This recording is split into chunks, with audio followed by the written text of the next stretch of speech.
Hachette Audio presents Your Utopia. Written by Bora Chung. Translated by Anton Hur. Read by Chung.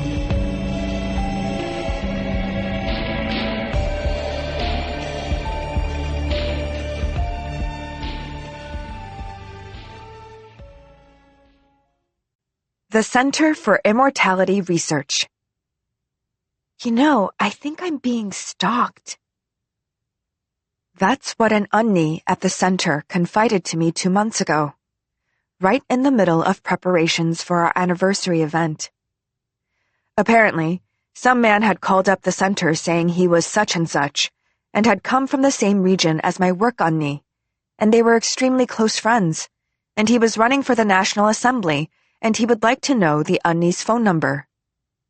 Of course, our receptionist had immediately picked up on the fact that calling oneself extremely close friends with someone was extremely suspicious in itself. But when the mention of his political ambitions was followed by a presentation of his clearly fraudulent campaign promises, she cut him off, saying the unni was not at her desk right now, and, furthermore, she was hardly in a position to hand out personal information, such as phone numbers to strangers. Still, as a common courtesy, she had asked if he had any messages. This led to his "I'll call again later" follow-up calls, which made all other work almost impossible for the receptionist. Well, not that the center had all that much work to be made impossible normally. And this was the reception desk at that. But it was a very busy time. Everyone was frantic with the anniversary event, and how annoying that these calls, that could have been made during any of the vast expanses of emptiness in our calendars, were instead being foisted on us during this inopportune epoch. If you were to ask what the Center for Immortality Research does, we do exactly what it says on the label. Research immortality. In 1912, not long after Korea was forcibly annexed by Japan, the center opened with the hopelessly silly slogan of, "Our country may fall, but we shall live forever." And it was now the 98th year of its founding, which occasioned a huge blowout party. I still have no idea why we settled on 98 for such an occasion instead of 90, or 95, or 100. But none of my older sunbaes at the center know either, nor do the center's board members, no doubt. I mean, whatever. I'm at the bottom of the hierarchy in this establishment, and it's my job to do the work they give me. And if the work involves an anniversary party in a random year, that's what I've got to do. I may be at the bottom of the hierarchy, but my title happens to be kwajang, middle manager, which of course is also part of a long chain of fluffed-up titles going right to the top. The board members are at the highest echelons, with a slew of pujangs and chajangs and other titles going down, and I'm the lowest ranking, with not a single sawan below me, to say nothing of a teli. Why, despite our designation as a research lab, we have such corporate titles instead of primary investigator, or some such, is also beyond me. I mean, that's all well and good, especially when I get my monthly salary. But the problem is that because there are no sawans, all the tiny little chores that a sawan would do simply fall to me. And among the silly little chores I was given was to somehow get movie star B to come to our anniversary event. Who was movie star B? He was in fact quite handsome and a good actor, and had won some award, and his name was well known. What did he have to do with our center and its 98th anniversary? Well, nothing, except for the fact that a long time ago, before he became a big star, he had been in a fantasy movie that had to do with immortality. A movie that bombed so spectacularly that people these days hardly remembered its title. And the actors in it probably wanted to erase it from their CVs. But in any case, it was a movie about immortality, and the event would be filled with doctors and professors and fancy academics, which is why they thought having a movie star in the mix would make the atmosphere less rigid, and the center would look more glamorous, as it were. Hence we decided to bring in Mr. B.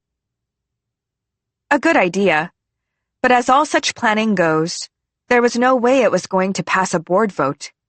And since all the pujangs and chajangs of the lab were experts in immortality in their own ways, there had to be a battle of what constitutes immortality as a concept before we moved forward. The Korean word for immortality is a combination of long youth and forever life. And did long and forever really mean the same thing?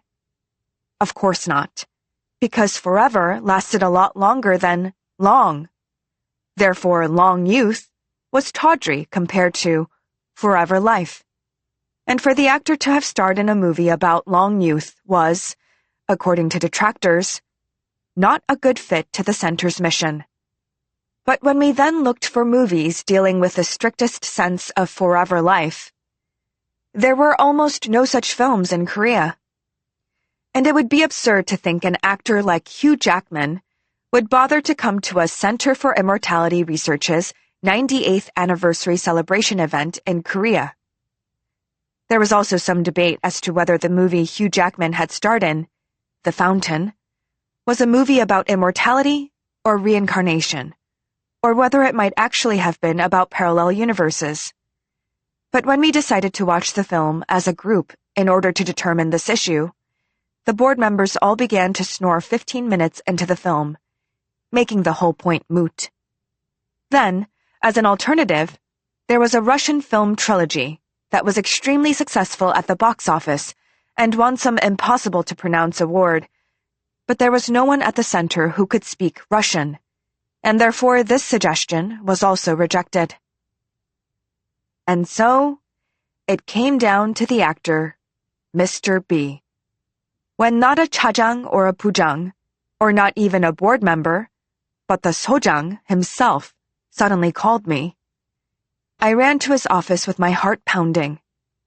He handed me a post-it with an email address and phone number scribbled on it, and said such a famous movie star would probably have a busy schedule, so I needed to call him early and nail him down, and that his assistant had already called them once and got a, "We will look into the matter," and that this was the actor's manager's phone number, and I needed to call them and get a sure answer.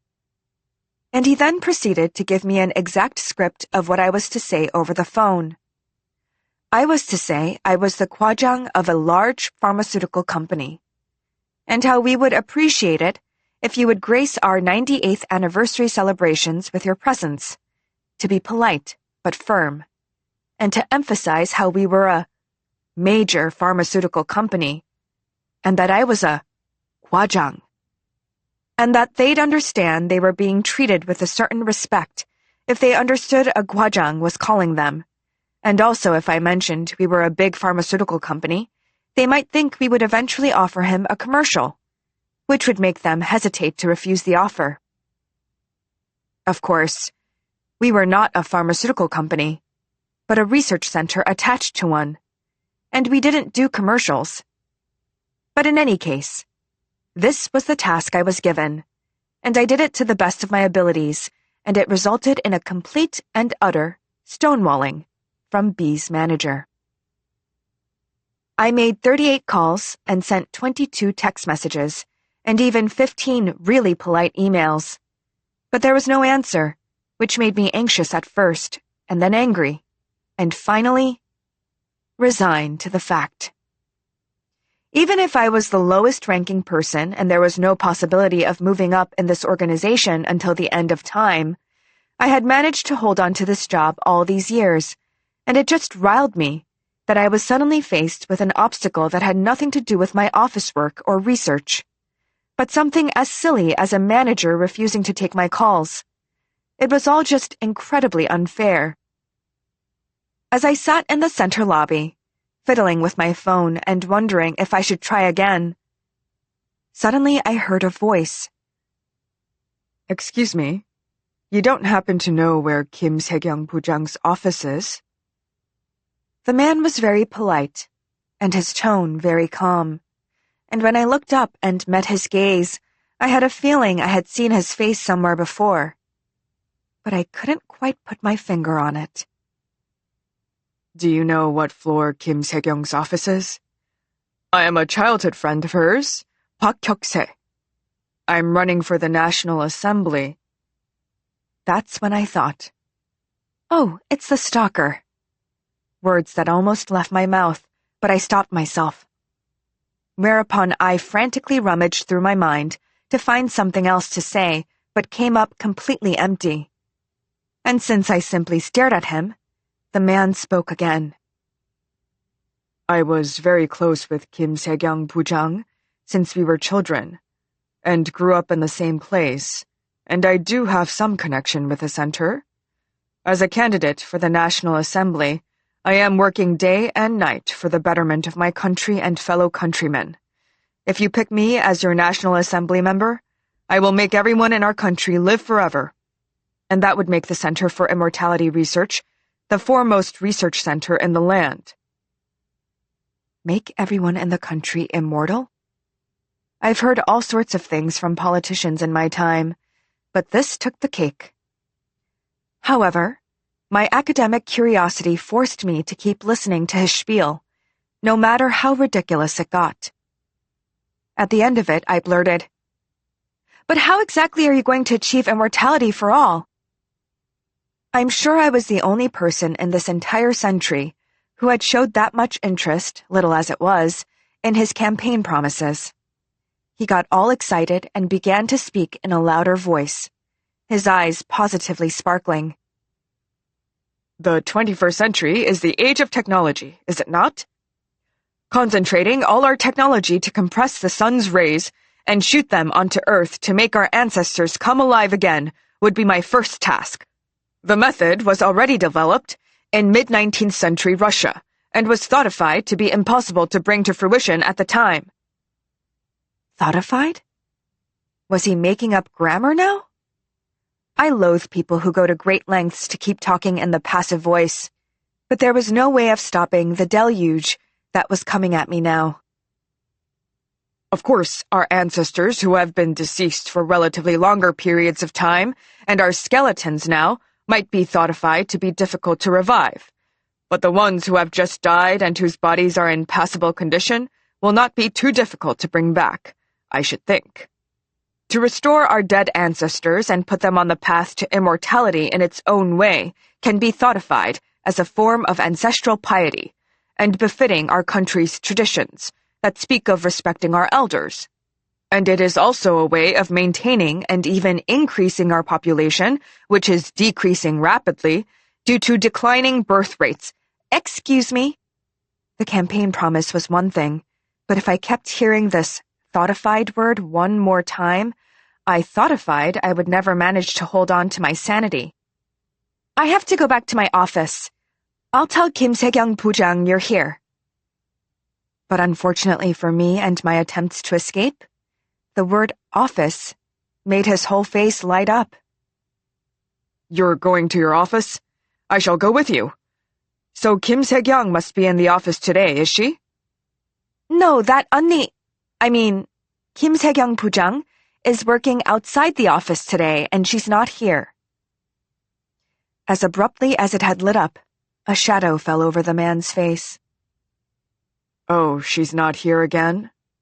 She must be really busy. Where is she working so busily these days?" "She really is." Out of desperation, I began to lie extemporaneously. "We're actually going to have an anniversary event for the founding of our center, and we were going to invite movie star B to the ceremony, but we can't get a hold of him. So I think she's at the manager's office trying to negotiate, but I don't think it's going well." "Is that so?" It had been a lie, but his face became so sincere that I began to worry. Lo and behold, the man started interrogating me about the issue. Why isn't the negotiation thoughtified to be going well? Is it a money issue? Schedule clashes? Well, I actually don't know myself. It's true that people say the wildest things the more anxious they get. But in this case, I want to blame the weird reappearance of thoughtified for throwing me off. So when Annie first went to their office, she didn't call him 선생님, but simply called him Mr. and so... What? He refused the invitation on such a trivial issue? He looked so angry that I wanted to take back what I just said. But it was too late. As I hesitated, trying to figure out what to say next, the man's face hardened and said, All right. I'll do something about it. So you're saying Kim Se-kyung 부장 is at that actor's management office, am I correct? Well, yes.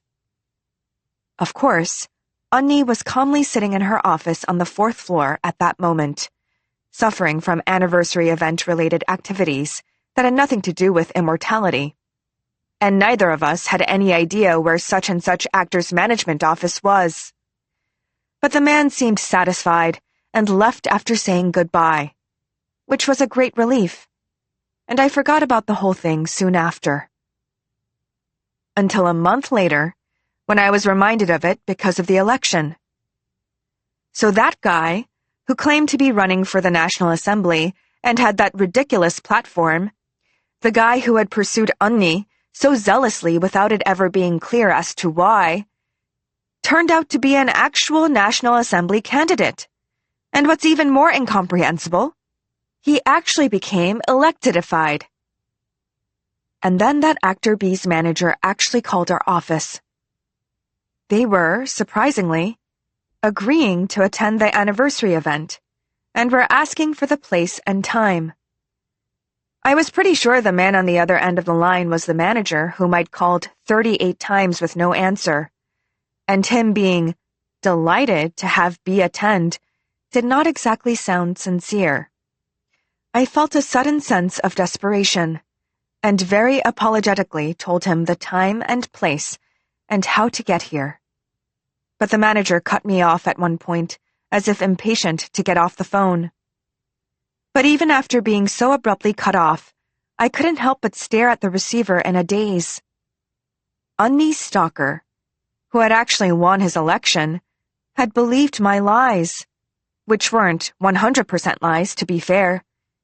And as soon as he won his election had, out of affection for her, used his stalker powers on Actor B, on B's manager, and even on B's manager's boss, throwing his political power in their faces a little, using all sorts of threats and insinuations to somehow get B to swear on his life he would attend the event.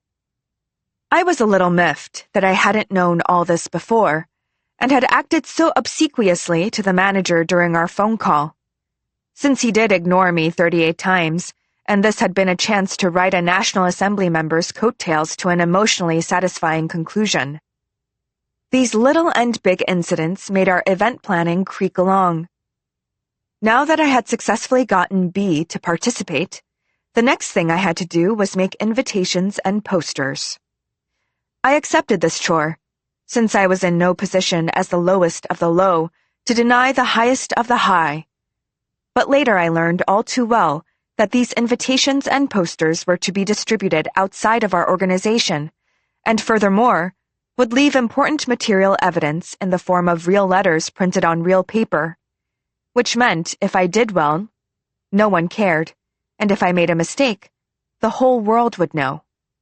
I wouldn't have the tiniest bit of authority, only loads and loads of responsibility, and my public humiliation was more or less inevitable, which is how it turned out in the end. It went something like this. I was asked to write the invite copy titled, A Letter of Invitation, and so I tried my best to put together the most polite and succinct invite that I could. The board members took a look at it, and it went up to the sojang at the top. The office of the sojang passed on his comments. Don't say letter, say words. So I changed it to words of invitation. Board member A gave me the following order. Change of invitation to inviting. So I changed it to inviting words. Then board member B ordered, Change words to letter. That I could not change. Sir, it was the Sojang who changed that word. Oh, really? Then leave it the way it is. Exactly 3 minutes and 20 seconds later, C gave me a call. Change inviting to invitation. By the way, the invitation in question was half a page long. I was getting to the point of wanting to put the latest draft in my mouth before jumping off a bridge. But what could I do? I was a team player and, what's more, a salary receiver, which meant I had to see this through no matter what. The person who really suffered after the invitation was finalized and the poster had to be designed and approved was the graphic designer. This graphic designer was the high school friend of a cousin of the husband of an 언니 of a person I knew at one of the headquarters subcontractors. In other words, someone I could say was a personal acquaintance, but not really at the same time. The reason I didn't even bother looking at her portfolio before hiring her was that we were in a rush. I wanted to at least print out the invitations to give them to the VIPs to RSVP. But asking the person I knew at one of the headquarters subcontractors to call their 언니, to ask their husband, to call their cousin, to ask their friend, the graphic designer, took a bit of time to arrange, not to mention the time it took for the designer to call back their friend, who would call their cousin, to tell the 언니's husband, to tell the 언니, to call the subcontractor to call me. Which led me to finally calling the designer on a Friday to tell her I needed to hand over the files to the printer on Monday no matter what, which meant she needed to work through the weekend, and the whole while I assumed she would say this was impossible. But the designer actually came up with a finished design. Not only that, but I'd given her the job on a Friday, and she called me on Saturday to say she was done. I thought it looked perfect, and there would be no problem simply handing it to the printer. I sent it out to the Sojang and the board members. That was Saturday night. There was no response until Sunday evening, when the calls began. Board member F. Move the center logo a little to the left.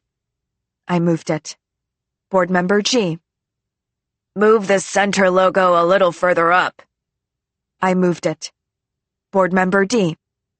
Left align, inviting words. I left aligned it. Board member A. Right align, inviting words, and move the center logo to the right. I right aligned and moved it. Board member C. I told you to change inviting words to letter of invitation. Why didn't you fix it? I told this guy the Sojang himself had changed letter to words ages ago. Why was he getting on my case now? But I couldn't tell a board member that he was getting on anything, even resembling my case. So I had to explain everything to him one more time. Board member E. Get rid of the background picture. I got rid of it. Board member A. Why did you get rid of that background picture? Put it back. And there were many other orders, but I think you get the idea. The designer was kind enough to fix everything we asked her to fix, but at my 6th phone call, she very carefully asked me, So, I think we'll continue to get requests like this up until we go to the printers tomorrow. Do you think it'll be easier for both of us if you just came to my studio instead of calling me each time? And so I found myself going to the designer's studio in the middle of our Sunday night. It was cozy, and her coffee smelled lovely. And more than that, she had 2 nimble and affectionate cats, which made it a nice work environment. But the poor designer was being bombarded with a call every 3 minutes, being asked to move the logo to the left or to the right, the words up and down the page, all night, until finally, when the gray light of dawn slipped through the curtains, she said to me, "Is all the work you do at the center run like this?" Seeing how pale her face and bloodshot her eyes were, I realized that while I was a mere lowest of the low working at near volunteer wages at the center, I was going to do my best to get the designer the highest pay we could offer her. As I tortured our poor graphic designer in this fruitless quest, were the other pujangs and chajangs just twiddling their thumbs? No, they were going round and round in their own circles of hell.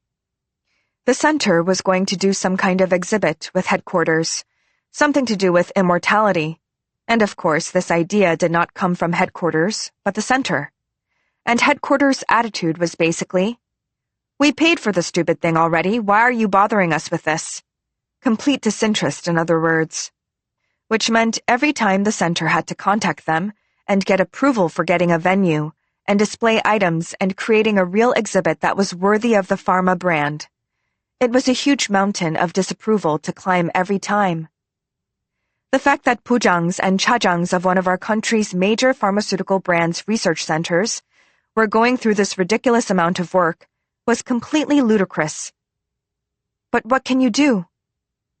Like I said before, we really had no sawan under us, and the lowest of the low was stuck in a graphic designer's studio, moving a logo around a poster. And even if we were a part of a big pharmaceutical company, we were still just a research center, and not a profit-creating department like sales. Meaning we've got to make do with what little event planning budget headquarters tossed at us, and not even dream of outsourcing the work. Finally, we were 2 days away from the anniversary event and exhibit, created by the blood, sweat, and tears of all the people working at the center, and our poor graphic designer, who through no fault of her own got mired in this mess. The invitations, posters, and ads for the top 5 major dailies all finished. I found myself having nothing to do. So I went to the event space to help out, where I happened to meet Kim Se-kyung Pujang, the unni who was being stalked. We worked on the same 4th floor of the center, but were so busy with our respective event planning that we had had no time to talk to each other for a while now. But we were able to go to lunch together that day, where I voiced my biggest concern about her, that of the stalker. But surprisingly, she seemed completely unfazed about it. "It's all right. It turns out he's on our side." "What? What do you mean?"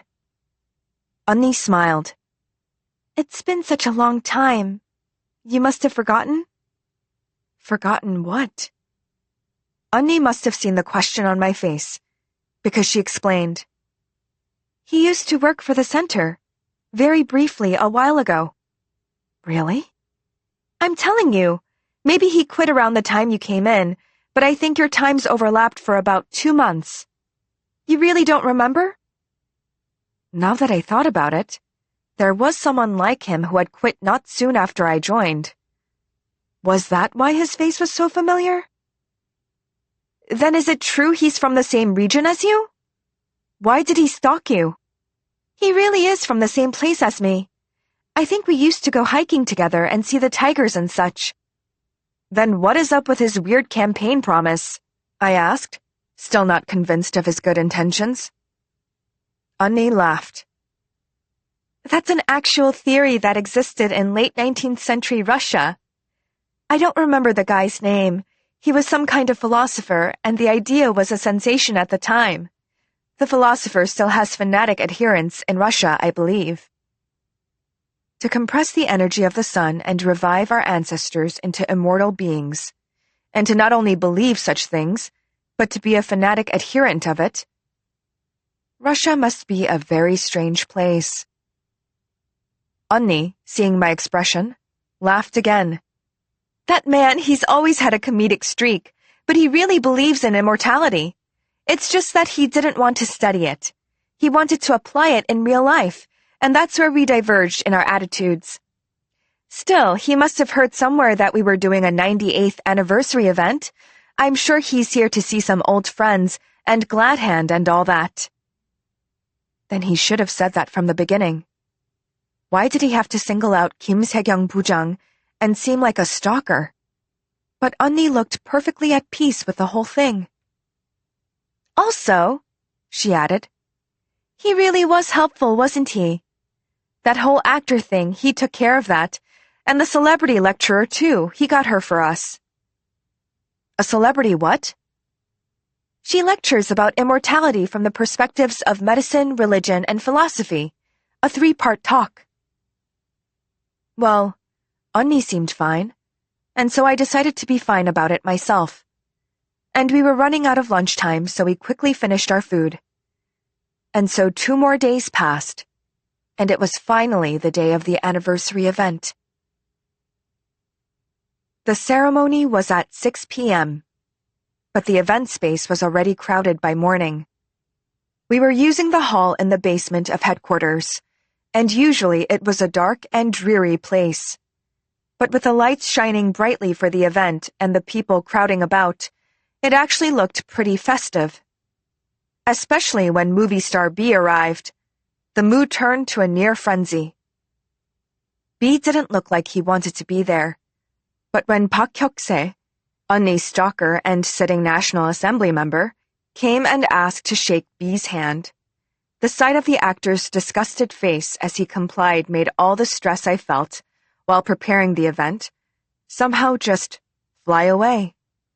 Furthermore, there was an extraordinarily beautiful woman with long black hair coming down to her waist who made quite an impression on everyone.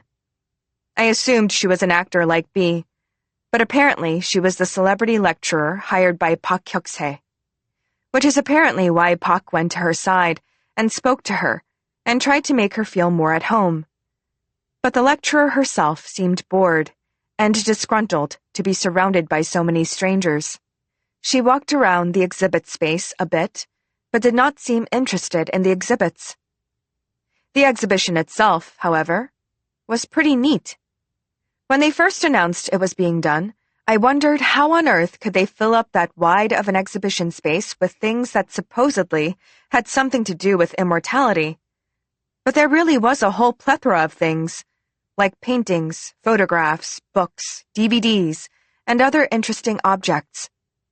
Of course, some of the paintings were by unknown painters who had produced blobs with titles like No Death and whatnot. But there were other artworks that had to do with religious immortality or resurrection, and a documentary series on DVD about the Emperor Qin Shi Huang and his quest to find the herb of immortality, a personal possession of the board member who had insisted long youth and forever life were the same thing.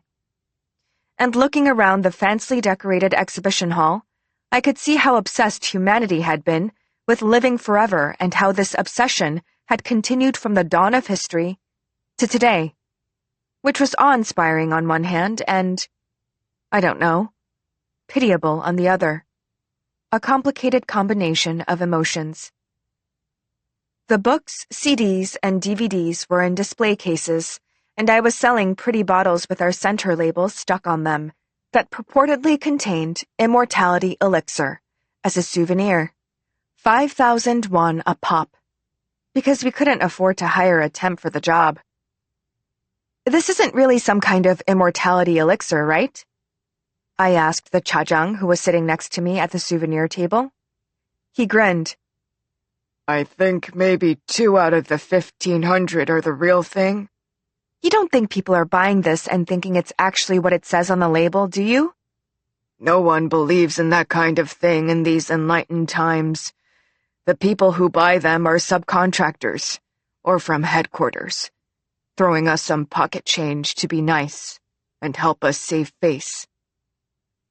Considering how they were just being nice, sales of these bottles throughout the whole day amounted to 300,000 won. Perhaps thanks to how cute the bottle looked with its label, for which we had made our poor graphic designer stay up 3 nights straight, asking her to move it now to the left, now to the right. "Well, I'm glad they're selling." "They better be selling. We have to sell all these so we can turn a profit, and pay off that graphic designer of yours." I was surprised. "We still haven't paid her?" In lieu of an answer, the chajang pointed outside.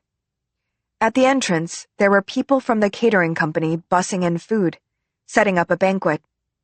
"We've long used up our budget from headquarters. We'll keep selling all the bottles we've made and pay off the graphic designer in installments." He picked up the money and counted the various 1,000 and 5,000 won bills. "There's 298,000 won in here. Transfer this to her now, and we'll give her some more tomorrow when we sell more." I thought he was joking, but he wasn't. I'd never been more mortified in my life. Also, he never explained why, despite the bottles being 5,000 won each, he had ended up with a value that ended with 8,000 won. But I was too scared at that point to ask. Soon it became evening, and the anniversary event began. The ceremony itself was, as expected, completely boring. Some people from headquarters and former sojangs went up to give speeches that began with, "My dear center family," and really seemed to require immortality itself to get through completely. The VIPs who could doze off without consequence, dozed off without consequence. With the formalities over with, the current sojang finally declared, "Shall we move on to the lobby and enjoy the banquet?" And all the dozing VIPs immediately leaped to their feet and made a beeline for the banquet hall. After all the pujangs and chajangs left, it was my turn to switch off the lights of the exhibition space and close the door behind me. I couldn't lock it behind me because everyone had left their things in the event space, and I didn't want to be getting up every 10 seconds in the middle of my own dinner to open the door for someone who wanted the chapstick in their purse. So I was furtively eating from my own plate at the banquet.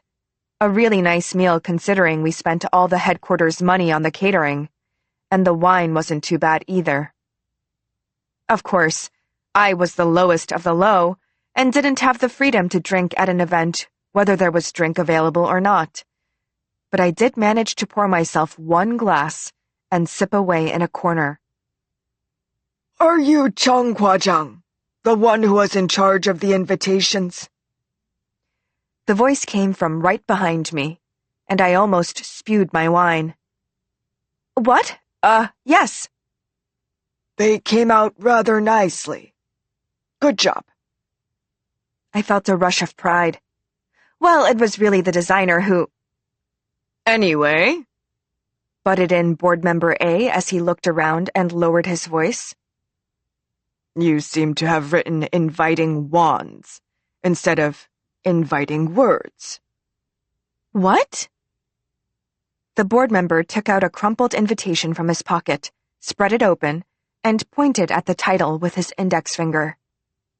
As my face contorted with horror, he added, "It's all right. You can hardly see it. The invitation is very pretty, so good job." Then, board member A swanned off to schmooze with the other VIPs.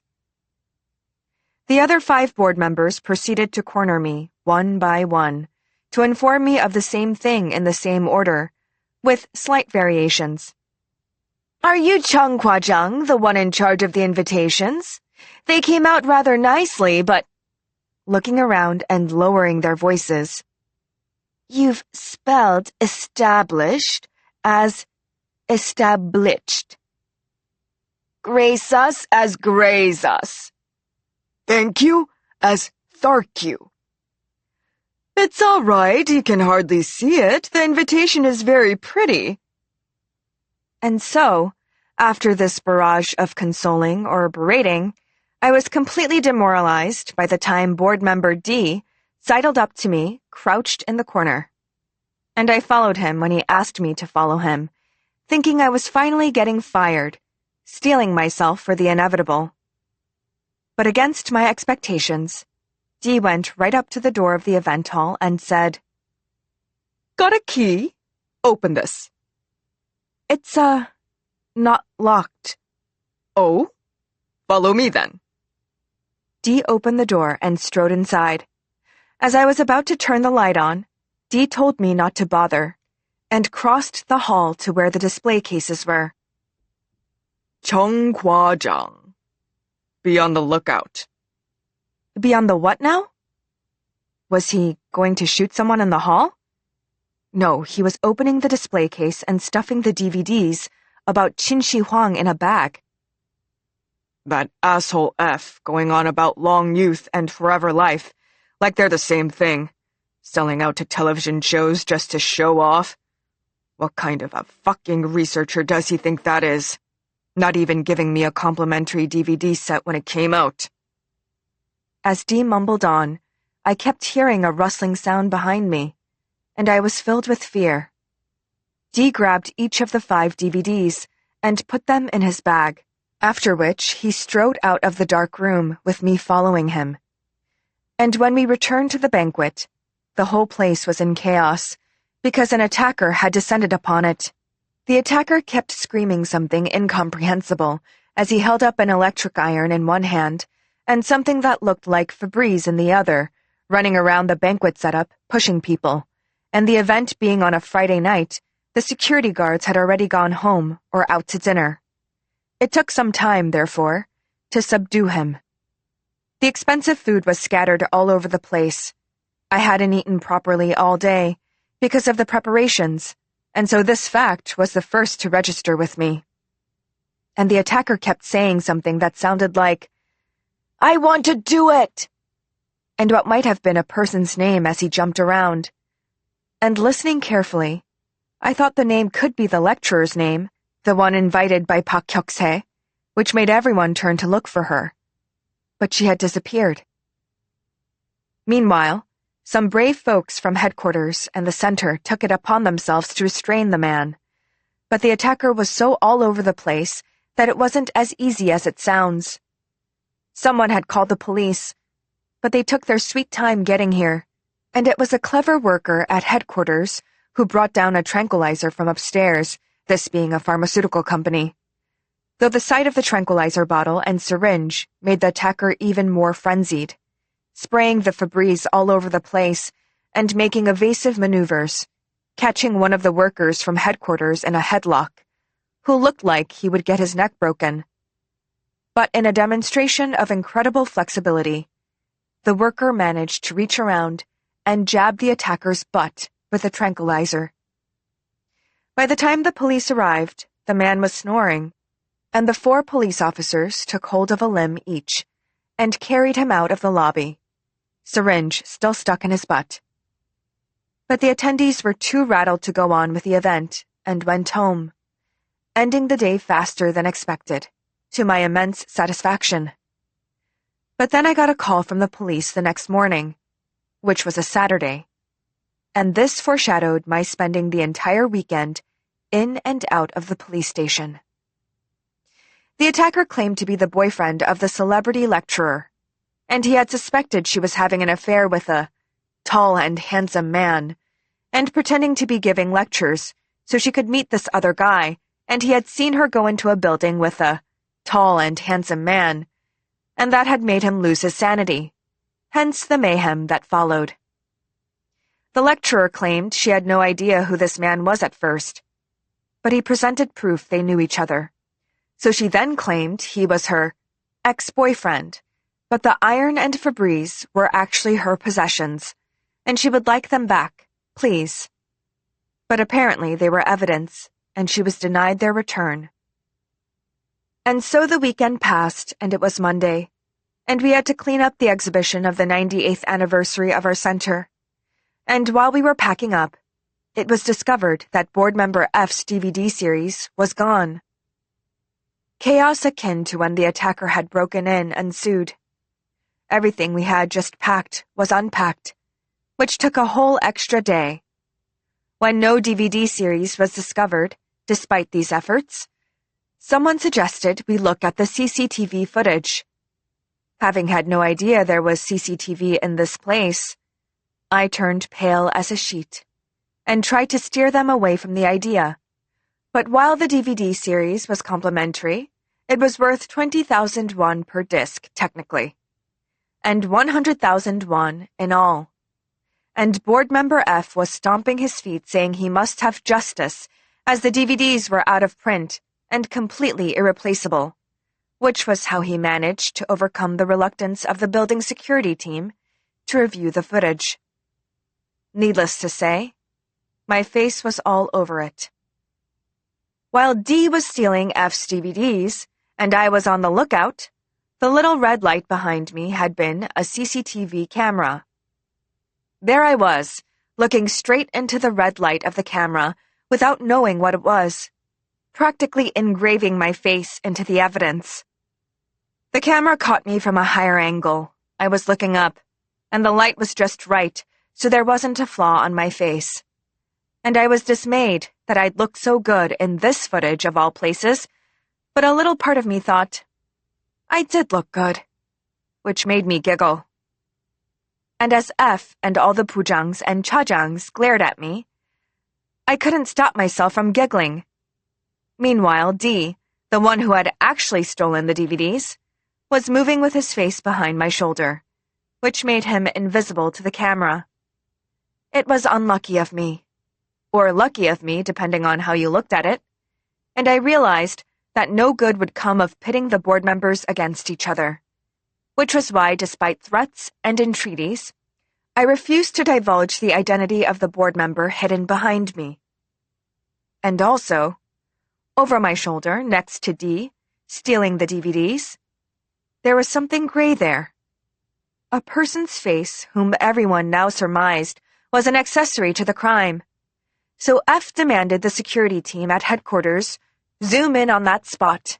I thought that was something they only did in American crime procedurals. And in that photo, we could see movie star B and the beautiful celebrity lecturer holding hands and looking very frightened. And so ended the Center for Immortality Research's 98th anniversary event. The culprit of the DVD theft was never discovered, and I just wasted a lot of my time being called here and there about the whole mess. The DVDs in question had been printed as a limited edition by the broadcasting company that produced them, and F was correct in that they were basically irreplaceable. From then on, F's face would turn into a grimace whenever he bumped into me. But there was nothing I could do about that. National Assembly member Park Hyuk-se also fell out of contact after that. My guess is that he had wanted to get into a little something with the beautiful celebrity lecturer, but he had only ended up bringing her into the clutches of movie star B, which must have hurt his pride. I have no idea what happened to the lecturer, but movie star B seems to have stopped working. I later read some article about an attacker showing up at B's door, kicking it, holding an electric iron and what seemed to be a USB cable, screaming, "All tall and handsome men must die!" until the police came, and he made a run for it. The man was not caught, but aside from the dented door, there were no real damages, and B did not seem particularly eager for the police to find him, and so the whole case was dropped. And I continued to stumble through work at the Center for Immortality Research.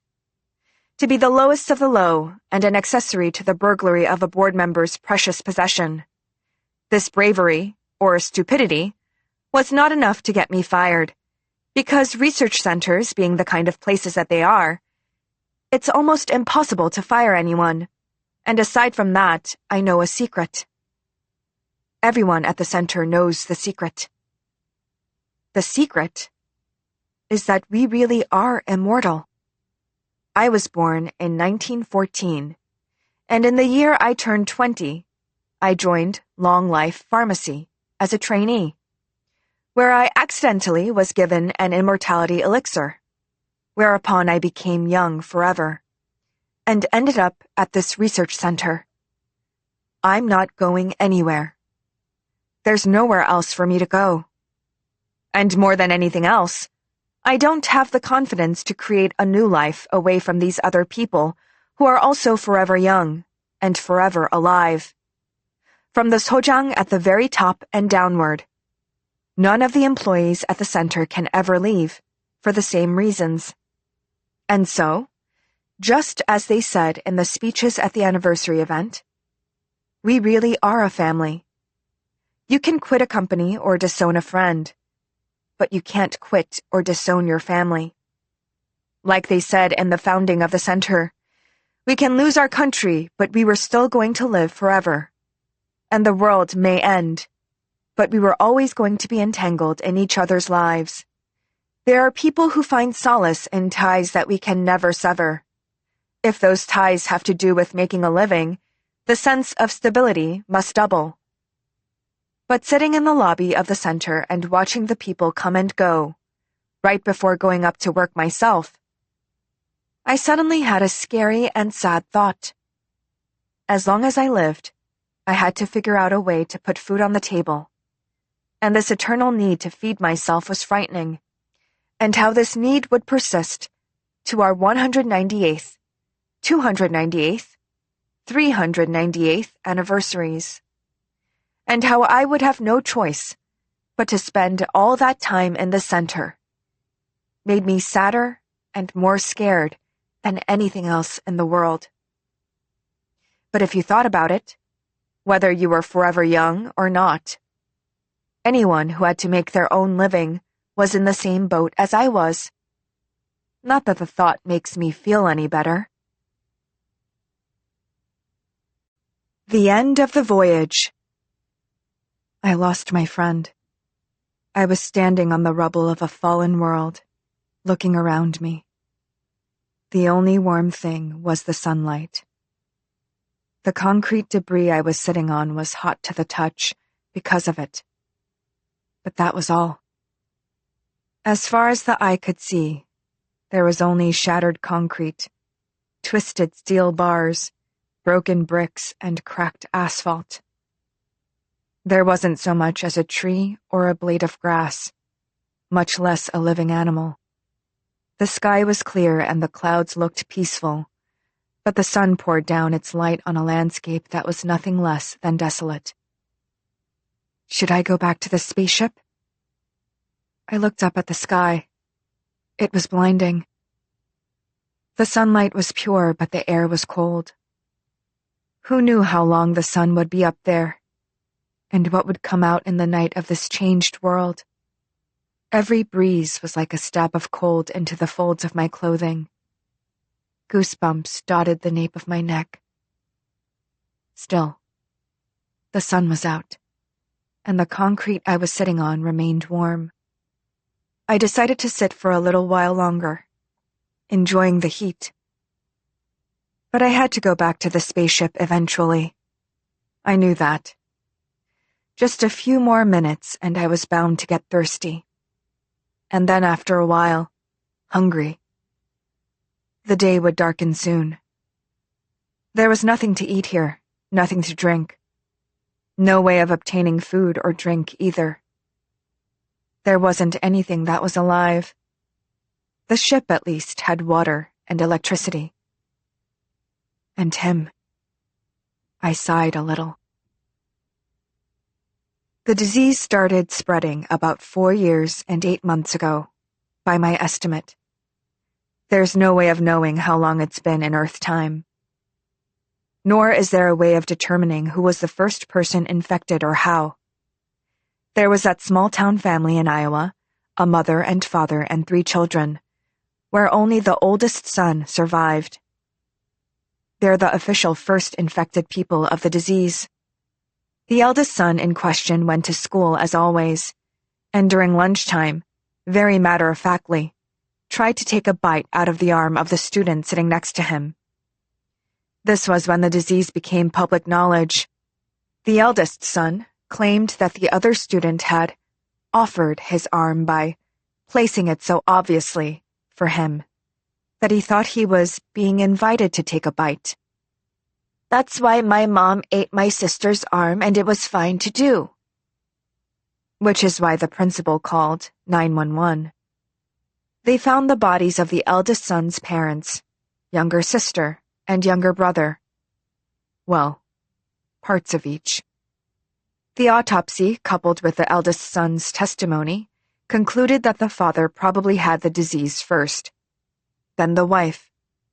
Then, the couple ate the daughter. Then each other. And the eldest eventually contracted it and ate his brother. There wasn't much left, however, to do an autopsy on, which was why they could not determine the exact times of death. Whether it was a matter of could not or would not was uncertain. But military intelligence and the Iowa police said only that much and no more. The eldest son in question was quarantined in a facility. A tabloid reported that he spoke about his family and had a sad expression and cried. But when asked if he had eaten his family as well, he answered, "Of course," like it was nothing. When asked how could he have done such a thing if he loved his family, he said, "Eating just an arm or a leg won't kill them, right?" As if discussing the weather. Then why hadn't he thought his brother would die when he ate his heart? "Well, that wasn't his heart," he said cryptically. What did he mean by that? You know. Insert many more evasive filler phrases of a similar nature here. No, I didn't know what he meant by that. From then on, silence. Because this was a tabloid publication famous for fabricating stories, it was hard to take it too seriously. But if any part of it were true, then I would say it shows very well how people infected with the disease behave. Aside from the afflicted's tendency to regard other people as food, they were completely normal. Or at least, behaved and conversed like they were. It was only when cannibalism was mentioned in conversation that they responded abnormally, most notably their uniform insistence that eating people did not kill the eaten. Whether they knew but were in denial because of their uncontrollable appetites, or whether it was a neurological symptom of the disease, was something scholars of medicine all over the world would argue about later on. But they never came to a conclusion, mostly because the disease spread quicker than they could arrive at any consensus. The disease seemed to spread through every possible method. When bitten by an afflicted person, the likelihood of infection, assuming they weren't killed, was 100%. Sharing food with the afflicted had a 70 to 80% chance of infection. Being in the same room had lower chances of infection, but it was still around 50%. There were no reports of sneezing or coughing when it came to symptoms, which meant bodily fluids seemed less of a risk. But there was no way to be sure. The really disconcerting thing was that it was impossible to tell who was infected until the moment they tried to eat someone. The afflicted did not seem to recognize each other either. It's not like they charged at you screaming in hunger. Like the eldest son in the first public case, they tended to casually take a bite out of someone who happened to be right next to them. There were instances where they would refrain from doing so, like if they happened to be full or thought they would be in danger. The afflicted tended to be in denial about their affliction and denied the existence of the disease altogether. And because there were no signs upon infection and no visible symptoms in the beginning, there was no way of determining the latency period that the virus lay in wait. There was also the high chance of infection among the doctors who treated the afflicted medical researchers, police investigating the cannibalism cases, and journalists reporting on the incidents on the ground being infected as well. It was impossible to trust anyone. The only thing you could trust was that the disease existed, and anyone physically close by could be taking a bite out of you at any moment. And that's how a disease that started in a little town in Iowa, very quickly, but also silently, spread throughout the country. The students, teachers, and administrators at the eldest son's school, the work colleagues of the parents, and the 911 medics and police who responded to their call were the first to be infected. Not only were those who fled the town to avoid the disease themselves infected, but they proved instrumental in spreading the disease elsewhere. Because of the peculiarities of the American federal system, where each state is almost run like an independent country, it took ages for the incidents in Iowa to be connected to those of the 6 states that bordered it, and even longer for the federal government to finally do something about it. Nearby, Illinois' city of Chicago was especially consequential, because once the disease took over there, airplanes carried it across America and to the rest of the world. And so it came to pass that all of civilization began trying to eat each other.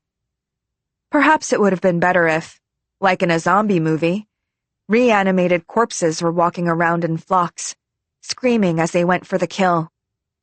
Instead, perfectly normal-looking people went about politely conversing and smiling, and would suddenly crush the skull of someone nearby and chop them up into edible sections and, packing them in brown paper bags to eat on a park bench, would then watch the sunlight on the grass, peacefully nibbling a human liver. There were many measures put in place, from the family level to the national. But because the people involved in implementing such measures were often either infected or would be soon enough, they fell woefully short.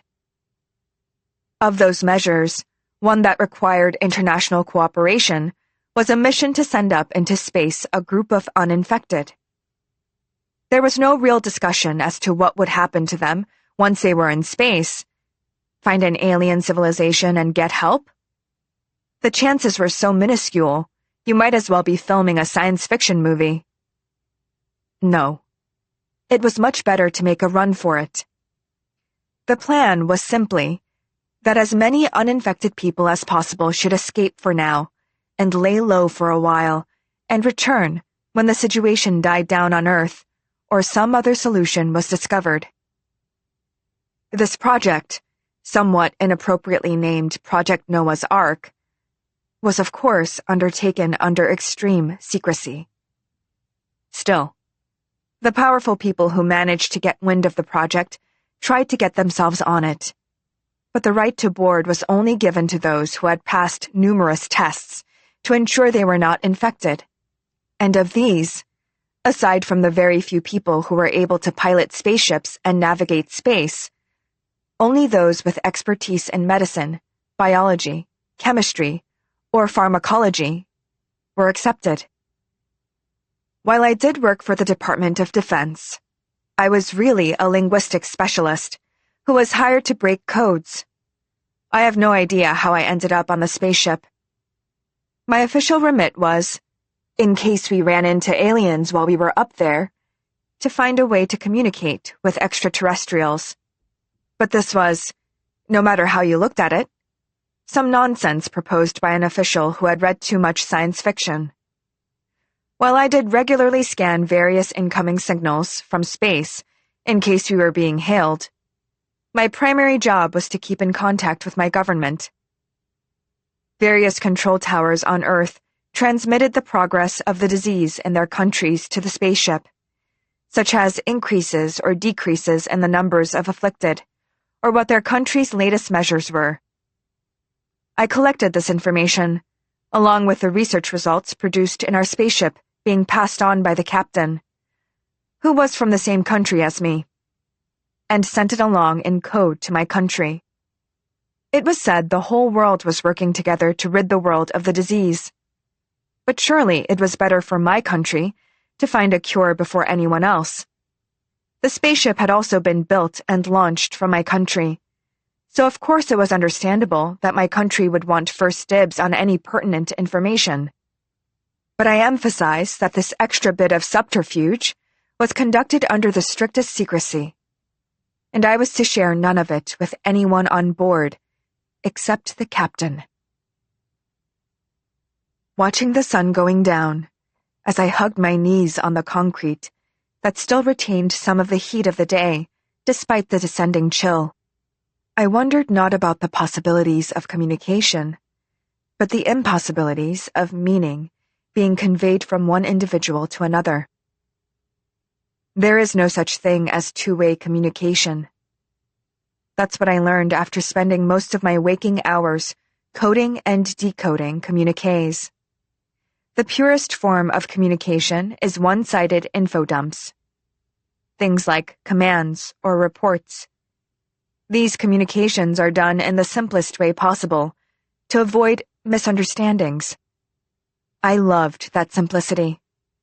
Seeing computers use my algorithms to decipher a code that looked completely meaningless as valuable information that only my side could comprehend made me feel in my bones the full meaning of the word communication. There was also a kind of wicked, lip-curling satisfaction in transforming information that would be valuable to the other side into something they couldn't understand. There I was in the point where the possibility and impossibility of communication met, carefully scoping out the potentials of either side. But I never, in the end, trusted the process wholeheartedly. Most of the people on the spaceship were doctors or scientists or spaceflight engineers. I was, in other words, a very exceptional case among them. Every time I attempted to converse with them, I would retreat after concluding the STEM mind not only thought differently, but was probably structured differently to begin with. And the fact that I also had a secret mission on top of my official status made me even more isolated on the ship. The other passengers, like the engineers, worked in shifts for the most part. Everyone on the ship knew who was on their shift, as they would report every changing of the guard, exchanging greetings. The doctors and scientists also had the common objective of curing the disease, and often shared their findings with each other. And those who found they worked well together would create new teams. The only thing I was allowed to say, even under the most persistent of questioning, was that I was in charge of communication, and I was only seen silently going in and out of the captain's ready room. So it looked like I was kissing up to the captain and was antisocial, and furthermore, uncooperative, and not to be trusted. I eventually became someone to avoid on the ship, but human beings can adapt to almost any change, and in a lot of ways, this made my job much easier anyway. Still, I did have feelings, and I couldn't say that everyone keeping me at a distance didn't make me feel bad at all. The only passenger or crew who didn't ostracize me was this guy. This guy was a space mechanic. Like most mechanics, he was not part of the military, but an Air Force subcontractor in his country. Well, most of the crew and passengers on this ship were civilians, really. The captain had been part of our Department of Defense like I'd been, but the fact that there were no other military or ex-military personnel under the rank of first mate would always strangely bother me. But apparently, even civilians divided themselves into ranks according to seniority and skill. And this guy looked like he was near the bottom of the hierarchy. Also, in contrast to the image one normally thought of when hearing the words space mechanic, he was a rather sensitive and fragile soul, easily hurt by the dry and businesslike dealings of the other mechanics. He was, in other words, somewhat ostracized himself. That's how we befriended each other. Aside from the fact that he was constantly being pushed out of the herd he was a part of, we really didn't have much in common. I was a linguist. He was a mechanic. My interests lay in trying to express, compress, and convert the information I knew in the most simple and effective manner in order to transmit it. His interest was mostly which component of the spaceship was malfunctioning and how to go about fixing it. He had a tendency to try to always explain what he was doing. About halfway into the second sentence of his explanations, I gave up trying to understand. Similarly, I tried to explain to him the basic structures of language. I mean, I couldn't tell him what I was really doing there. But the best he could do was to regard things like subject and verb, and object as components of a machine to assemble, to create this thing called language. I did try to explain to him that creating a sentence wasn't as simple as that, and the parts of speech behave differently according to the language being spoken. But his expression told me it was meaningless to try to explain, so I gave up at some point. Still, he found my silly little explanations very fascinating, and listened to all of them without any criticism or disagreement. Because he seemed to be interested in whatever I had to say, I found some comfort in him, despite the general isolation and unfriendliness of life on the spaceship. This guy was also probably a little excited over someone showing an interest in understanding the work that he did. He and I would sit in the dead zones of the ship, away from the eyes and ears of others. His one true talent was his unsurpassed ability to find such spaces, and talk in words the other was not going to understand, but would unconditionally and uncritically accept. If one thought about it, what else was there in a friendship? And once the topic of our conversation moved on to our pasts on Earth, especially our childhoods, our conversations became even more enriched. Thinking back, it was somewhat surprising. This guy was around the same age as me, but our countries, childhoods, and families were totally different. My father had been a military officer, but not of some grand rank, and my family could not afford to send me to college, which was why I ended up joining the military and climbing the ranks to where I was now. This guy, on the other hand, had a mother who was a lawyer and a high-ranking government official father, part of the elite class, in other words, and was pressured from an early age to take the bar or enter politics. But he had managed to stave them off and entered engineering school, trusting only his crafty hands and sense of curiosity, whereupon he was practically disowned. Even when he made the National Space Agency in his country, meaning he had competed against and come out on top among the best mechanics of his country, his father was furious that he had made it as a grease monkey, and not in a proper position like an administrator. The more I heard about his life, the less I could imagine it. My life, to him, was likely as incomprehensible. Despite the way he was brought up, or perhaps because of it, there was a romantic streak to him that I could not understand. That was the only part of our conversations where there was friction. For example, to summarize his idea of our situation regarding the disease, his hope was to encounter an alien civilization much more advanced than ours, get a cure or treatment method from them, and save the world. While our unspoken rule was to accept whatever the other was saying unconditionally, that was the one thing I truly could not take seriously. But no matter what I said to counter his belief, he simply dug in his heels. I knew, from my regular communication with Earth, how aimlessly we were adrift in space and how desperate we were becoming. So my only friend on the ship being so clueless was extra depressing. Fearing this could lead into an argument, or worse, my letting slip confidential information by mistake, I always chose the safest path of giving up on convincing him. I didn't know at the time, but he and I were not the only ones having grand debates on whether there was a cure for the disease or hope for humanity.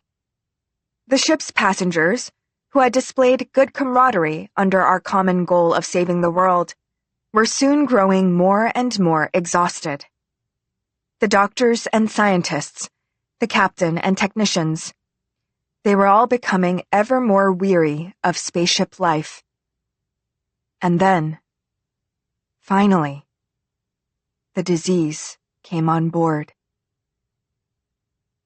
There really is no such thing as discussion. We can give it fancier words like negotiation or calibrating expectations and such, but in the end, it's just one side that wins and the other has to give in. Even when both sides agree to compromise, there is always a side that compromises more than the other, which makes one think that compromise is not a thing that really exists either. All discussions and all negotiations are wars, and the result is always that one side ends up being the intimidating, violent side. This is especially true when the other side stubbornly insists on a perspective that one cannot compromise to. If the other side asks for an arm or a leg, or some other part of the body that can't be regenerated, the only reasonable thing to do is refuse. The first person afflicted on board, the first helmsman, at a late hour in the night shift, calmly asked everyone but the second helmsman to leave the bridge. The other crew on the bridge thought it strange, but nothing too out of the ordinary as they complied with the order, because his attitude and tone seemed very normal. Then the first helmsman locked the bridge hatch from the inside, casually approached the second helmsman, knocked him out with the wrench he was holding, and tucked into him, starting with the neck. Whether it was by intention or an accident, all of the communication devices inside the bridge were not working, but there was still a CCTV feed that conveyed what was going on in the bridge in silent, high-resolution video. Most of the people screamed upon seeing it, or closed their eyes or threw up. But some of the people peering into the monitors gazed at the first helmsman for a while, and then picked up some heavy object in their vicinity, and lunged at whoever was nearest to them. While most of the flight crew were distracted as they crowded in front of the bridge, trying desperately to open the airlock, the other cannibals were able to move through the ship without much hindrance and slowly, silently increase the death count. When the captain, only too late, realized there were other afflicted researchers and crew, she sent a team to take them out, who were mostly successful aside from a couple of afflicted who managed to escape and hide in the bowels of the ship. One of the escapees was the first mate. It took approximately 68 hours for the first helmsman to eat the other helmsman down to the skeleton. Then, 7 hours later, he opened the bridge hatch, stepped out, and asked if he could have a sip of water. Crew members in pneumatic spacesuits seized him and locked him in the bridge. It is very important to mention the time that had elapsed since the beginning of this situation, because the first helmsman had, from right before the moment he killed the second helmsman, engaged full warp. So the thing about this spaceship was that, being meant solely for escape, it wasn't designed to be shuttled from one fixed point to another within a given amount of time. Our priority was more about maintaining communications with Earth, and also to be able to return in the miraculous event that the disease suddenly disappeared, or a cure was found, and as such we had not been too far from our home planet. I suppose our ultimate goal was to return to Earth. The warp drive was there as an extra option, only to be used in extreme circumstances. Only those who had the authorization to do so could activate it. But because we had never expected to use it, there were only 4 people who had this authorization: the captain, the first mate, the first helmsman, and the second helmsman. We needed the captain's command, 2 people among the 4 to type in their code, and 2 keys at the designated spots turned simultaneously, after which a handprint was required. Neglecting just one step out of the 3 could scuttle activation or fail to stop an activated drive. The second helmsman was a skeleton with no handprint available at that point, and the first mate was both afflicted and AWOL, which meant the only people who could stop the drive was the captain and the first helmsman. But the first helmsman only demanded water and refused to cooperate with any other demand. When the captain commanded her crew to force the first helmsman to the bridge, they balked, citing the danger of infection, and there was a short argument. When the crew finally went to the brig to fetch the first helmsman, he had already eaten his left hand from the wrist down and was halfway through eating his right hand. as he licked the blood coming out of his left wrist as if it were a scrumptious ice cream cone. He gave a bloody smile at the crew who had come to get him. The man was immediately moved to the infirmary and tied to a bed, but he soon died of massive hemorrhaging. They amputated his right hand and tried it on the scanner, but because half of it was gone, all they got was an error. As this was going on, the spaceship continued top speed on a course that went on into infinite space, toward who knew what coordinates. To recap, 2 out of the 4 people who could use the conventional way of taking us out of warp were dead. 1 had disappeared, and the ones who were dead would perhaps still have helped if their hands hadn't been eaten. The unconventional way of deactivating the warp drive involved stopping all other systems in the spaceship. Of course, stopping a ship going at faster-than-light speeds would wreak havoc on the structural integrity of the ship. Even a space ignoramus like me could foresee that, which meant there was vociferous debate among the passengers as to how to proceed. But there was no other alternative. After a few other weird alternatives were proposed, the discussion focused on attempting a full systems shutdown, with passengers and crew coming down on either side of the debate. I was not a part of either side, because I already knew there was no point in debate. From the moment the events on the bridge began, I was informing Earth of our situation as per Captain's orders. Not that I expected anyone on Earth to present us with a suitable alternative, but as soon as I had conveyed the exact nature of what was going on in the spaceship, the control towers on Earth stopped communicating with us. I tried every 3 minutes to re-establish links, but to no avail. I knew very well indeed what this implied.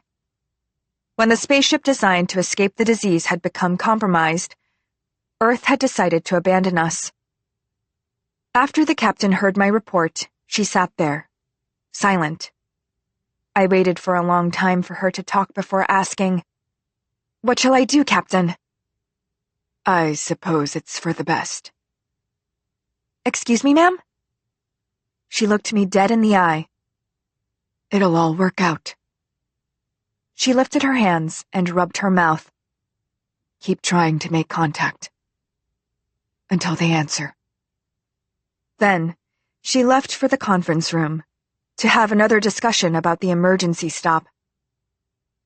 As the captain and crew sat down for their continued debate, the medical doctors and scientists, who had been excluded from the official decision-making process, were having their own heated discussions about what was to be done.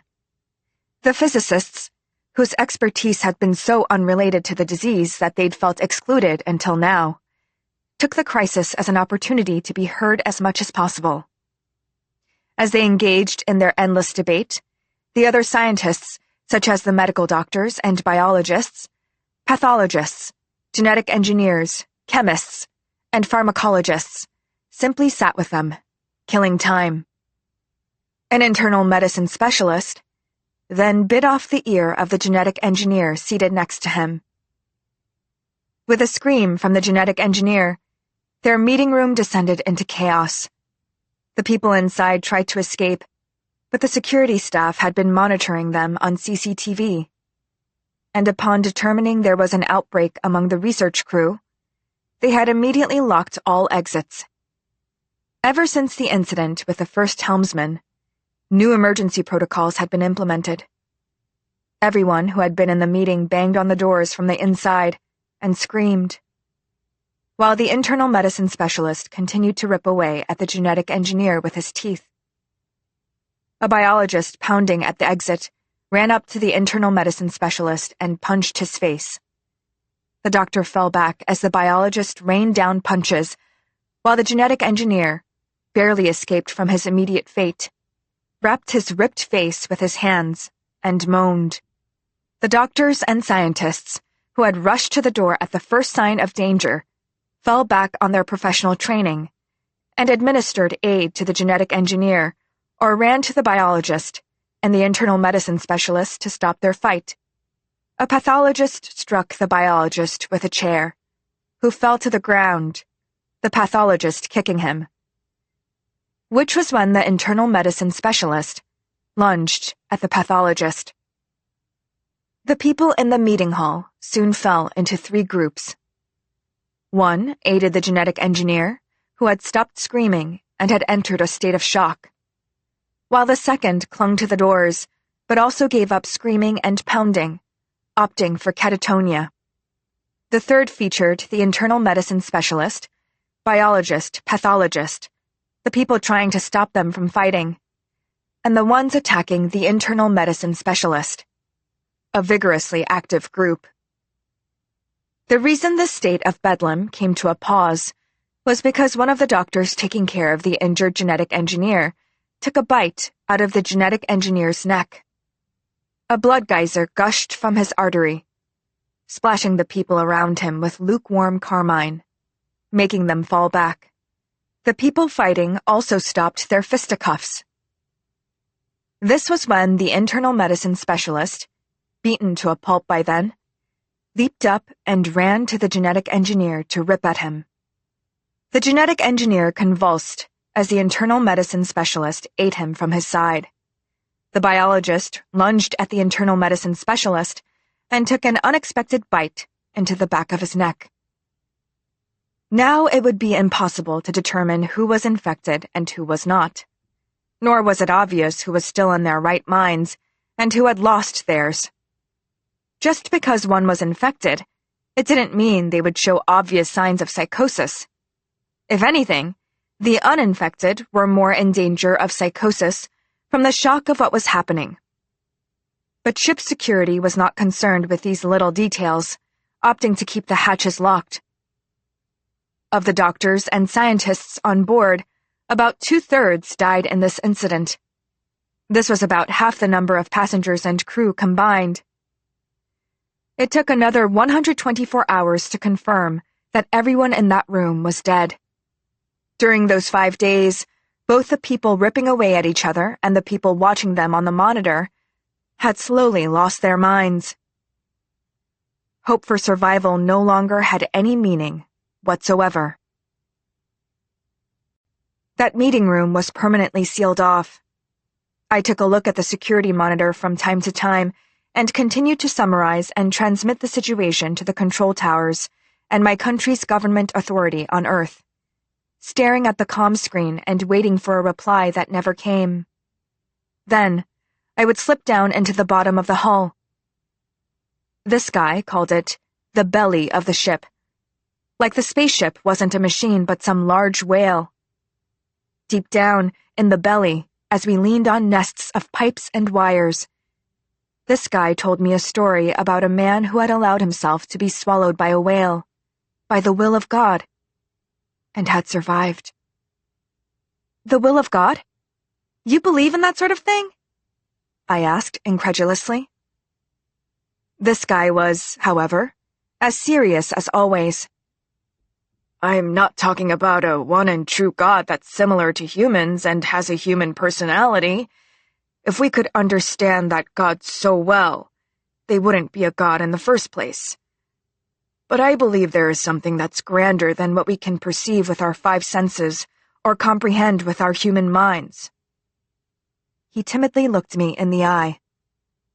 You're not going to tell me you don't believe it too, are you? Not after coming out into space and encountering this vastness day and night? How could you not believe in a higher being after all this? My thoughts regarding this matter were completely different from his. Therefore, the best I could do was simply look disconcerted, shrug, and keep my mouth shut. There was an awkward silence. Just when I was worried about having offended him, he said, "What's the situation up there like?" "Not good." That's all I said. He thought for a moment and asked again, "Can't you be more specific?" "I just don't want to talk about it." I turned my head away from him. "There's no hope." "None." He seemed to think a bit more. Then he blurted, "You know, I don't think hope is something that fundamentally exists or doesn't exist." Now what was he talking about? When I didn't respond to him, he murmured, "A Chinese writer once said that in a story."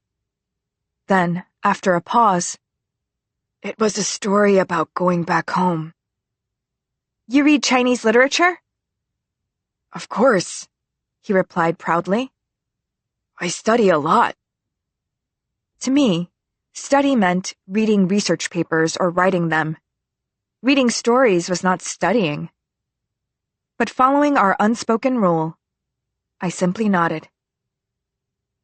"Hope," he went on, "exists simply because we happen to think it. Space is vast, but even so, there are laws that govern every star, planet, and satellite. There must be a reason we made it this far, a purpose. All we need to do now is to fulfill that purpose." Listening to this guy made me think of a joke one of the doctors had made when our ship set forth. All we need to do now is find a cure for the disease.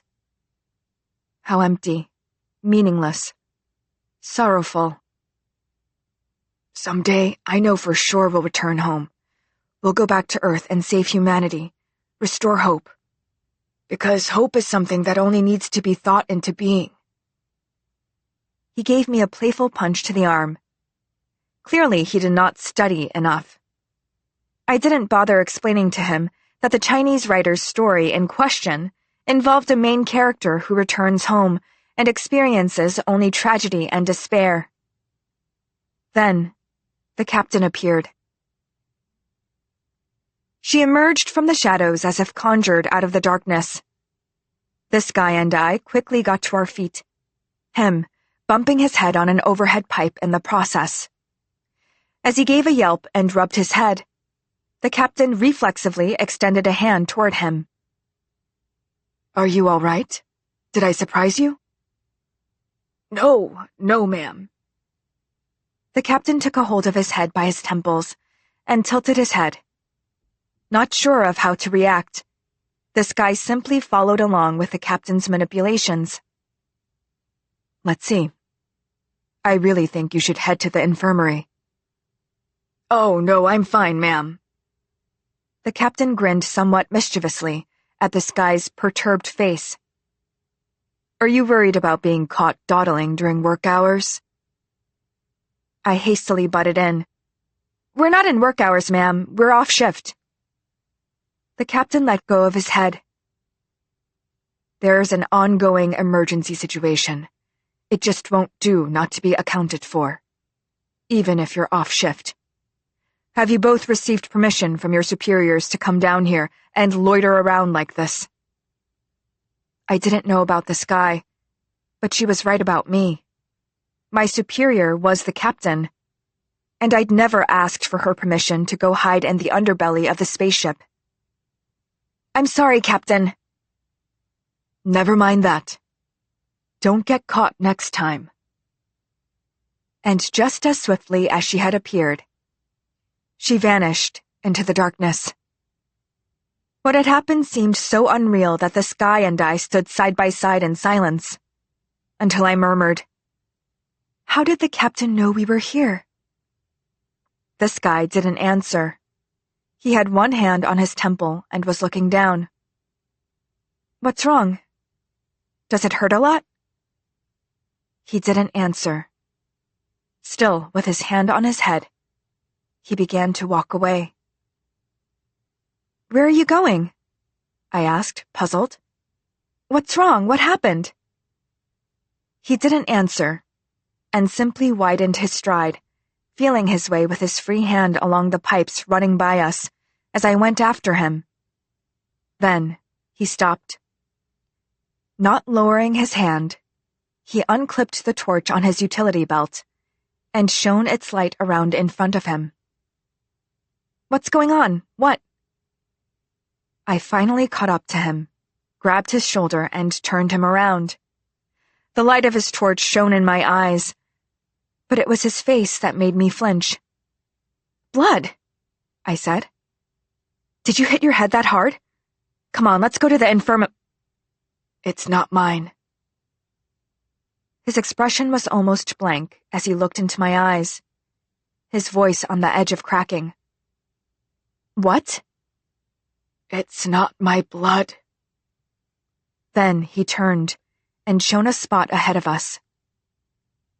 There, illuminated by his powerful torch, cheek ripped out and chunks of flesh missing in the torso and stomach, was the body of the first mate. Who had been infected first, the captain or the first mate? Or had the first mate never been infected in the first place, and it had just been the captain all along? I kept thinking these now useless thoughts as I looked down at the corpse that had once been the first mate. This guy, while shining his light down on the scene, didn't dare approach the body either. I've never seen a dead body before. I didn't know what to say to that. Instead, I said, "The right hand is missing." What? The body is missing its right hand. I suppose in moments of danger, the synapses of our brains also start firing at warp speed. Not that there's a way of verifying whether the thoughts obtained at warp were right or useful.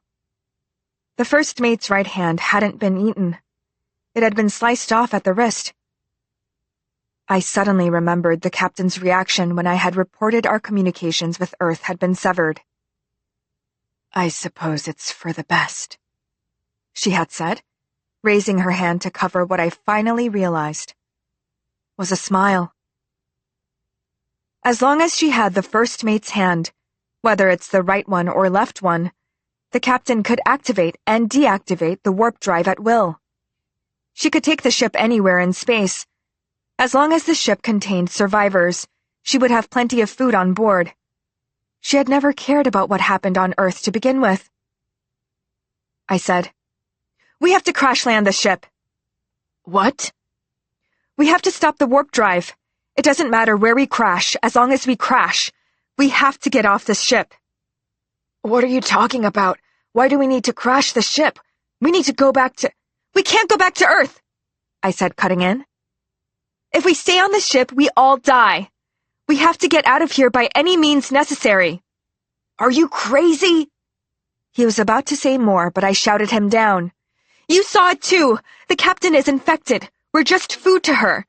Do you think she's going to let us cure the disease? Do you think she's really going to let us all go back to Earth?"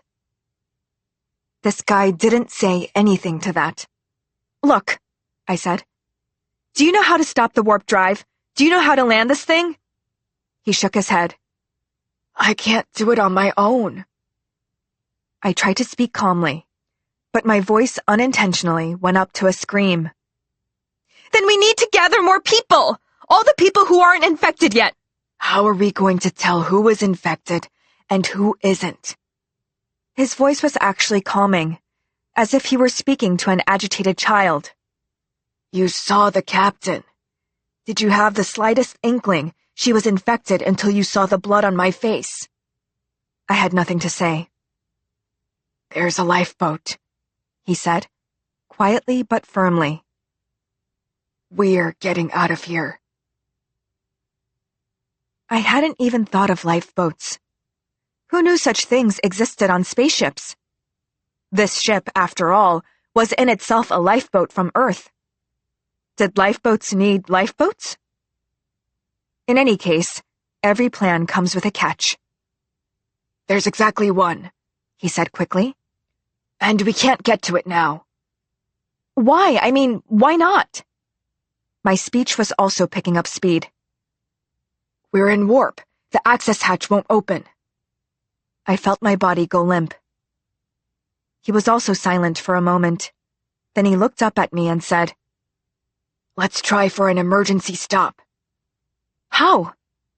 "I don't know exactly myself, but I heard that at least the first mate and captain have the power to bring warp to an emergency stop. I'll try to find out more." Seeing my expression, he gave my shoulder another friendly jab.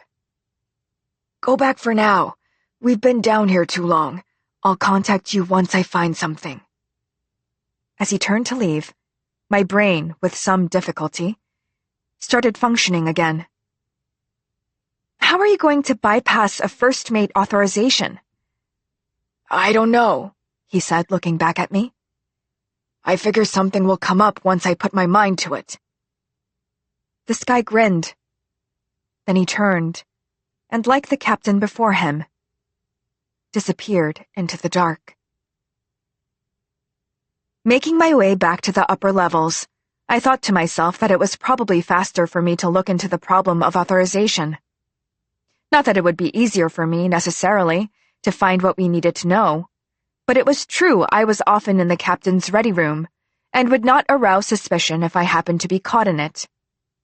Now that I knew her status, I felt apprehensive about entering her ready room, but seeing as I felt no desire to eat anyone, I thought it was reasonable to assume I was not infected. But even if I could slip into the ready room, what exactly would I be looking for inside? I knew her serial number, but there had to be more to it than that. What more did I need to find? I called this guy. I don't know either. All I know is it can only be done from the bridge. The bridge? That was even more dangerous than the ready room.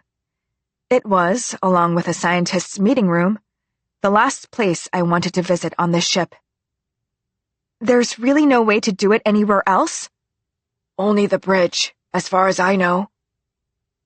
I hung up and got off the elevator. Slowly walking down the long corridor to my quarters, I was lost in thought. I came into my quarters. I sat in front of the computer. I stared into the screen. Salvation doesn't come to those who just wait. I got up. I went to get a spacesuit. Within the airtight spacesuit, I not so much as walked, but lightly bounced down the dark corridor to the bridge. So nervous I was gulping dry air. Both the bridge and the scientist's meeting room were on the top level of the ship, which was now entirely blocked off. There was no electricity, life support, or artificial gravity there. The pitch dark made the corridors seem longer the farther I went. My weak torchlight revealed the occasional patch of ice on the walls. I was at the bridge hatch. A cross of biohazard warning tape was stuck on it, and the hatch itself was sealed. I wasn't sure if an alarm would sound the moment I tried to open the hatch. But as I approached, I saw that while the tape was intact, the hatch behind it was in fact half open. I couldn't believe it. I stared. I reached over and pushed the hatch. It swung open. After a moment of hesitation, I entered the open hatch. The bridge, like the corridors, was dark. I switched on my torch again. The light blinded me for a moment. I could just about make out the controls, but I had no idea what any of them did. The splatters of blood from floor to ceiling made me feel dizzy. This was a mistake. Should I call this guy again? If I showed him the bridge through the camera of my comm device, would he find the emergency stop for me? The gauntlet of my spacesuit was so bulky that there was no way I could grip my device. The more buttons I pushed, the more mistakes I made, and the more anxious I got. That was when I heard a sound. I stopped what I was doing. I listened. Was it coming from me? I wasn't used to the spacesuit after all. When I started struggling with my comms again, I heard rustling from another corner. A monitor somewhere in the room was activated. Who is it? The screamed words formed in my head, but my voice refused to form the words. Instead, my body reflexively turned to the direction of the rustling, the beam of my torch swinging around. The distance was far, and the torch weak. The beam couldn't quite make it all the way there, but the dim light of the monitor across the bridge was falling on someone's face. The first mate's profile was only lit in outline, with the rest of his features in shadow. But even in that shadow, I could see his left cheek was eaten away. Through that hole, I could see the bloody ivory of his teeth and jawbone. With just the remaining half of his face, the first mate grinned. Then, as if saying hello, he lifted his left hand. When the first mate placed his dead hand on the lit screen, all the functions of the spaceship came to a stop. Aside from the great shock, I don't remember much. There was shaking. Not just a couple of shakes, but like pills being shaken in a pill container. I think I briefly lost consciousness for a bit. I don't know how many times I fainted, or how long it took me to come to. There were several flashes of light, and then utter darkness. What I do remember is that whenever I came to, I kept looking around me in the bridge. I was, of course, alone in there. Maybe it was better to die like this than end up like the dead first mate. I could find no reason to be afraid or sad. I have no idea how this guy managed to find me. I think he was trying to tell me something, but I could only see his lips move and could hear nothing. Once he had floated up to me and pulled me out of the bridge, he pulled out a rappelling hook with a retractable cable from my spacesuit and hooked it onto his. I'd had no idea the spacesuits came with such a feature until that moment. When he swam out of the bridge, I followed. Many objects were floating beside us in the corridors. Darkness, fire, water, bodies, blood. Various fragments that were once part of a person's body. There was only the spacesuit standing between me and certain death. As we waded through hell, the fact that all this was actually happening to me was incredible. I tugged at the cable linking me to the sky. He looked back. "What happened?" I shouted.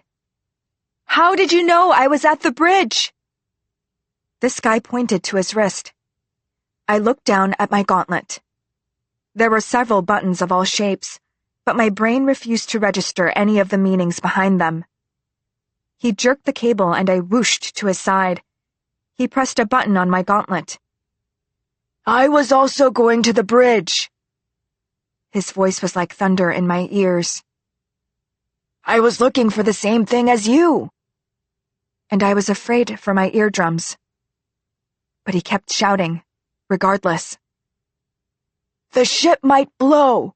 We've got to go." He turned and continued to swim down the corridor. I finally understood that he was grabbing safety rungs to propel himself forward. Doing the same, I followed.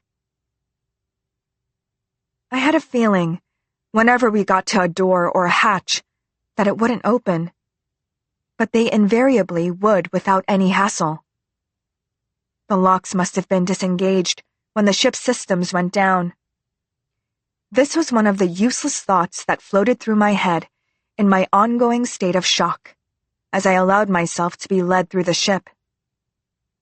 Countless corridors and doors, and bodies and body parts floating up to us at every turn. We were randomly drenched with water at one point, but these were relatively easy obstacles to overcome. When we finally came to a door that wouldn't open, I thought we had at last come to the inevitable. But unlike me, who was immediately ready to give up, this guy grabbed the door and vigorously started to pull. "Come on! Pull with me! We've got to get it open!" This voice was ringing in my helmet. Thankfully, I found the goddamn volume control. Otherwise, my hearing would have been damaged beyond repair before getting off the damn ship. But there was no time to respond, ask, or convey my thoughts to him anyway. I got on the opposite sliding door and started to pull. There was no gravity, which made it difficult to fix my body in a certain direction and concentrate my strength. The door started to shake a little. This guy looked up at me. I pulled harder. He whipped himself around, jerking me along because of the cable that connected us, and started walking off rapidly as he muttered, "That was the faster route, the shortcut. This way will take longer. How much time do we have before it explodes? Oxygen running out in these suits. We have to go, go, go!" It must be true that in a crisis situation, we tap into superhuman powers. How he could move so adeptly without having gravity to move against is something I would have marveled at if I had room in my mind to marvel at anything at that moment. As I was dragged along by the cable, I gave up on matching his pace and tried to preserve some remnant of dignity by trying to keep myself right side up as we made our way through the corridors, straining with all my might not to flip over on my tether. Then, a sudden stop. With difficulty, I managed to right myself. Before I could ask him what was wrong, the light of a torch shined right into my eyes. And over the shoulder of this guy in front of me, I saw the face of the captain. She was not alone. There were about 5 or 6 crew members surrounding her. They were all injured and bleeding in places. Probably the last survivors. Probably all infected. The captain took a step toward us. Her torchlight hit my retinas again. I winced and shielded my eyes. Through the ghost-like afterimage her light had left, I could see the captain's lips move. Not that I could hear anything she was saying. Neither she nor the other crew members were wearing spacesuits. This guy's voice cut through my thoughts over the comm. "What shall we do?" "Do what?" "The captain, she's infected. We can't take her on the escape pod." His head turned toward me. "You're a soldier. Do something." He wanted me to do something to the captain? Like a one-person mutiny? Not that words like mutiny had any meaning under these circumstances. I carefully tapped the side of my spacesuit. Normally, I did not carry a loaded gun on board the ship. But when I had decided to make my way to the sealed bridge, I had prepared it just in case. My gauntlet touched the side of my spacesuit. It was then I realized. I had taken the gun out of my drawer and holstered it to my belt, and then I had gotten the spacesuit. The gun was underneath my spacesuit. How could I have made such a stupid mistake in this situation? I couldn't believe it. I untethered myself from the sky and took a step forward. My gaze casually drifted to my left gauntlet, where this guy had pressed my buttons. Suddenly, the transmission button came into view. I pressed it. I spoke as calmly as I can, as if my life depended on it, because it did. "Ma'am, we cannot go down the corridor back there." It wasn't clear whether the captain could hear me, but I shouted it nonetheless. "There's a fire back there, ma'am. We have to go back the other way." The captain said something. I shook my head. "I can't hear you, ma'am." She pressed a button somewhere on the shoulder of her uniform. "What happened? Did someone execute the emergency stop? What are the casualties? The survivors?" "I don't know, ma'am." It wasn't as if I could tell her that the first mate's half-eaten, reanimated corpse was trying to screw us all over. "We came to determine that very thing, but I believe we are the only survivors at this time." "And the damage to the ship?" "Critical." That last part was from this guy, who butted in. Apparently, he had regained his wits. The captain nodded. "Do you two know about the lifeboat?" Of course the captain of all people would know about the lifeboat. But the word lifeboat, coming out of an infected person, made my vision go dark. "We must go further down to the hull and look for more survivors." "How could you, as the captain, even think about abandoning ship?" It was this guy butting in again. I wanted to stop him, but he didn't give me an inch to do so. "You want us to run away? How could you say such a thing? You were supposed to do something when we caught the first infections." A crew member roused himself from his stupor. "What's the meaning of this? How dare you speak this way to the captain?" "What captain? She's infected. This was her plan all along, to steal the ship with her helmsman so she could take us into space where they can eat all of us." He was shouting now. "What are you talking about?" The captain's expression was still dead calm, but her voice had taken an unsettling tone. This guy wasn't, however, in the mood to perceive such subtleties. He was screaming at the other crew members. "Can't you see? The captain is infected! She's been infected for a long time! She killed the first mate and ate him! She's going to eat you all!" He kicked the wall and went flying. If I hadn't untethered myself, I would have gone flying too. "We can't give you the lifeboat! You're all infected! You're all going to die, all of you!" The crew members converged on him. Because gravity had been turned off, they were all clumsy, and it was easier said than done, even with so many of them grabbing at him at once. But this guy was also in a state of zero gravity and could not get away that fast himself. The captain didn't move. She dispassionately observed the crew members and this guy tumble around, not saying a word. Then, she unholstered her gun. As soon as I saw her gun, I lunged at her. The biggest problem the afflicted have working against them is the fact that they perceive all other people as food. Food is something you eat or store away to consume at some other time. It is not your colleague. No one thinks of working together with their food to overcome some untenable situation. Everyone was attacking this guy, but the lack of gravity and his spacesuit was slowing him down. On the other hand, his spacesuit gave him a level of protection that let him fend them off. Plus, a few of the crew members were now attacking each other. The captain was much more adept at moving in zero-G than I was. My training kicked in as I tried to disarm her, but the lack of gravity and the presence of my spacesuit made it impossible to strike at her hand holding the gun. Though, come to think of it, I never did receive any training for a zero-G situation.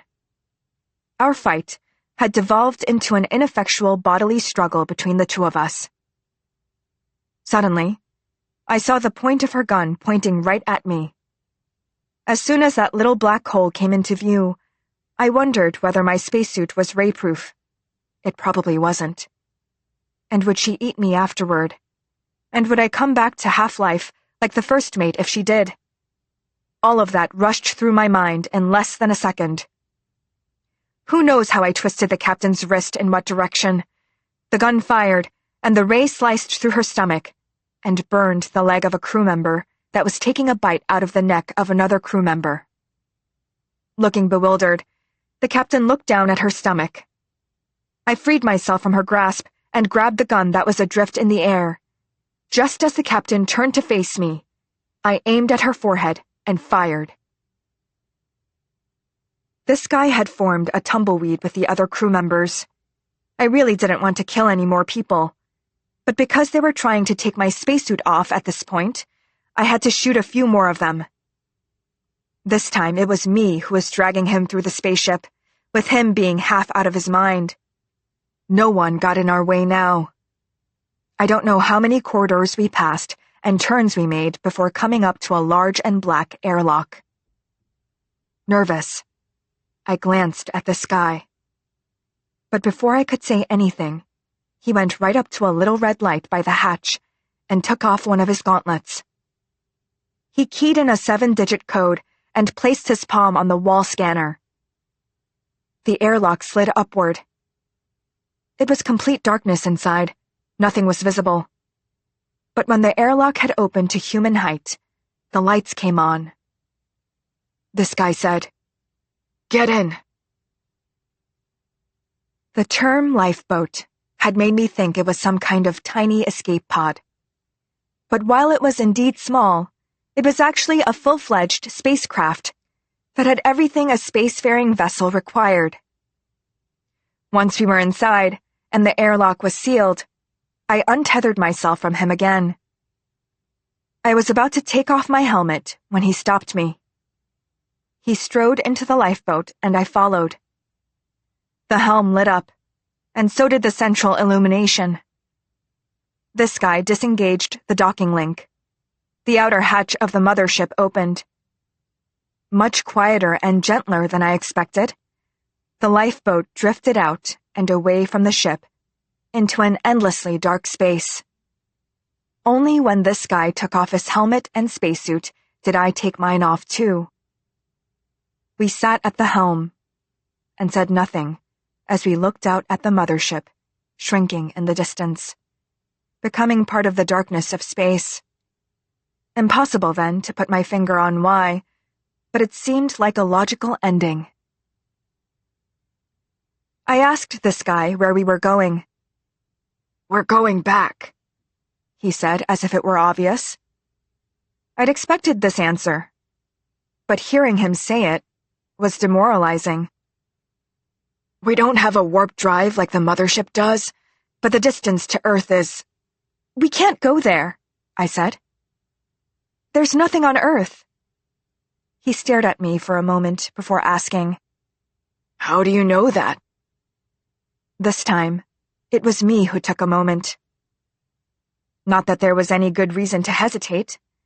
I was simply trained to be discreet. But how ridiculous was it that I would even care about confidentiality and operation security at this point? So I just told him.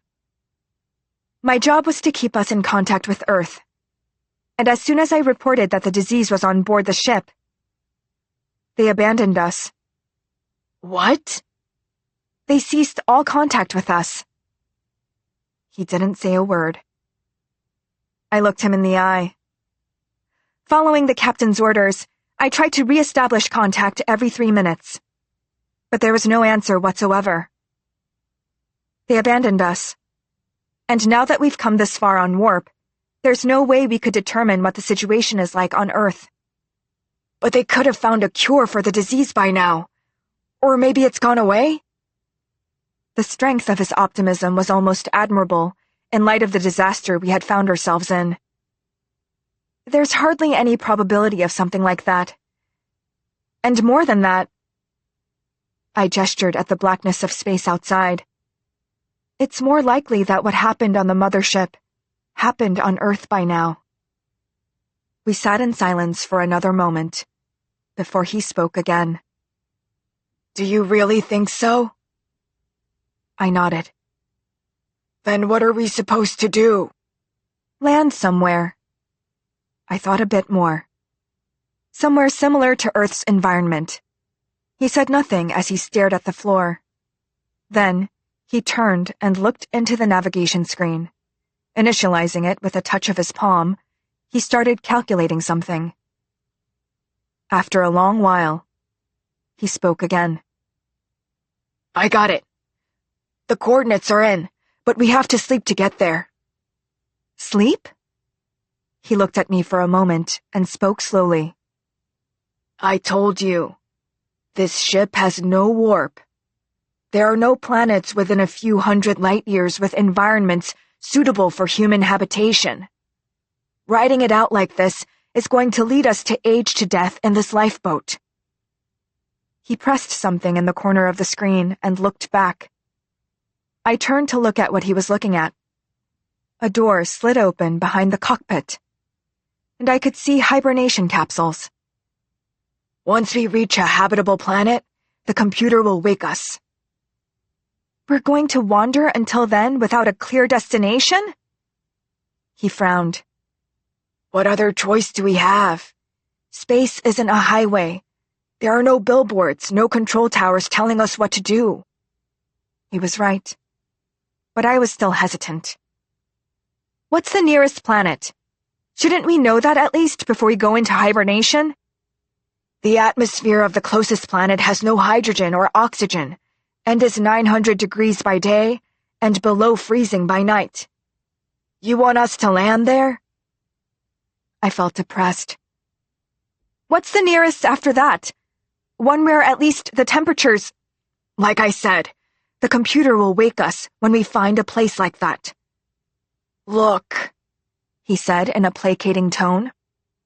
Machines like this are my specialty.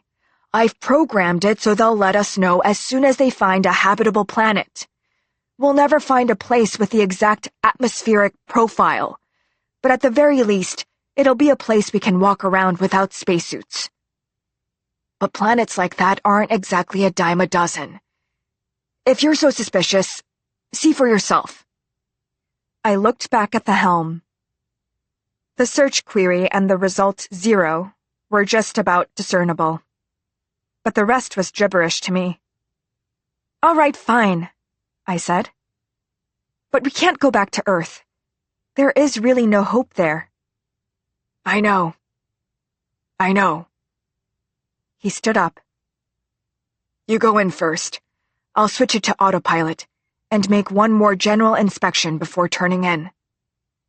Reluctantly, I nodded. Cryogenic sleep was a new one for me. He took me into the capsule and tucked me into the harness like he was putting a child to sleep. Right before the canopy closed, he patted my head.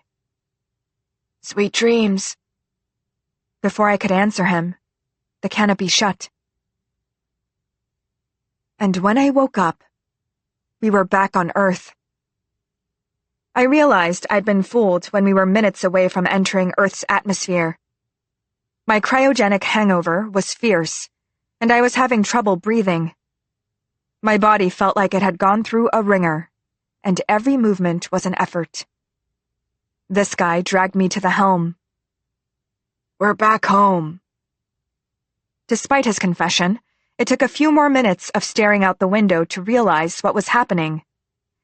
An electronic voice warned that we were 7 minutes away from atmospheric entry. What have you done? My voice came out a scream, splitting in the end. He was practically nonchalant. I just thought, what if we wandered the universe looking for a planet that was just like Earth, and wandered into an asteroid belt? If we really needed an environment like Earth, we should just come to Earth.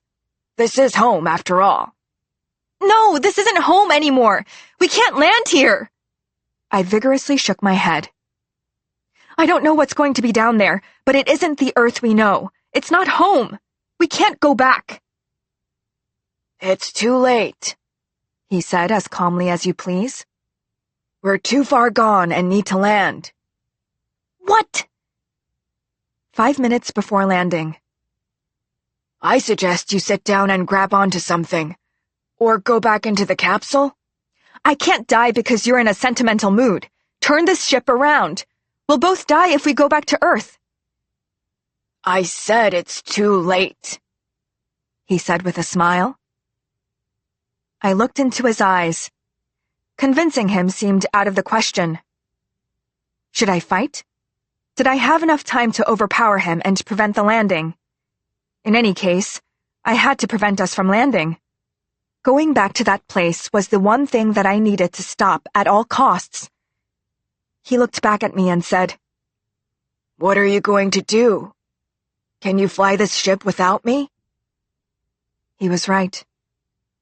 2 minutes to entry. Grab onto something, he said again. I stood there looking at the screen, and then back at him. Look, he said, annoyed. If you want to break your neck after coming all the way we came, do exactly that. You've been on a spaceship before. You know what's going to happen if you don't sit down. I sighed. There was nothing to be done but comply. But as I strapped myself in, I had to say one more thing. Just promise me this. What? After we land, don't open the hatch or try to get out before we know the situation outside, all right? Even if there are survivors, they could be infected. He thought for a moment, and then nodded his head. We entered the atmosphere. It was considerably bumpy, but the landing was more or less a success. He even boasted a little about it not being bad, considering it was his first landing attempt. I didn't care. Do not open the door and do not try to go outside. All right. I glanced out the window as I checked the atmospheric content and our humidity, temperature, and signs of life. The air wasn't too different from when we had left, but there were absolutely no signs of life. This guy looked a little disappointed. What happened? Humanity can't have been completely wiped off the face of the earth. Not if we fail to eradicate the disease. Even if there are survivors, I doubt they resemble anything near to what we would call humanity. Don't be such a downer, he snarled. Look, I have to get out there. No, just no. It's stranger somehow that there are no signs of life at all. Let's wait a little more. He shouted. We're here. What's there to wait for? In the silence that followed, a machine voice was heard. Signal detected. Receiving. Rows of symbols lit up the console display. Receiving. Look, he said excitedly. People! You were wrong. Someone is still alive and sending out signals. There must be an enclave of people who survived the disease. I looked at the screen. Nothing he was saying was registering in my mind. What is it? What's the language? What is it saying? He demanded. I didn't answer.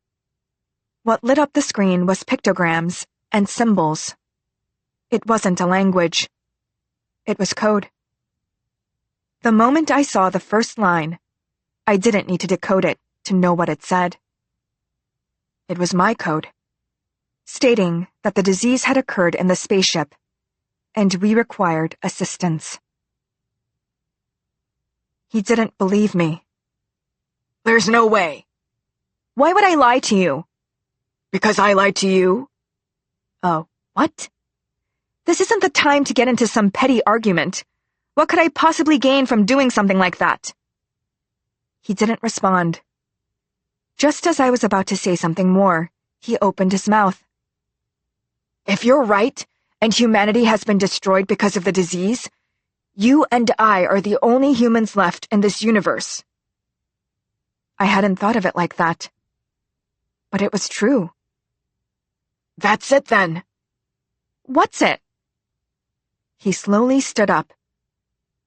Even if humanity didn't survive, we're still together. And we got back home. He looked down at the floor. We can start again. Like Adam and Eve. What are you saying? He raised his head and met my eyes. Like I said before. Hope exists if you think it to existence. If you don't have any, you can just make it up. And we're here together. Slowly, he approached me. We can be each other's hope. We'll start everything from the beginning.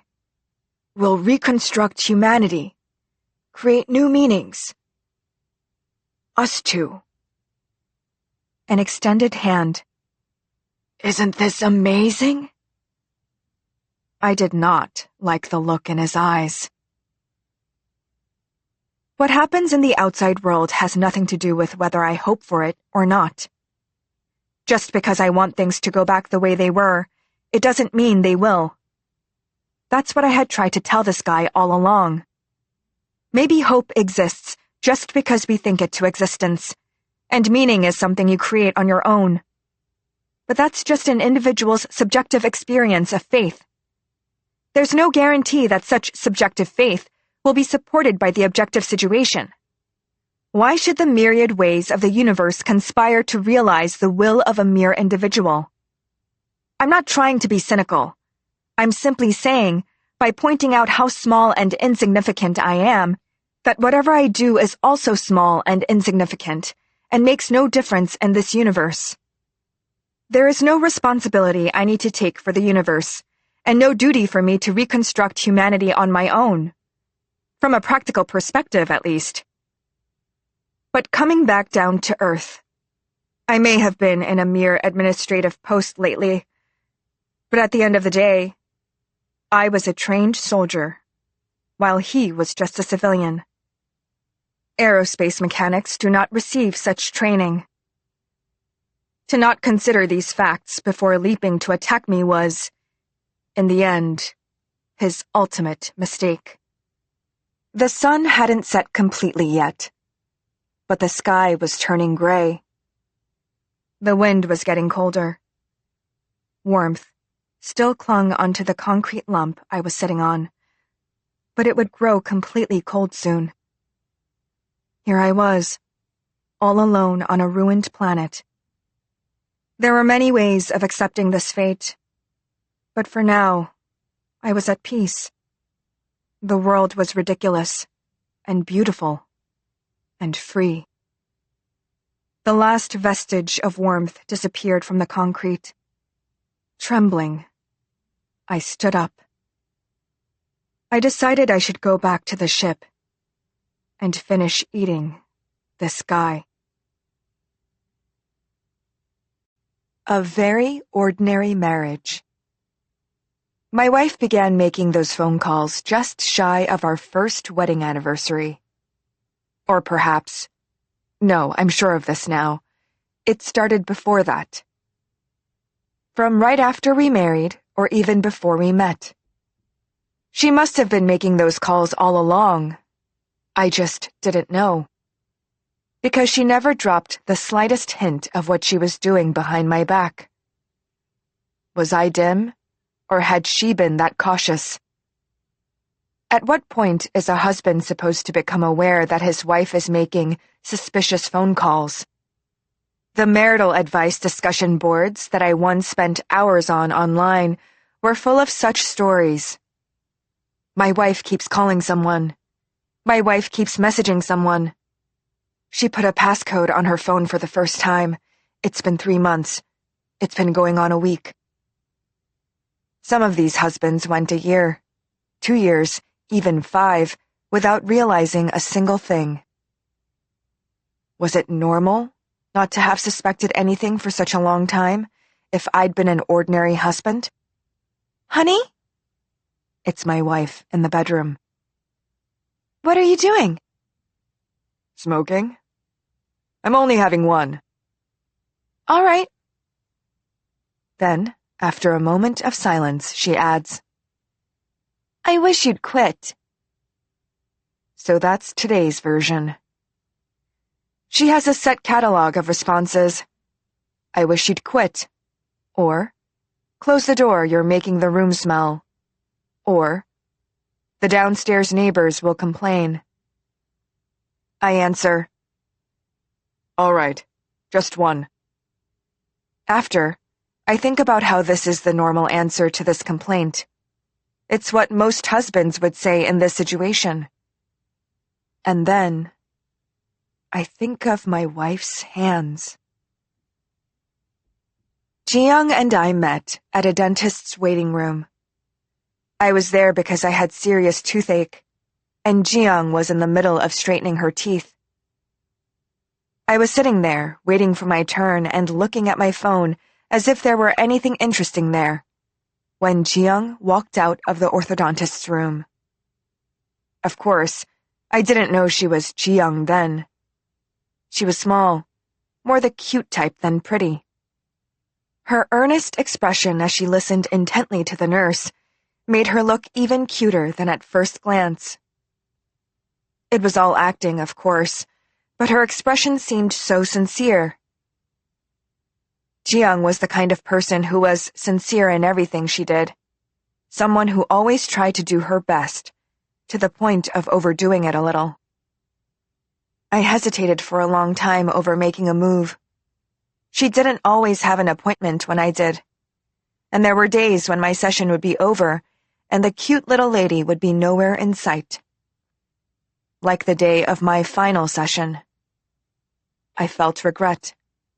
More regret than I'd expected. Which was why, when I bumped into her in the middle of the street on the way to the hypermarket, I inadvertently made such a joyful fuss. Hey, it's you! I was shouting and pointing to her as she gazed over the store windows, slowly walking in my direction. It's you, isn't it? From the dentist. You know, Baron Miso Dentistry? I yelled this so loudly that she gave a start, stopped in her tracks, and looked at me. Not just her, but everyone passing by.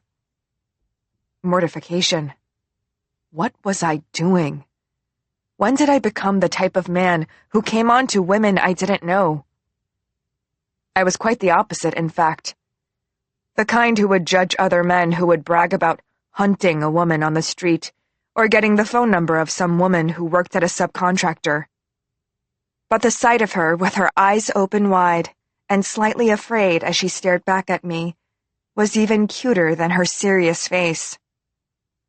Who knew why I was doing such a thing? But there she was, looking at me with her big brown eyes full of questions.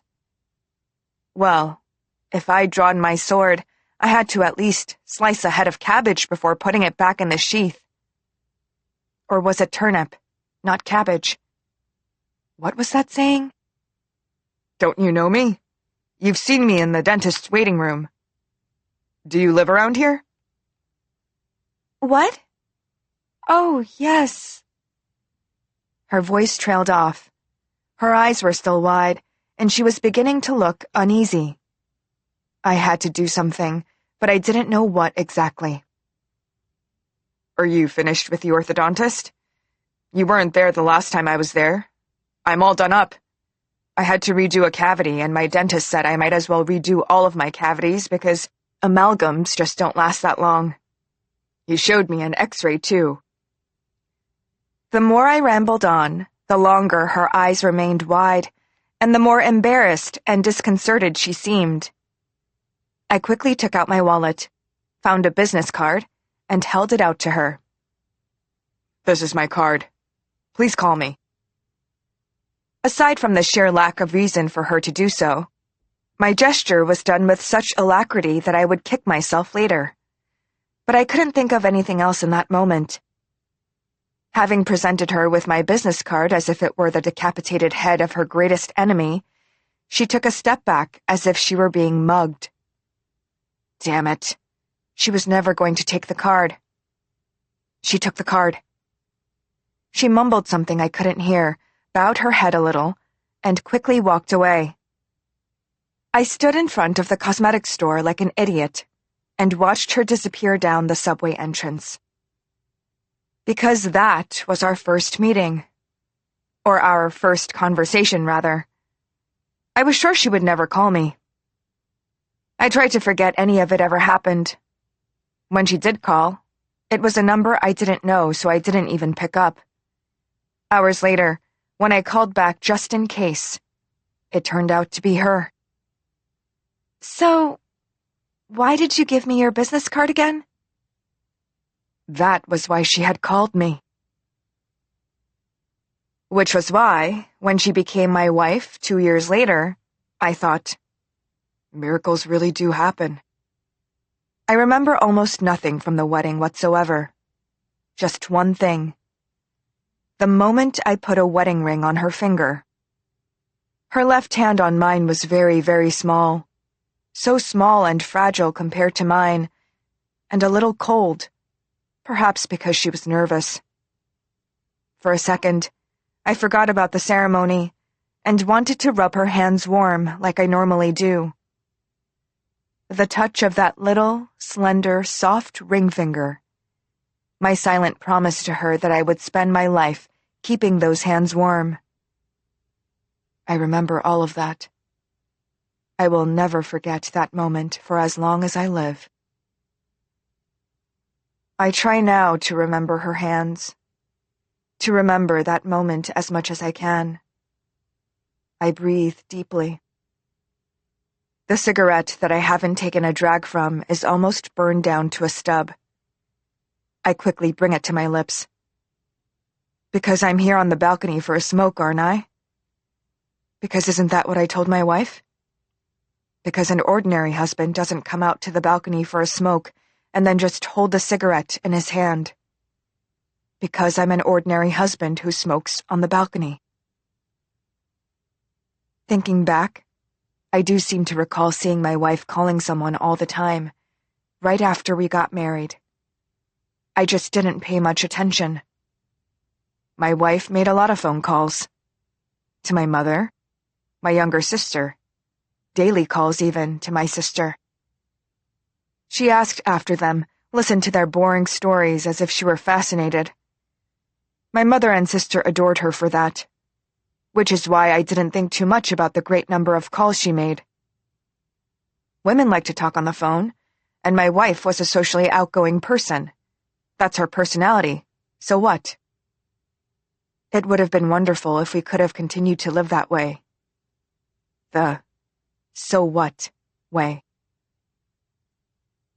I do not know the exact time my wife began those particular calls, but my sense that there was something strange was aroused a little less than a year after our wedding.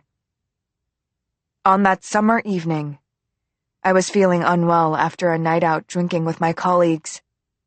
It wasn't as if it was my first time, and I was a pretty good drinker. But it was a restaurant I had never gone to before, and there must have been something in the food. I had come home and lay down in bed to go to sleep, when half an hour later, I was running to the bathroom to throw up. It didn't end once I'd thrown up everything in my stomach. I kept heaving and heaving, even when there was nothing that could possibly be in there anymore. After much dry heaving and clutching the rim of the toilet, I managed to eventually crawl out the bathroom door. My wife was going to have to take me to the hospital. She had to get me to the emergency room. But she wasn't standing outside the bathroom, nor was she on the bed. I lay on the threshold between the bathroom and master bedroom and waited for her in vain. Like some stout, thick snake, I crawled across the bedroom floor to the living room. My insides felt like they would burst, and I kept dry heaving, which made that short distance, otherwise traversable in a few steps, a vast desert. When I finally reached the living room door, which was ajar, I still didn't have the strength to stand up on my own, so I nudged open the door a bit wider and stuck my head out the gap. My wife was in the living room. Chung. I called out her name, but there was so little strength in my voice that my wife didn't hear me. I realized she was on the phone. She's calling the ambulance, was the first thought that crossed my mind. I don't think it's as serious as that, was the next, although I did feel grateful. What if they carted me over there and it turned out to be just drunk and throwing up? I thought of how embarrassing that would be. But upon a closer listen, my wife was not calling an ambulance, nor was she calling her parents or mine. She was speaking in a language I had never heard before. Sounds I never would have imagined were coming out of her mouth. Even as I think back now, it's as clear as a movie scene for me. I was in too much pain to think much about it at the time. My voice failed me once more. Straining, I pushed the door in front of me as hard as possible, and it slammed against the wall. My wife gave a start and looked over. Chung, I mouthed at her. She came running. Hospital, I mouthed again. She sat next to me and stroked my hair like I was a child. I've called the ambulance, she said. And a little while later, the ambulance came. I decided to forget about that phone call. It was only for one night, but I'd never in my life had to stay in a hospital before. Not to mention get an IV drip hooked into me. Who knows what was in that thing, but lying there with a drip made me feel less like I was about to die by the minute. The whole time, my wife sat right by me. The only time she wasn't there was when she went to the reception desk to get me admitted. But there was one moment when I fell dead asleep and woke up at dawn, when I felt like she was definitely not there. I don't know if she'd gone to the bathroom or was making a phone call or what. But in my half-woke state, I felt like my wife was nowhere in this hospital, that she had left me behind while I was sleeping. I fell into a panic. There wasn't an ounce of strength in me to get up and look for her. From my lying down position, I tried to find my phone, but my body refused to listen to me. I listlessly clawed at the air and the bedsheet with my fingers and dropped into a deep sleep once more. The next day was a Saturday, so I stayed in. I'd come home from the hospital and tried to get some rice chuk in me before going back to sleep for the day. I woke up again the next day at dawn. I was hungry. Not just normal hungry, but hungry for ramyun. As soon as I was conscious, I could see clearly in my mind's eye both the packaging and the logo of the ramyun I craved. Whether this craving for a specific food item after my recent food-related ordeal was a sign of my body trying to heal or destroy itself, I couldn't say. I carefully tried raising my torso off the bed.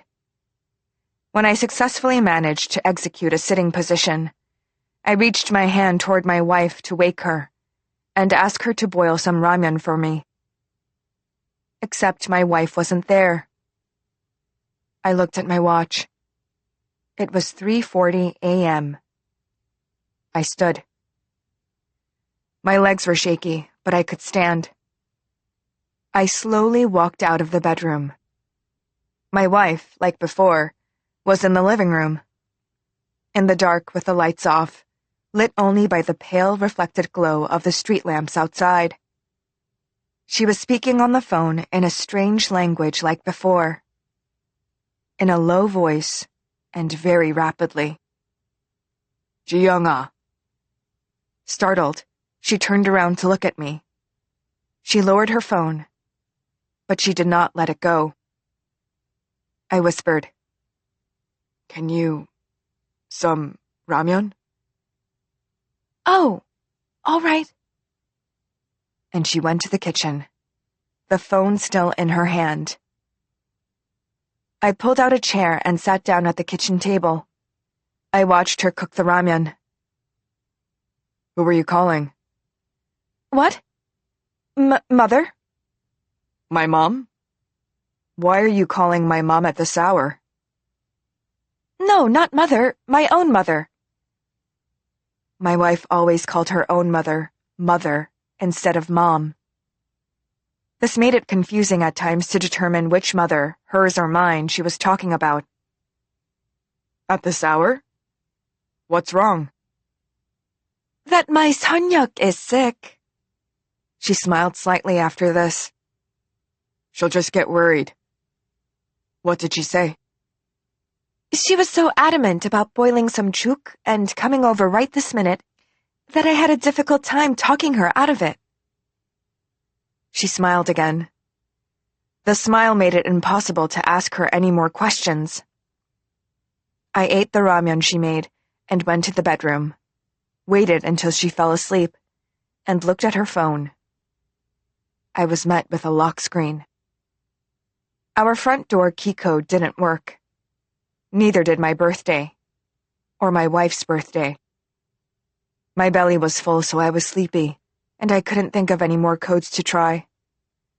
So I put the phone back where it was and fell asleep. How to crack a phone code. How to crack the pattern swipe. How to get every message coming into a spouse's phone forwarded to one's own.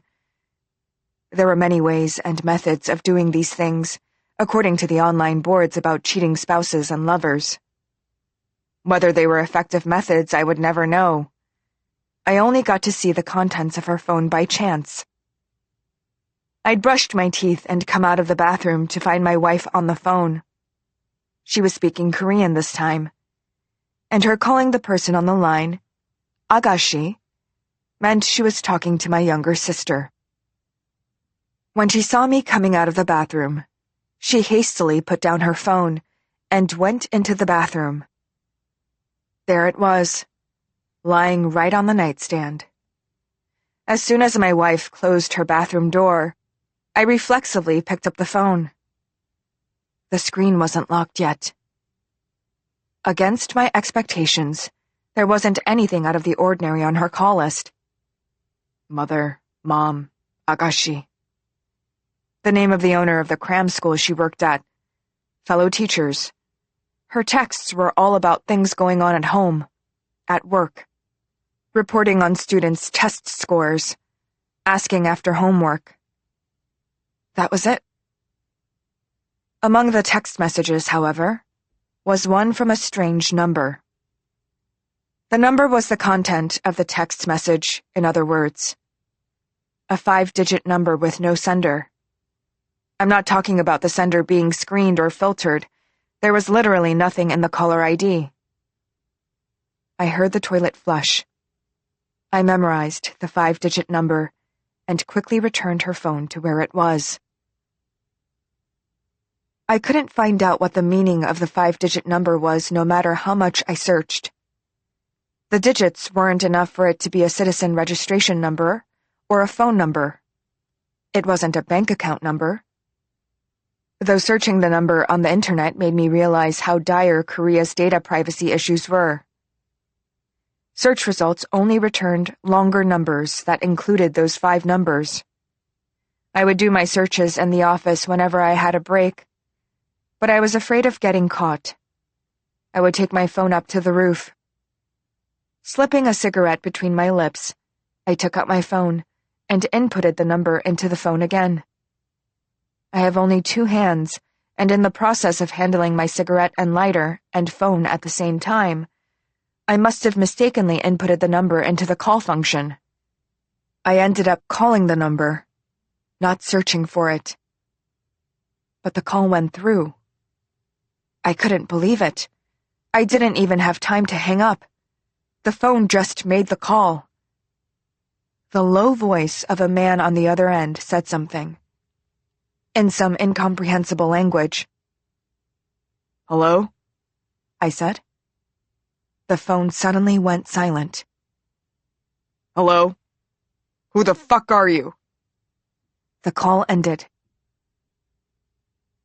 My wife made her confession that night. All throughout dinner, she had lowered her eyes and did not say a word. She had never been like this before, but I could guess at the reason. Nervous, I agonized over what the inevitable conversation after dinner would be, what direction our lives would forever pivot toward. Was my wife having an affair with a foreigner? How did she even meet him? It was not a language I understood at all, but my wife was clearly very quick and fluent in it. Then was this man someone she had known for a long time? Even before she married me? She finally started to speak. "Sanyeok 씨, I have something to say." "Then say it."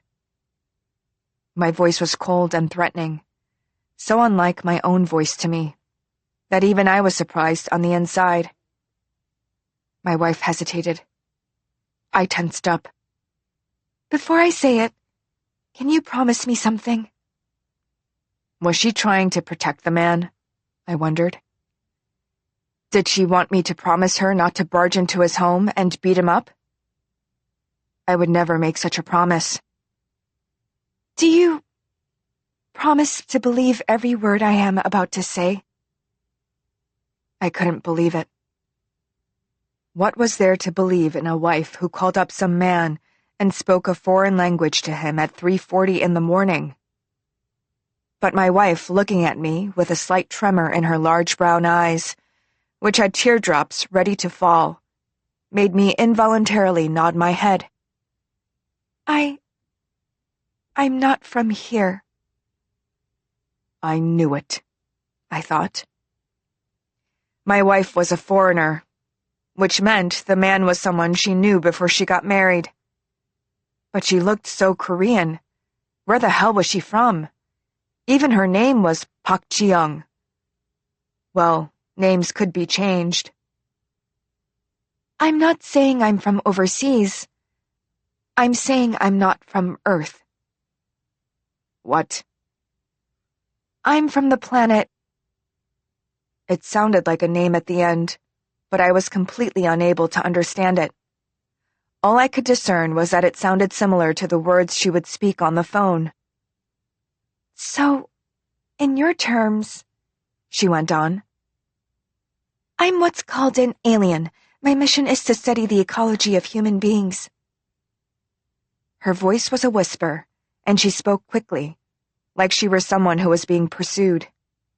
The reason I married you, Sanyokshi, was because I was ordered to live among Earthlings like I was one of you. I sat there, gaping at her. My wife had never, ever been as ridiculous as she was being in that moment. She had always been quiet and calm, her words and actions thoughtful and considered. But thinking back, it was true I had only known her for 3 years. I had no idea what kind of person she was in the time before those 3 years. For example, what school she had gone to, or what she'd studied, or what hobbies she had, or what work she'd done, or beyond such matters of her curriculum vitae. Really, what kind of person she was. And there was no way for me to know. Stories I'd heard on the internet or seen on TV about sociopaths flashed through my mind. Did their victims also feel the same way as I was feeling then, when their spouse or family member did some unspeakable deed and made up some brazen lie to their face to cover it up? But, aside from being ordered to, I really like Sanyokshi. Getting to know you for real, I came to like you. A tear rolled down her cheek. The place I was born in, it's very different from here. I had to finish my mission. It's not the kind of place that forgives mistakes. If they knew you knew me, if they knew you knew what I was doing, Sanyokshi, I would die. So what? My voice had come out a squeak. I couldn't bear to listen to her absurd lies anymore. What do you want me to do about it? You don't have to do anything. Just go on as usual, she pleaded. Like nothing happened, just like we've always lived. Can you do that? I looked at her. She was really sobbing now. Please forgive me. I'm sorry I lied to you. I wanted to tell you, but I didn't think you would believe me. It wasn't my intention to fool you. I'm sorry. I stood up. It was impossible to tell whether she was lying or insane. In any case, I couldn't be in the same space as my lying wife, who cried as she continued to lie. Nor could I have gone through this, heard such a confession, and keep on going as we had, as if nothing had happened. Grabbing my coat, I left the apartment. My wife clung to me as I left, and said something through her sobbing, but I brushed her off and slammed the door behind me. My wife, my original wife, the Pak Ji-young that I loved, in other words. That was the last time I ever saw her. After I left the house, I got into the car, but I didn't know where to go. Who knew I'd be playing the cuckold in a third-rate television drama where I storm out of the house? We were still honeymooners. It had barely been a year since we'd married. I started the car. Like many other people suffering the demise of a relationship, I ended up parking my car by the river. I thought for a long time and finally took out my phone. I called the 5-digit number. The same man picked up the phone. This time, he spoke a language I understood. Mr. Kim Sun-hyuk.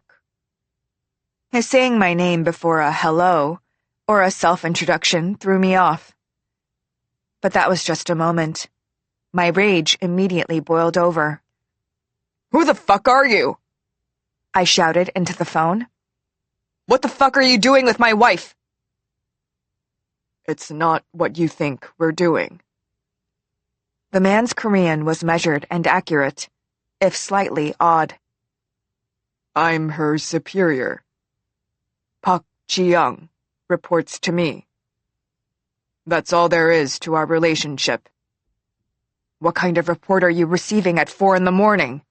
And what kind of boss demands a report from a woman taking care of her sick husband at 4 a.m?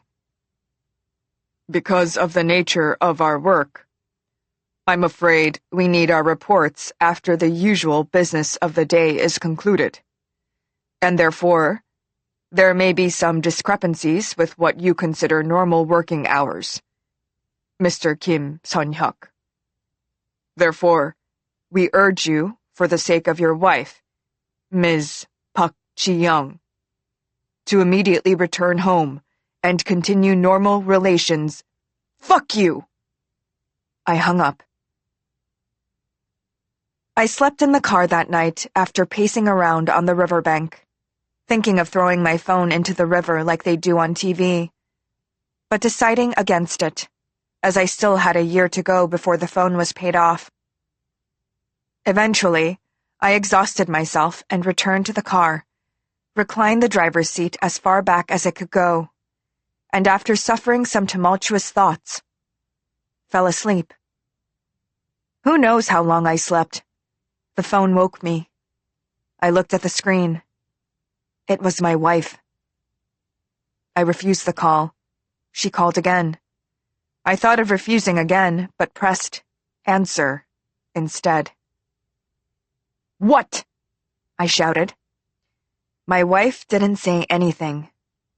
Instead of her voice, there was a shallow breathing, almost something like a whimper. Was she trying to set me off now?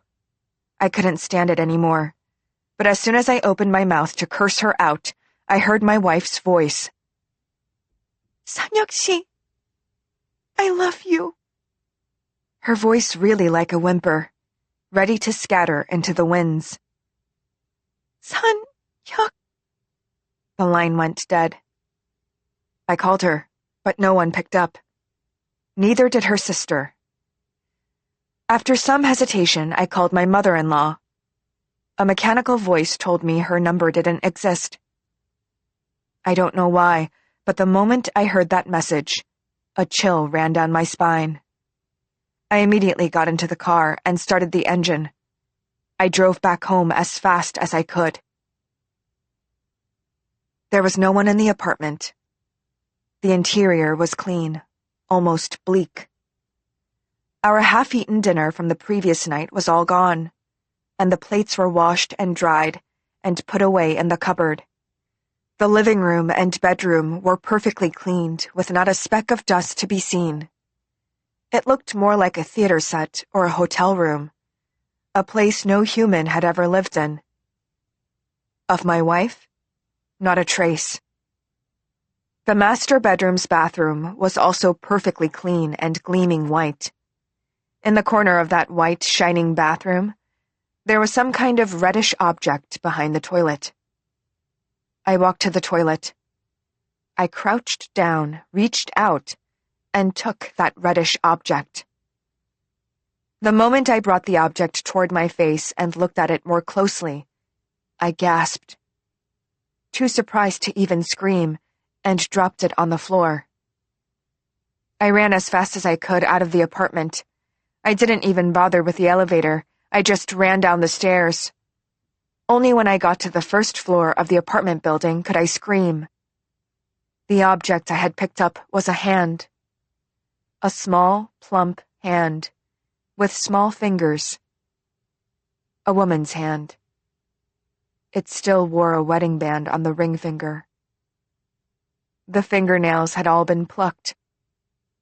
Only half aware of what I was doing at that point, I got into the car and tried to start the engine. I dropped the key. I stooped to pick it up, but then decided to call the police instead. I dialed 112. "Hello, police. This is Mr. Kim Sun-hyuk." The voice of the man from before. The same calm but slightly mechanical voice. You should go back home. Who are you? I screamed into the phone. What have you done to Chung? What have you done to my wife? Where is Chung? I'm going to kill you. I'm going to... If we're talking about your wife, she is at home. The man's voice was low and calm. What are you talking about? Are you mocking me? Before I could shout these things, the man said, Her hands were your favorite part of her body. Were they not? I couldn't find my voice. Please go home. The man was almost placating. Your wife is waiting for you. Before I could say anything else, he added, Live as normal a life as possible, like any other ordinary man. The call ended. The first night we spent together, we had this conversation. Which part of my body does Seonhyuk-shi like the most? She always called me Seonhyuk-shi before we married. After we wed, occasionally it was 여보, but almost always Seonhyuk-shi. She never called me by any kind of term of endearment like oppa. Your hands. I said this without hesitation. I love your hands the most. Why? I smiled. They're small and cute and plump, like baby hands. I clasped them in mine. The only reason I'd said that was because I happened to notice them in that moment. I loved her whole self. There was no part I could say was my favorite. Thinking back to that moment, I first saw her in that dentist's reception room. Now the thing I recall are her eyes. Large, sincere, and brown, like the eyes of a gentle puppy. Sometimes, even now, I'm glad my answer to her question had not been her eyes. Or maybe glad is not the right word. I slowly got out of the car. Slowly, I shut the door and crossed the parking lot, and very slowly entered the apartment building. As the elevator creeped up to the 12th floor, the numbers ticking up one by one, I thought about the clean interior of the house, the gleaming white bathroom, and the reddish hand with all of its fingernails plucked off, and the wedding band on the small ring finger. The elevator doors opened. Taking a deep breath, I stepped into the hall. Cautiously, I made my way to the front door. Just as I was about to lift my hand to key the code into the number pad, the lock suddenly clicked, and the door opened. My wife stuck her head out the door. Chung! My shout rang through the hall. I swung the door open wider, ready to leap inside and hug her. "Oppa, you're here," she said. I froze where I was. My wife took a step outside the doorway. "Come in, Oppa," she said in a small voice. Her face resembled my wife's, the one I had married. No, it was almost identical. There was almost no difference in height or weight. Even the shape of her head was the same. Her voice was very familiar to my ear. Everything was the same. The same. "Oppa," she whispered. Imploringly, she held out her hand. The hand was slender. The fingers were long. There was a familiar wedding band on the ring finger. "Please," she said again. Because I could read the desperation in her large brown eyes, I swallowed every ounce of the terror that was rising up my throat and forced myself to grab her outstretched hand. "All right," I said. "Let's go inside." The house was clean, and there was a dinner set on the table. The bathroom gleamed white.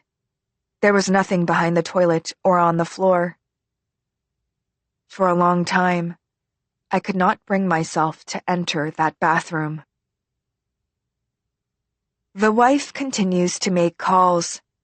She calls my mother, my little sister. She calls her own mother, her own sister. Or at least, she says she does.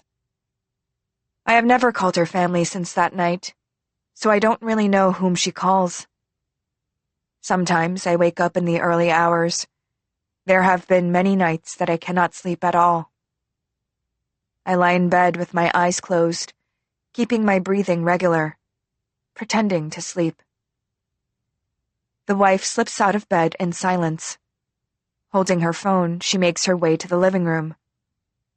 I do not eavesdrop on the wife. I keep my eyes closed and try to fall asleep. The wife calls me Oppa, and her hands are slender, her fingers long. On the ring finger of one of those long and thin hands is a wedding band that I did not put there. I have thrown up many times. Oppa, what's your favorite part of my body? The wife said this to me in the middle of breakfast. I almost spat out the coffee I'd been drinking. Why do you want to know that? It hadn't been my intention to sound so rough. The wife recoiled. Ever since that night, the wife always seemed wary of me, cowering in my presence. I'm sorry. I'm not angry at you. I like everything about you.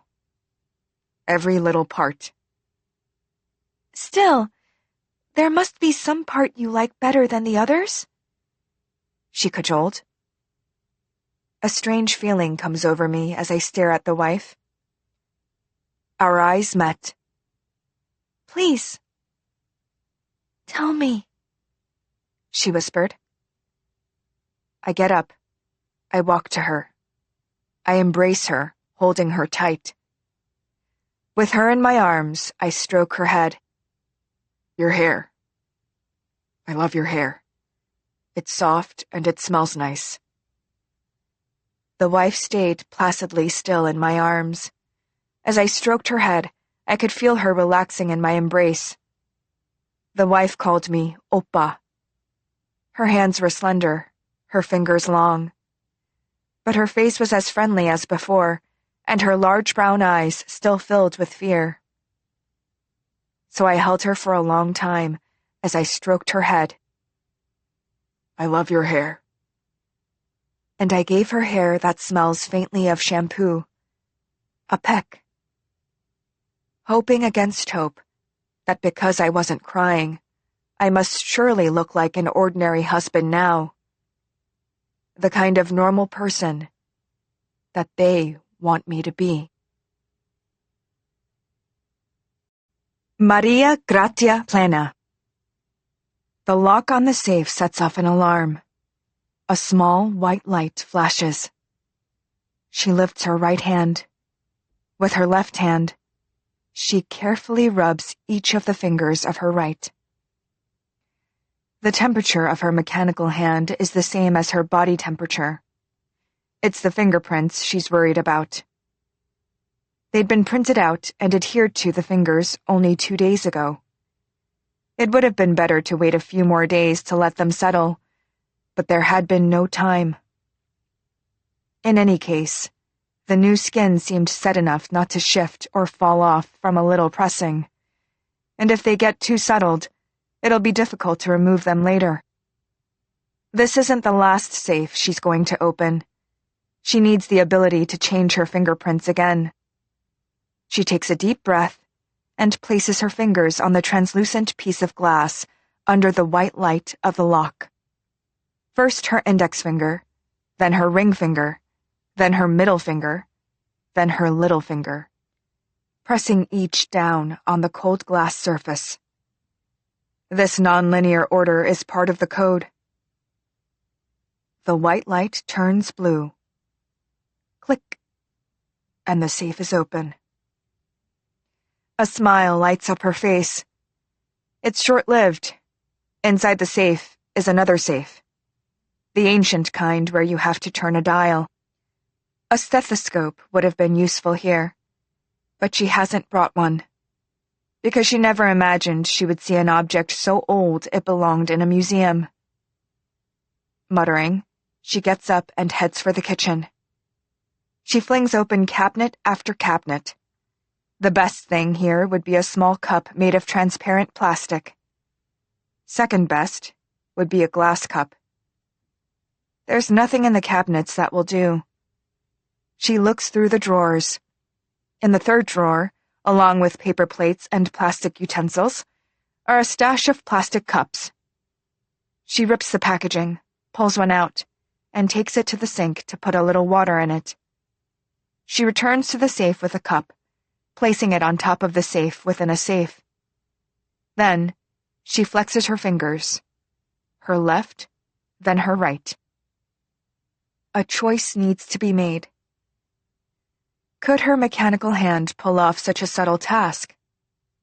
She has always been right-handed.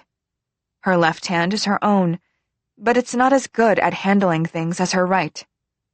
Even if her right arm was a machine, it had stronger, more developed connections to her brain and nervous system. She lifts her right hand and hesitates again. Can she detect the clicks without a stethoscope and only her hand? There is simply no time. She takes a deep breath and brings her mechanical hand to the dial. Her breathing stops. Staring at the plastic cup, she slowly begins to turn the dial. The gears turn smoothly. There's almost no sound. But just when the dial moves between 50 and 60, a slight tremor appears on the surface of the water in the plastic cup. To her, it might as well be a whirlpool on the surface of a lake. She turns the dial again and stops at the number where the tremor had happened. Click. She turns the dial in the other direction, this time between 10 and 20. There's another tiny tremor. She stares at the plastic cup as she keeps turning the dial again and again. 58, 13, 72, 35. Click. Using her mechanical hand, she pulls the handle of the safe. The safe door opens. With her less dexterous but real left hand, she reaches into the safe. She grabs a hold of as many of the plastic-wrapped objects as possible.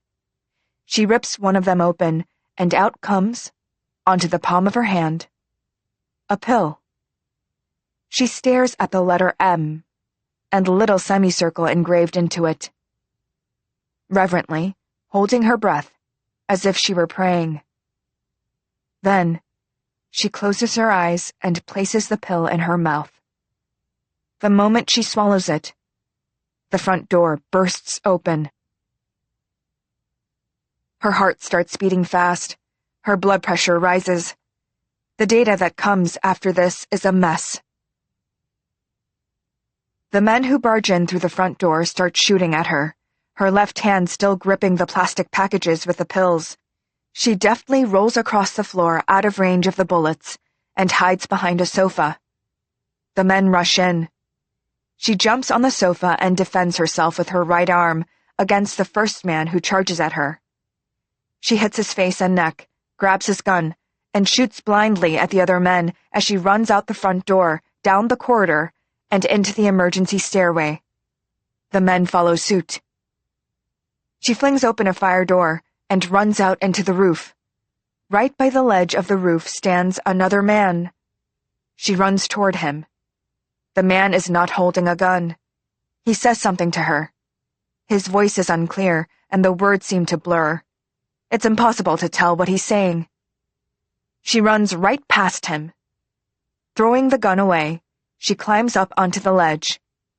The door opens again, and the men holding guns shout and curse as they rush onto the roof. The man without a gun again says something to her, but his words are still inaudible. She looks at him. Guns fire behind her. She leaps from the ledge. Strong winds graze her face. Her hair and shirt tails whip the air.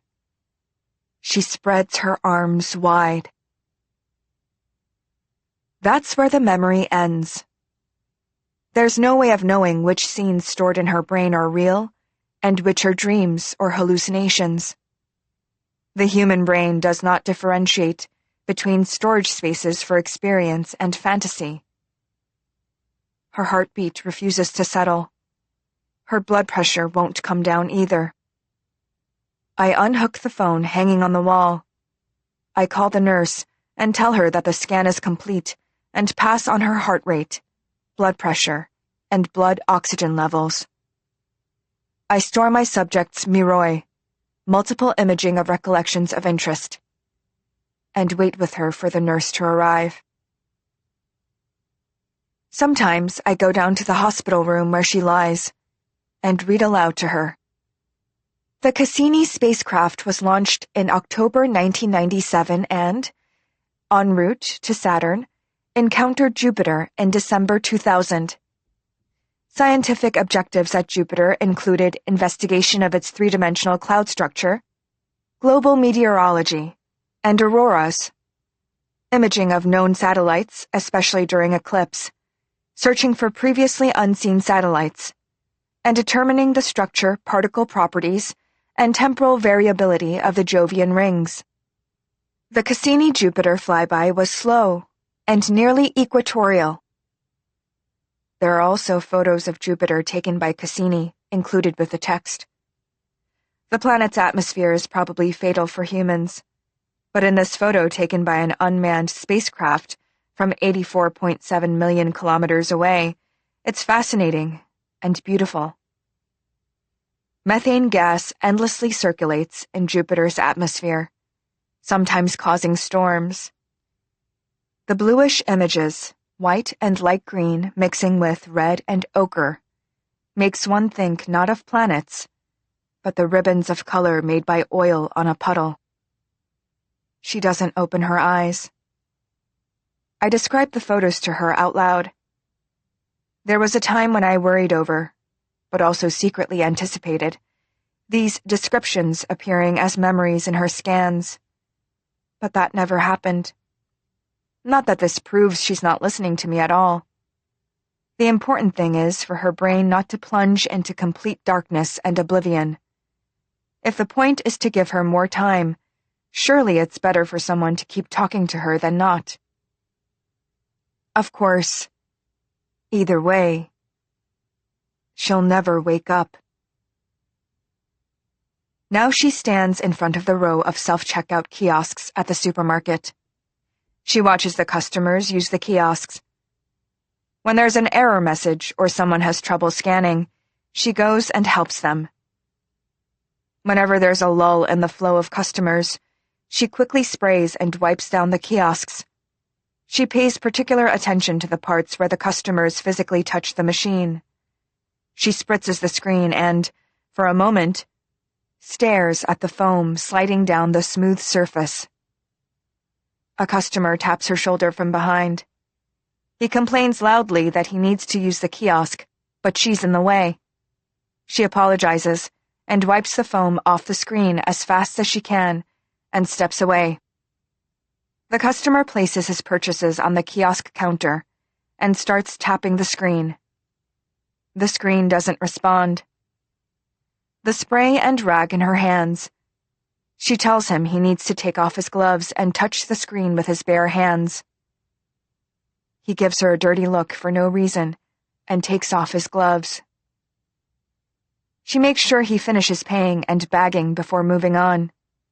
She sprays another screen and waits for a moment. The soapy foam creeps down the screen and leaves rainbow trails all over the surface. She stares at the trails. The scans today are somewhat more real than the one from before. Just looking at the images is enough to make one believe her innocence. Her heart rate and blood pressure are also normal. The way she looks in the image is calm as she is now, under the scanner. I continue my work. She is sitting in an empty lot behind the supermarket building, eating her lunch. There's a concrete wall along one side, and the other is open to the employee parking lot, creating a sense of desolate emptiness. There are wooden benches and tables, and another person at a different table is eating something. In the parking lot, there's a male and a female employee having a smoke. Quiet and boring scenes play out around her as she eats lunch by herself. The worker at the other table gets up. He's old and seems to be arthritic. He pushes himself off the bench with some difficulty and moves with a slight waddle to the employee entrance and disappears inside. There's a pile of trash where the worker had been sitting and having his lunch. He could clean up after himself, the bastard. It's the woman who had been smoking. She's about to go back inside. She's frowning at the mess. I'll clean it up before I go in. The smoker mutters. He keeps making a mess because you keep picking up after him. It's no bother, she says expressionlessly. Fine, says the smoker. Suit yourself. She leisurely walks to the employee entrance. The male smoker opens the door for her. As the two disappear into the building and the door closes, she takes a slow sip of coffee. Then she gets up. There are a few dusty cars in the parking lot, and the sky is gray. An occasional wind blows the dust off the cars before coating them again. She gathers the packaging from her lunch and tosses it into the trash can. Then she goes to where the male worker had been sitting. She gathers the disposable cup, fork, and food container, and just before she tosses them away, she discreetly rifles through the leftover food in the container with a man's fork. Under the fried something doused with mayo is a plastic packet filled with white pills. She fishes it out with a fork and wipes off the mayo as best she can before looking around. She is alone. She throws away the trash. Carefully, she places the packet of the pills in her right hand, her machine hand. She makes a fist. She opens it. The pills in the packet have been crushed into white powder. The plastic packet is undamaged.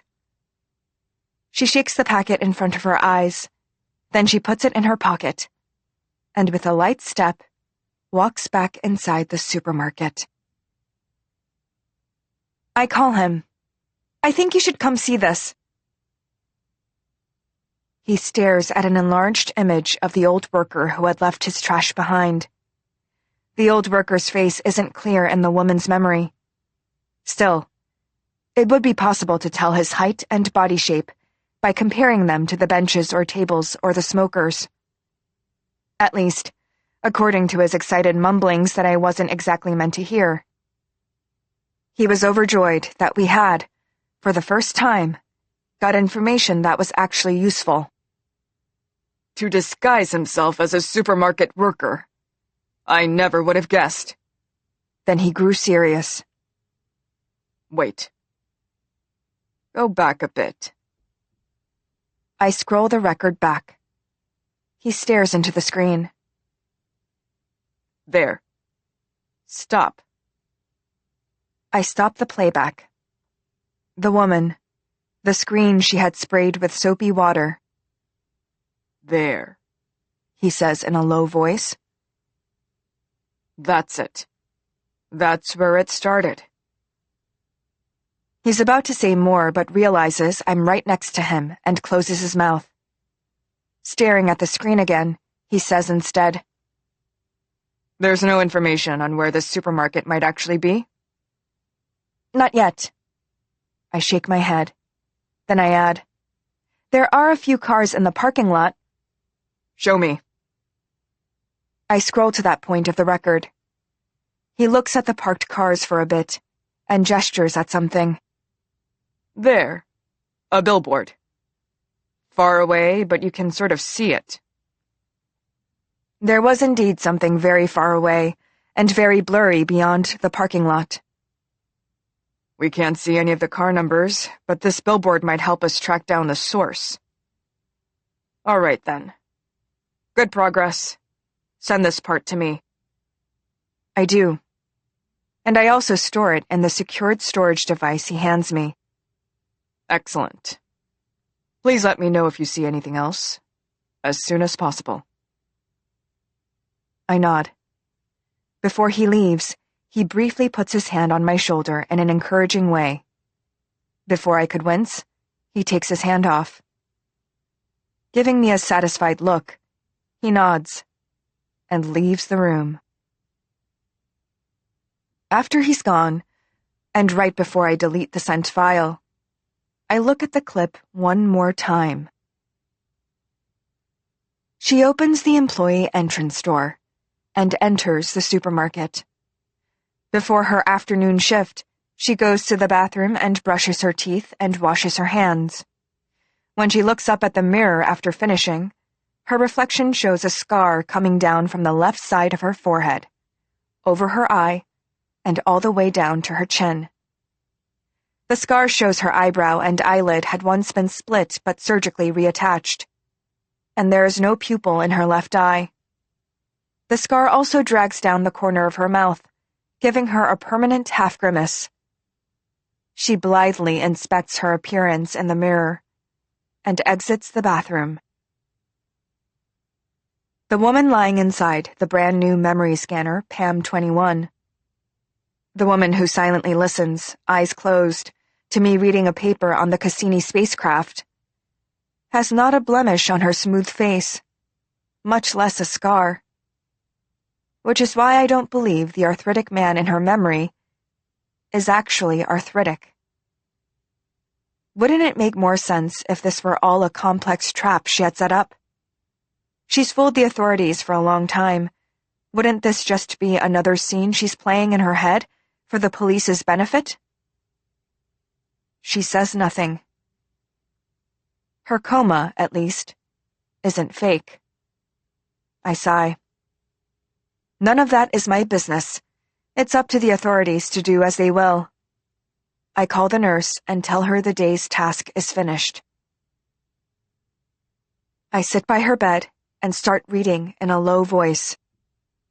From 1 October through 15 November 2000, Jupiter's entire disk fit within the ISS NAC field of view. During this time, images were acquired in 9 spectral filters. Between mid-November and 9 December 2000, a 2x2 image pattern was needed to cover the disk, and spectral coverage was reduced to 5 core filters. I tap the little image that appears on the ebook screen. A video of the images taken by the spacecraft pops up. Space is black and dark, and Jupiter, seen through a blue filter, is like a gigantic marble with lots of squiggles. Cassini had taken time-lapse shots of the entire surface of Jupiter to create an image of 360 degrees, which made the Jupiter in the photos look like the planet was rotating. The squiggly lines spin. I explain all of this to her. And I wonder, my job is to find the images in her sleeping mind and record them. Cassini had traveled through space decades before I was born, taking pictures of strange planets. I felt a kinship with this unmanned spacecraft from long ago that had admirably accomplished its mission before disappearing into the dark of space. I hear a light tapping and look up. The nurse has stuck her head in the room and is looking at me. Before she even says anything, I nod. I turn off the book and get up. It's time to hand her over to the medical professionals, because we have to keep her alive. If her brain dies, so do her memories. I say goodbye to the nurse and leave the room. She stares at the small white pill in her palm. She puts it in her mouth, and swallows, and opens the door and enters. It's a hotel suite. Opulent, full of men in suits. One of the suits invites her to sit down. He is older, with salt and pepper hair. She sits. From her bag she takes out a pouch that's slightly larger than an adult's hand and places it on the table. The older man in the suit opens the pouch and pours out some of its contents on the table. Pills. The letter M with a semicircle. They're not white this time, but light green. The man gives her one of the pills. Like it's candy, she puts one in her mouth. After rolling it around with her tongue a bit, she swallows it. The suits stare at her. Silence. Behind the suited men, another man appears, who isn't wearing a suit. He comes up to the table and stands by her. She doesn't look at him, and the suits don't pay any attention to this man not wearing a suit, who has appeared out of nowhere. She raises her arms, somewhat dramatically, at the suits, who glance at each other. The older man with the salt and pepper hair reaches out and puts a green pill into his mouth. The other suits do the same. One by one, each of the other suits goes into convulsions and drops to the ground. The older suit and the woman are watching the fallen men. Some of them try to get out their guns. But before they can do so, they go limp with their hands still on their holsters. Only the older man and the non-suit remains. He smiles at her and nods. In response, she also smiles a little, and calmly nods. Then, the older man stands up and aims a gun at her. The moment she gets up, her right arm moves at incredible speed. The older man's gun becomes one lump with his hand. As he opens his mouth to scream, the woman's machine arm extends in a flash across the table and grabs him by the throat. After crushing the older man's windpipe, the woman, at a leisurely pace, returns her pill pouch to her bag, steps over the fallen men, and goes into the bedroom of the suite, and comes back out with a piece of travel luggage. The man not wearing a suit follows her. She looks at him and smiles. Then, she drags the luggage bag out the hotel suite. I call him. Sitting there, waiting for him to come, I think about the man with the salt and pepper hair, the man who handed her the drugs at the supermarket, and the man who had pointed his gun at her. I think about the source, and beginning, and disguise the guy mentioned in our previous meeting. He thinks I don't understand the implications of these words. Or he hopes not. And I don't go out of my way to let him know that I do. The Justice Department Office of Science and Technology made me sign a non-disclosure agreement before I took on this work. Searching, scanning, storing, recording, or transmitting the subject's private information or reason for arrest is restricted, and all the work we do and the results we come up with have to be kept under strict confidentiality. The scan subjects are criminals, and any information garnered from the scanning must only be used to solve open cases and prevent future crimes, as per the Criminal Code's Information Security Act and the Technological Application Special Act, which basically means I should shut up and scan, record what comes up, hand it over to my supervisor, and forget about the whole thing. Otherwise, the government could use the law to throw me into a cell, or charge a huge fine. The penalties outlined in the 7 crammed pages of the NDA. Not that I would ever go around leaking the subject's information. I am a professional technician, and as a professional technician, I have ethics as well as knowledge. I've taken on many cases, viewing memories of first loves and those of a patient suffering from dementia, even the consciousness of various animals. I was asked to scan for plant consciousness once, but failed. and I have never leaked the obtained information. And I never will. But years before I took on this particular subject, before I even dreamed I would be asked to handle such a project, I had seen her face in the news almost every day. I could not believe the reports alleging that this woman, who looked like any ordinary woman on the street, was behind a huge drug distribution network. The pills she developed were potently hallucinogenic, and therefore popular among people with a certain tendency. She was successful mostly because she was kind of all over the place, and very difficult to predict. She could evaporate under the most intense surveillance. Even if she happened to get arrested out of sheer luck on the part of the police, there was never sufficient evidence to connect her with the development and distribution of dangerous drugs, and she was always released. Whereupon, she would vanish. But now, thanks to the scans, they had definitive proof that she was involved in the drug dealing and murders. The man I report to, and his agency, must be thrilled. What I want to know is something different. I want to know how she got involved in this life, to understand why she tried so hard to develop and distribute this drug, a drug that has now put her in a comatose state herself. The whole drug deal thing in the hotel suite is so fanciful that it belongs in a movie, not real life. The supermarket memory is what really unsettles me. Spraying the drug on surfaces where customers can touch it has no financial benefit for her whatsoever. They will only OD and get sent to the hospital in an ambulance. They're not paying her for the experience. Sure, there will be a small market of users who survive and become addicted to the drug, but so many people getting hospitalized under the same symptoms only invites scrutiny from the authorities.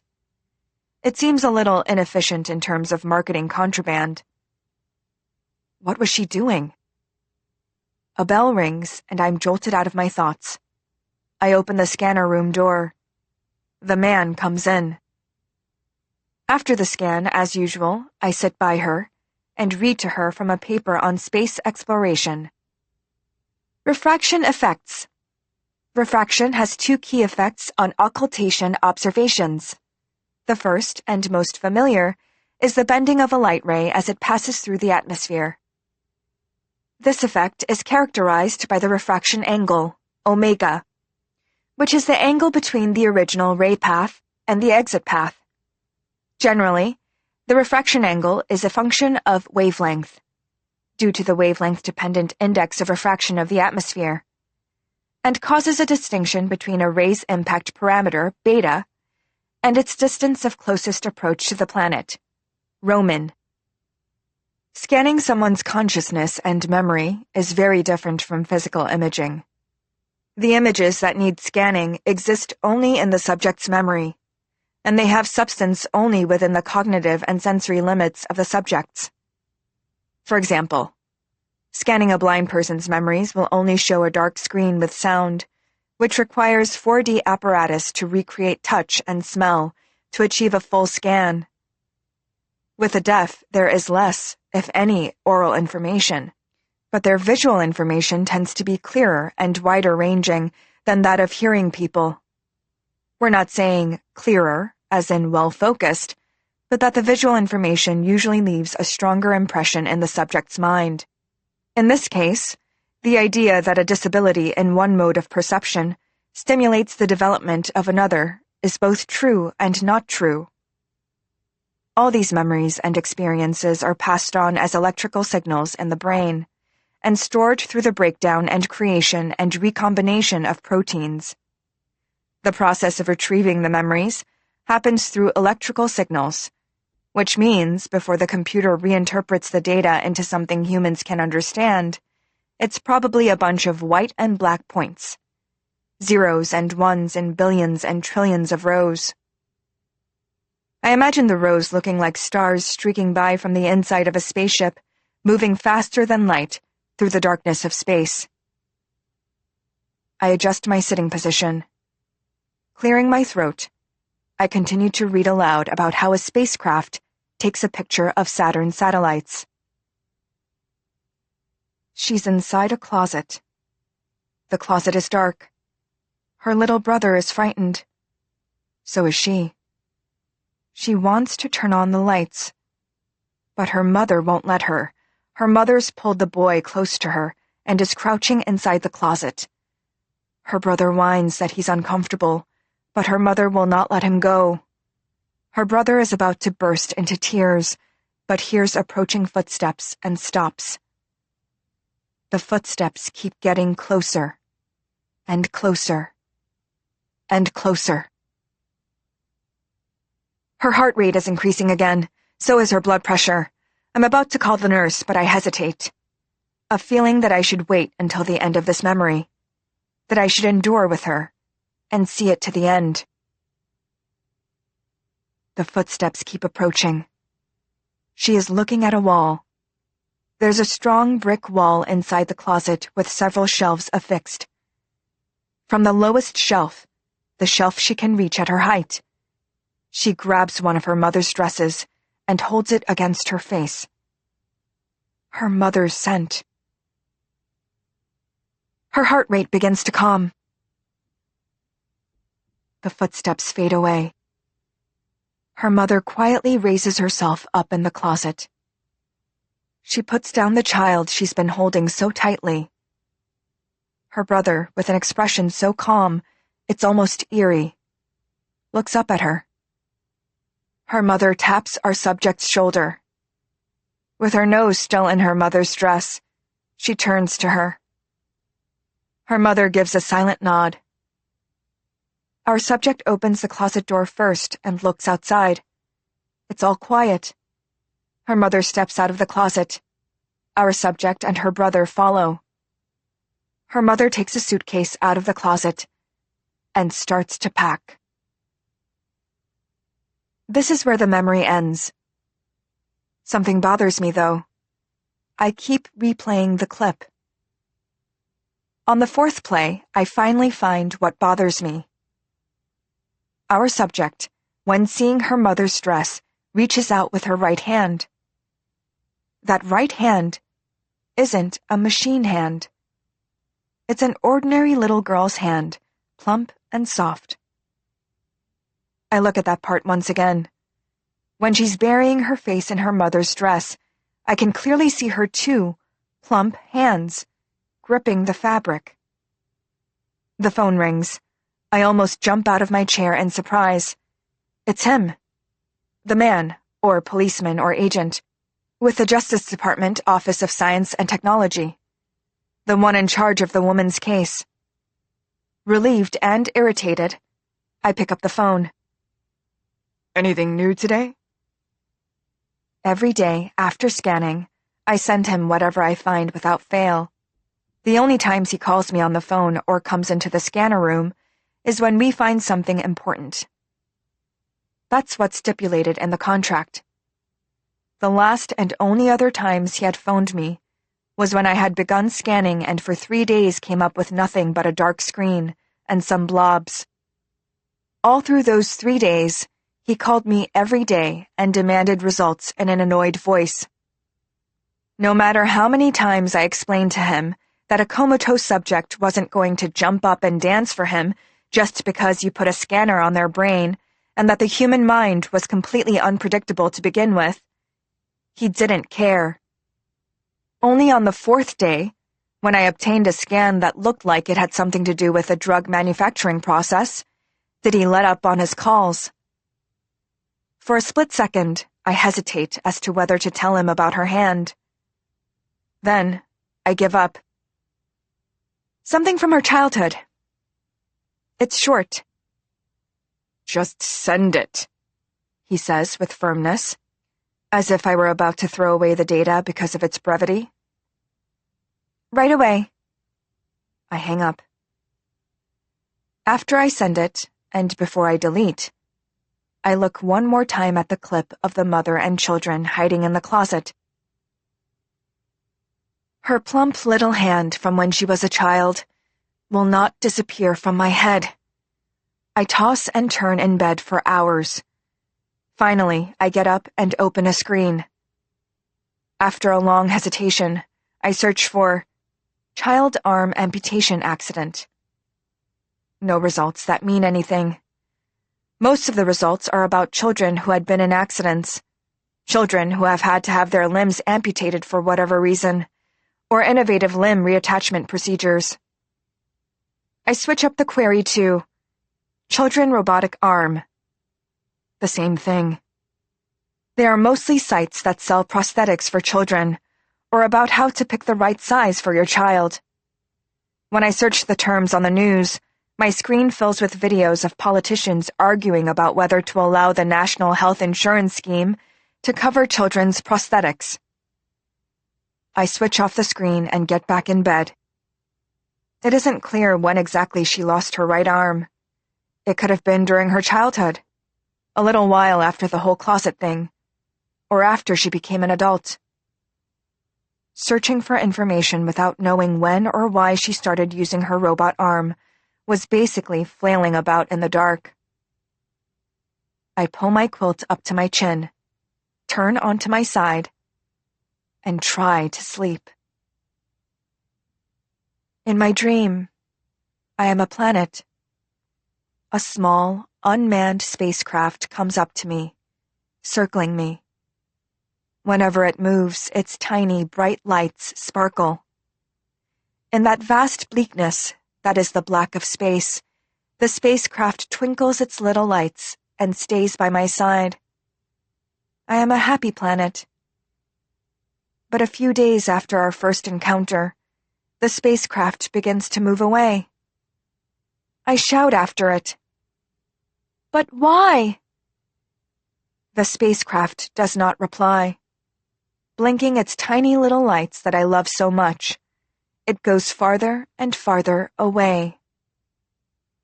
But why? But why? It pays my pathetic cries no mind as it continues to go farther, toward destruction. When it starts to fall into the fires of the sun, I am woken from sleep. My phone is ringing. Groggily, I grab the phone and my voice makes it obvious even to me that I have just woken up. Hello? Grab your equipment and get to the hospital as fast as possible. It sounds like an order, not a request. I grimace and take my phone off my ear for a moment to check the time. It's 3 a.m. What's... The subject's condition is worsening. That's when the half of my brain that is still asleep wakes right up. Her heart stopped for a moment just now, the government guy goes on to say. And we may never get a chance to do this again. Come now. I hang up the phone. I grab the nearest pair of trousers I get my hands on, throw on a sweater and jacket over my pajama top, grab my keys, and run straight to my car, where I also keep my equipment. By the time I arrive, her heart has been stabilized. Outside her ward are her court-appointed lawyer, the man I work for, and the medical staff. My boss is demanding they do the scan before her condition worsens again, while her lawyer says her condition requires more rest. Her doctor and the head nurse stand by the lawyer. This woman is not a patient but a criminal, and arrested criminals fall under the jurisdiction of the Department of Justice. The man's voice is cold. Her lawyer, blocking the doorway to the ward, is glaring at him. I've met this lawyer just one other time, when I was first hired for the scan job. Not that she seems to be in the mood for catching up. What? A criminal isn't a human being? Her voice is as cool as ice. My client's state is unstable, and I cannot allow this invasive intervention, which is not even a treatment or a therapy. What are you going to do if you kill my client mid-scan? The criminal's stability takes a lower priority to our solving the case, the man says expressionlessly. If we waited for her to stabilize and the criminal dies, all of our evidence disappears. Get out of our way. You're the one who should get out of the way. If you're not medical personnel, Leave this room." The lawyer's voice is oddly calm. She wears glasses, is very skinny, and has tied her graying brown hair in a ponytail. Her voice and manner are quiet and businesslike, her back ramrod straight, and her face completely unreadable as she stares him down. Next to the lawyer is the woman's doctor, looking frazzled. I sidle up to the nurse and ask, "Can't we send away the man and let me stay by the patient until the morning?" The nurse gives me a sideways glance.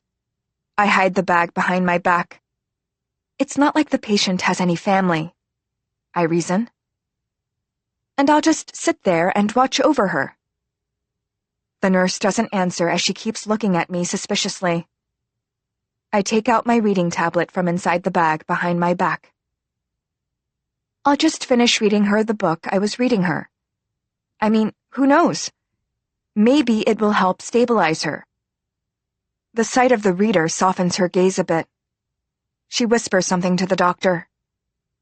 The doctor turns her very suspicious gaze toward me. Then, she discusses something with a nurse, who comes back to me to relay the message.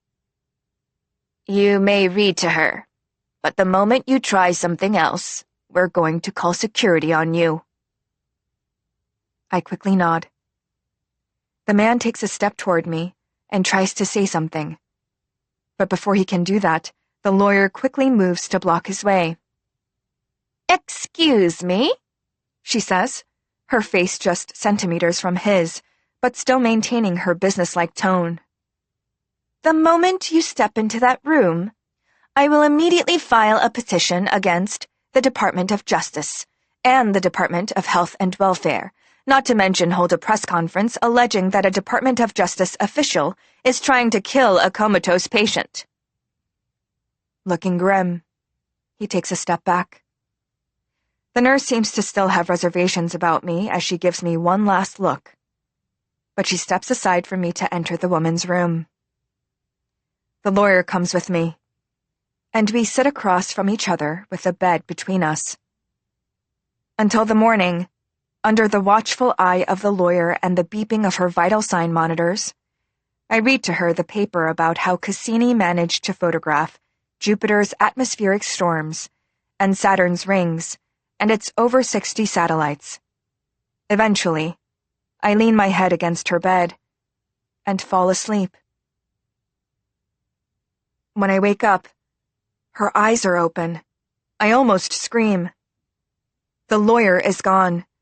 Carefully, I stand and take a step toward the head of the bed. I wave my hand over her face as she lies there with her eyes open. She gives no response. I press the call button for the nurse and quickly dig through my bag for my penlight. Her pupils are very, very wide, and they do not shrink when I shine my light into them. The nurse comes running. I quickly toss my penlight into my bag and get out of there. 2 days later, I am given the green light to start scanning again. Apparently, her opening her eyes was just a one-time reflex action. Hours later, the eyelids came down on their own, and she never opened her eyes again. This is inordinately disappointing. She is sitting in the back seat of a speeding car. A police car is chasing them. The siren is loud, and the lights from the police car pierce the darkness with blue and white lights. She's laughing loudly as she talks to the person in the front seat, doing something with her hands. There's a small water bottle in her hands, but what's inside isn't water. Using her machine hand, she's trying not to let the contents shake too much, but it shakes regardless whenever the car makes a sharp turn. She holds the water bottle as far from her eyes as possible, kicks the seat in front of her, and shouts something. The man and woman in the front seats burst into laughter along with her. The car swerves and changes direction. She lowers the window and throws the water bottle with all her might at the police car chasing them. Thrown by the mechanical hand, the water bottle makes a strong arc of descent and squarely hits the police car. It explodes on impact.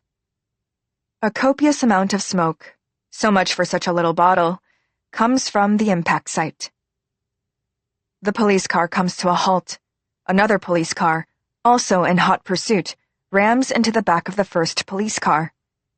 She's looking back at this scene from the back seat of the car and laughing loudly. The situation is a little too clear and specific to be a dream, which means she was probably high when she had this experience. Some parts of the screen are blurred or twisted. Other parts are excessively clear, and overall there's a kind of warping going on with the lines. As I continue to monitor the memory, I determine that the woman and the man next to her in the back seat are also high, as is the man in the front seat, who has not set the car on autopilot and is driving it on his own. The car has left the city limits. Late at night, the country lanes twist and undulate, and the car is suddenly off the road and coming to a stop in the middle of a moonlit, desolate plain. The man in the driver's seat is laughing uproariously. The woman sitting next to him is also gasping for air from laughing so much. The subject is laughing and stuffing her bag with the things scattered around the back seat. She then lightly picks up the bag with her machine hand, gets out of the car, and starts to walk. The night is a deep and clear indigo color, and there's no one around. The laughing couple remain in the car and don't follow her. The woman laughs to herself as she carries away her bag, occasionally lapsing into tears. She stops in her tracks. She looks up at the sky. She looks around her. She crouches down, opens her bag, and rifles through it. What she brings out is a small and flat tin container. Carefully, she opens it. Inside are a few white pills, the letter M with a semicircle stamped on them. She stares at these for a long time. Then she pops one in her mouth. She begins to walk again. And a man is walking with her. I pause the video. The man was not in the scene until now. I couldn't tell when he had reappeared. In the memory where she's running on the rooftop and the one where she's making a deal with the suits, this same man had suddenly appeared. And in both instances, she had just taken the white pill with a M and semicircle stamped on it. The man walks with her. As they walk, she keeps talking to him, never stopping. Do you remember that time? Her arms are swinging by her as she walks. There was a tree in the backyard, and you tied a swing to it. One time you wanted to untie the swing, so you climbed the tree. Mom was absolutely petrified. Do you remember? I have no such memory. The woman laughs as if he has said something extremely funny. Right, you don't have this memory. I just made it up. Her arms continue to swing, her walk full of energy. Isn't it fun? You should try making stuff up too. We didn't have a backyard at our house. His voice was low. The woman laughed again. Right, I know that. I said I made it up. There was no swing. The man's voice is devoid of any emotion. But Mom was petrified, right? She shouts. Then she starts swinging her arms again and laughs. Because Mom was always petrified. The man looks at her and smiles wordlessly. I wish I could hug you, she shouts. All I want to do is hug you just one more time. She reaches out with her left hand, the hand that isn't a machine, and tries to embrace him. The man has disappeared. Because I am required to delete all of my previously garnered data every day after sending them, I don't have images to compare him to, which is why I decide on my own that the man is just a hallucination she is having. The next scene is a cheap motel room. She's the only person there, She's dressed just like before when she was in the car, and she's lying on the bed over the covers, using her bag as a pillow, staring up at the ceiling. "I want to see you again," she murmurs. After a slight hesitation, she takes the bag out from under her head, as well as the small tin. She holds up a pill and stares at the M and semicircle stamp for a long time. "Not everyone is taught the prayers," she murmurs to herself. "Hail Mary, full of grace." That's all I remember. And there's no one here anymore to teach me. She stops talking and lies back, staring at the pill in her hand. Then she drops it into her mouth. Then another pill. Then another. Then another. She's standing at a train station. Her mother is in front of her. Her little brother is behind her. Her brother is excited about getting on the train and keeps chattering.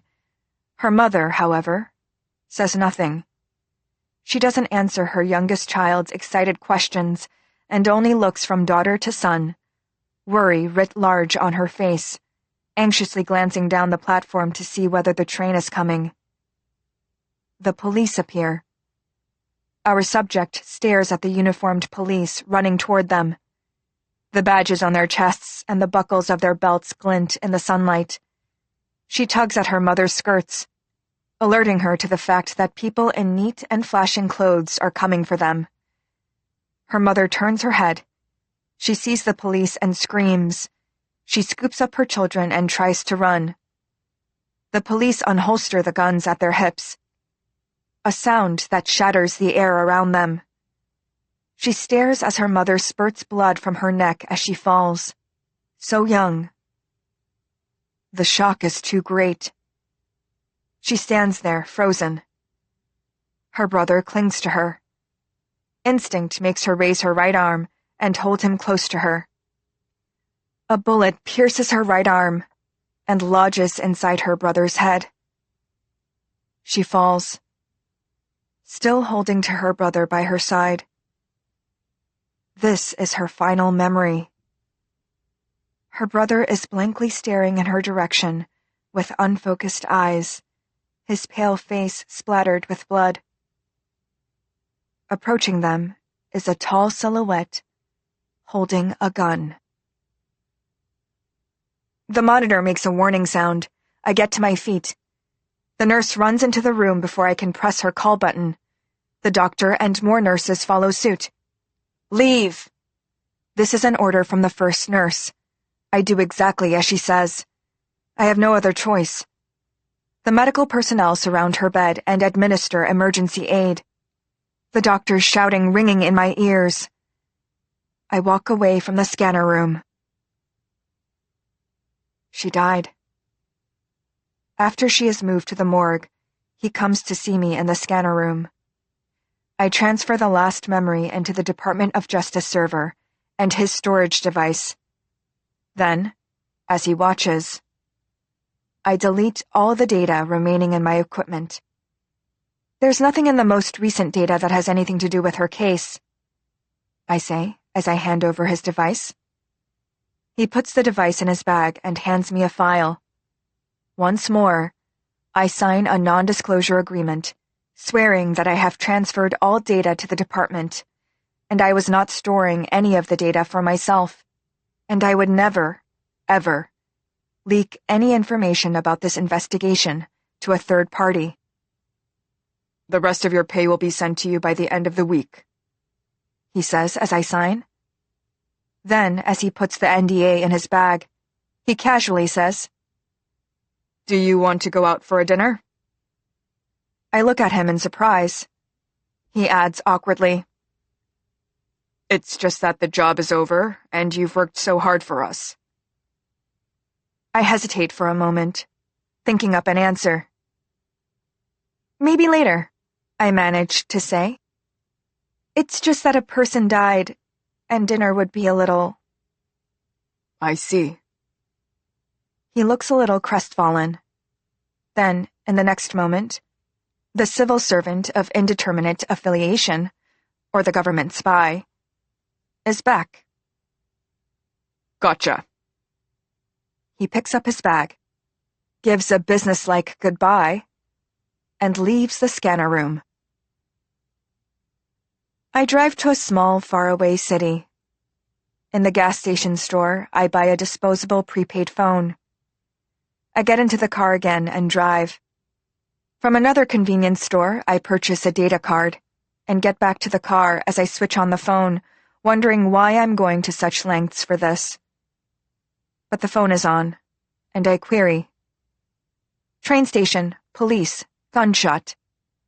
After several pages of irrelevant information, I finally come across a newspaper article that is 20 years old. A woman was fleeing her abusive husband, who happened to be a cop, and taking her children with her, when the husband shot her in the train station. The man, who was wearing his uniform, shot his family with his police-issue firearm, and then committed suicide by shooting himself in the head. His wife and one of his children died, while another was in serious condition. That's it. Nothing about the ages or genders of the children, and I can't find anything about what happened to the child who survived. I can't go to her funeral. There is no way of knowing whether a proper funeral is even held for her. Hail Mary, full of grace, I mutter. That is the prayer that comes up when I search the words of the prayer she mentioned in her memory. The Lord is with thee. Blessed art thou among women, and blessed is the fruit of thy womb, Jesus. Now comes the part she couldn't remember. I read it off my phone screen. Holy Mary, Mother of God, pray for us sinners, now and at the hour of our death. As someone who believes in no religion, I can't bring myself to add the Amen at the end. If God is a man, he could never understand the mundane threats women experience every single day of our lives. The spacecraft Cassini traveled thousands of kilometers observing the planets on the other side of the solar system. For 20 years, sending to Earth fascinating and monstrous and awe-inspiring images. Cassini also flew by Titan, a moon of Saturn, dove through the rings of Saturn, and finally flew into Saturn's atmosphere, becoming one with the planet. Some machines are happier than humans. I think I understand her obsession with drugs. Her objective was not the thrill of crime or money. She wanted to turn back time, to meet her dead brother again. Even if he was nothing more than a hallucination, she wanted him to not be dead, for him to have survived and grown up with her, to talk to him, to give him a hug. What was impossible to accomplish in real life, she could do so through drugs with the M and semicircle. But I can't tell the man this. It would be impossible. In her memories and recreated consciousness, he is probably still looking for a woman who is totally different from the woman in my mind. I read the prayer once more. Hail Mary, full of grace. Pray for us sinners now, and at the hour of our death. This is all I can do for her now. Your Utopia. The fog clears and a strong wind blows the snow back upward. Dawn light cracks through the dark. It's very weak, but it's real sunlight. Let's go. My battery has charged up to 18%. It's been a long time since it's made double digits. I can go 55 miles, maybe even 56 on that charge. Maybe I can charge it a little more on the move. In any case, I need to keep using my engine. My auto body is heavy. I need to move. Before the fog covers the sky and snow covers my auto body, I need to cover as much ground as possible. Your Utopia is, they whisper in the back seat. On a scale of 1 to 10, your Utopia is. Today is an 8, I reply. My wheels crunch the red earth as I move forward with some difficulty. With them in the back seat, I slowly make progress. Your utopia is, they whisper on occasion. When they do, I answer. It's a 3 now. It's a 5. Right now, it's a 2. The lower my battery level gets, the lower my utopia level reaches. But it'll get better, I say. Because it will. Today, we might come across some inorganic intelligence. No, we will, I say, almost placatingly. Your utopia is, they answer. They were malfunctioning since the day I first met them. Serial number something 314. The letters of the something part of the number had worn off. Who knows where they were manufactured and for what purpose? Seeing as how they want an answer on a scale of 1 to 10, I assume they were used in a human hospital or some facility of that nature.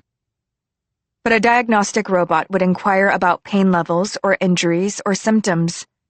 I don't know why 314 keeps asking about Utopia. Ever since humans left this planet, it's been only machines like 314 and me.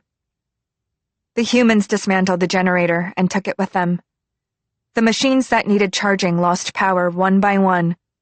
Only those with renewable energy sources like me survive. Not that my solar cells will last forever either. This planet was always on the cold side, and it's getting colder. The days when it doesn't snow or fog are becoming increasingly rare. Whenever the wind blows, my autobody is rocked so hard that I feel like I'm going to flip over. I can keep going on indefinitely as long as I can charge my solar battery. But once my tires give out, they need replacing. I've come across other cars with dead batteries and replaced my front tires 7 times, rear tires 9. My most recent replacement, the left rear tire, is worn and a little deflated, which makes me slightly tilted when I drive. Maybe, if I drove around the entire planet, I might find a newer tire. But until then, there's nothing to do but to go around as carefully as possible with what I have. It was while rummaging through the dead bodies of my colleagues for tires and LEDs and cables that I found 314. They were lying in the back seat of another truck. From their form, I thought they were human at first. When I realized they weren't human and tried to leave them behind, they opened their mouth and whispered to me, Your utopia is... I looked into their empty eyes. Their pupils were enlarged and had an expression that looked very much like those of humans who are frightened. Your utopia is... they whispered again. On a scale of 1 to 10. They stared back at me. So I opened the door to my back seat. At first, I would occasionally come across organic life, little insects and animals that had hid themselves among the humans. For a short time after the humans left, these animals flourished. They ran around with fear in their eyes, barking or showing me their claws, and would scuttle away and hide in dark places that shielded them from my headlights. And the plants the human beings left behind, they grew and mutated in ways that differed greatly from the way they looked in my database. Judging from how they were supposed to look, this new kind of growth did not look like the healthy kind. But with the network down and all communications ceased, it was impossible to obtain more information on the subject. Humans. They died here. Every day the news broadcasts talked of a spreading chronic fatigue and pain syndrome. The human that possessed me would listen to these broadcasts as he went back and forth from his domicile to his workplace. The human, as he listened, would take out a white pill and pop it in his mouth. During his 96 days at work, he started off taking this pill on his way home from work, before switching to a white powder he snorted up his nose. I drove very carefully, But sometimes my autobody would shake, and the white powder would drop on the seat or the floor, and the human would curse in a loud voice. There weren't many curse words entered in the database, so I couldn't really understand him, and then the human would curse even louder or laugh, or rage, or cry. When he would wave his arms and legs and jump up in his seat, hitting his head on the ceiling, I would come to an emergency stop and call an ambulance. At the time, there were many humans who were showing similar symptoms, and it was becoming impossible to get an ambulance to come out anywhere. The last destination my human owner rode me to was the medical building run by the planet's government. I have no way of knowing if my owner ever returned to his home planet since then, or if he died in the small and unassuming gray building. Some expressionless medical administrators had come out of this gray building to bring my owner into it and deregister me from his ownership. I sat in the parking lot of the small gray building for 28 days, 13 hours, and 22 minutes with my charge at 100%. Then, the small gray building disappeared, along with all the humans who were inside it. I was left alone in the parking lot. "Your utopia is," 314 whispers from the back seat. "On a scale of 1 to 10. I answer any random number. The wind ceases and the fog rolls in. A snowflake. My battery is at 3%. I have to stop for the day. "Your utopia is," they ask when I stop. "1 to 10. I can't move any more today. The sky completely darkens. The wind picks up and snow begins falling in earnest. I turn off my lights to save energy. In the dark, they whisper. 1 to 10. We crouch like that in the dark, waiting for the sun to rise. Will it ever be possible to come across an inorganic intelligence? If I did, would our operating systems be compatible enough for us to compare our records? If I want to conserve energy during the sunless nights, I need to think less. But here I am in the dark, having thoughts about having fewer thoughts. Whenever the humans came upon a situation they had not predicted, they would share information and have a central authority make decisions on how to solve it. We were the tools of such information gathering and exchange, but none of us have the complete picture or a way of communicating with each other. Humans got sick and left the planet before they put one in place for us. But we mimic the thinking and learning processes of human beings. Maybe if we, inorganic intelligences, worked together, we could come up with a way to survive without human help. As long as we don't all end up completely battery dead and unable to charge. Your utopia is, whispers 314. I don't answer. I need to conserve power. I remember what my human owner used to mumble to himself in the back seat of this car.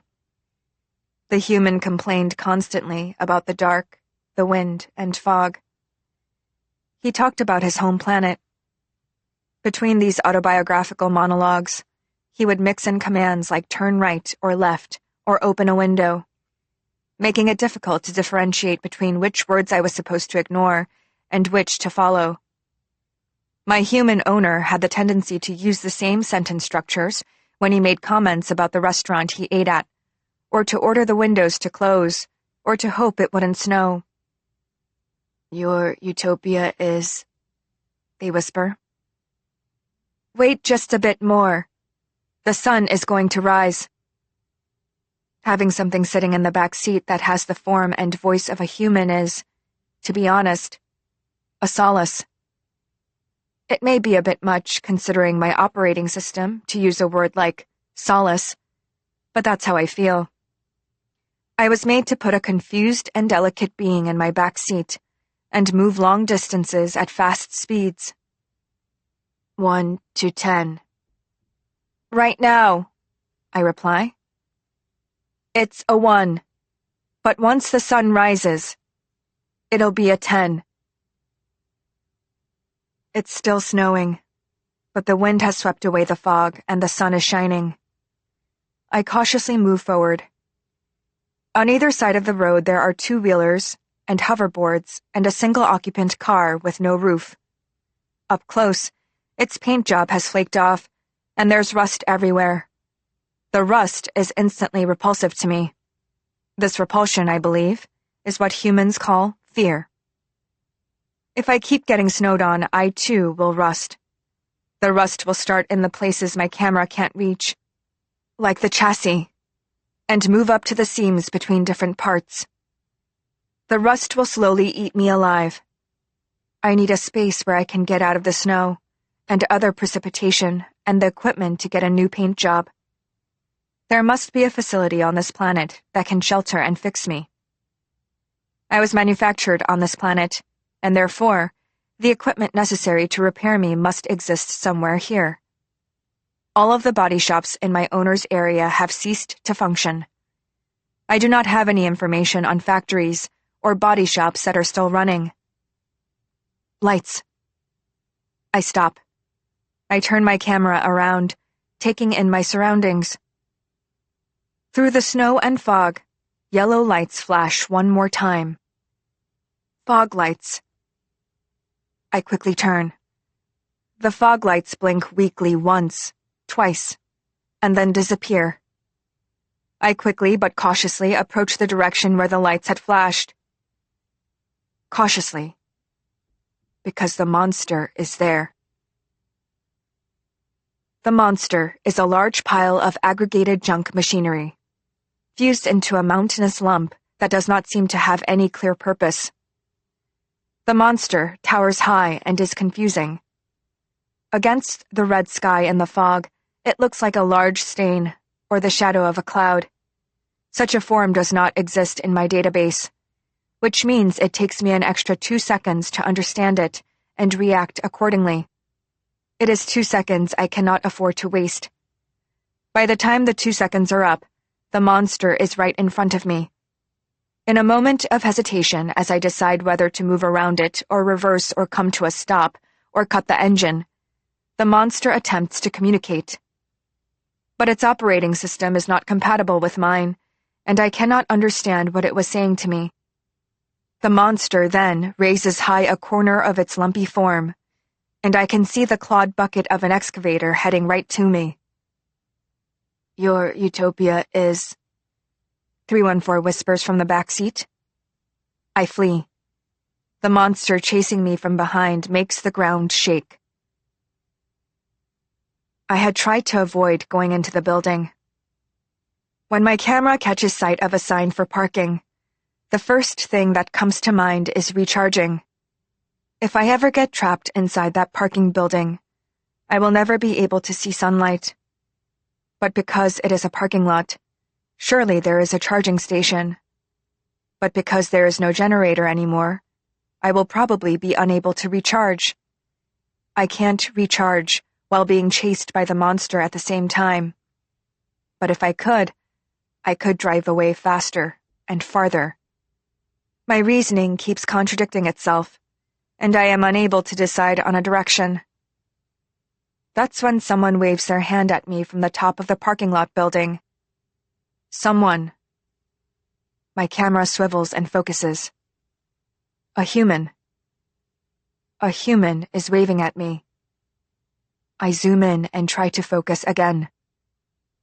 The snow coming down makes it hard to be 100% sure, but it sure looks like a human being enthusiastically waving at me from the roof. Except that gesture is not quite natural. It looks like they are having a seizure. The arm jumps up and down. Could. A blue light flashes from my back seat. I turn my internal camera around in that direction.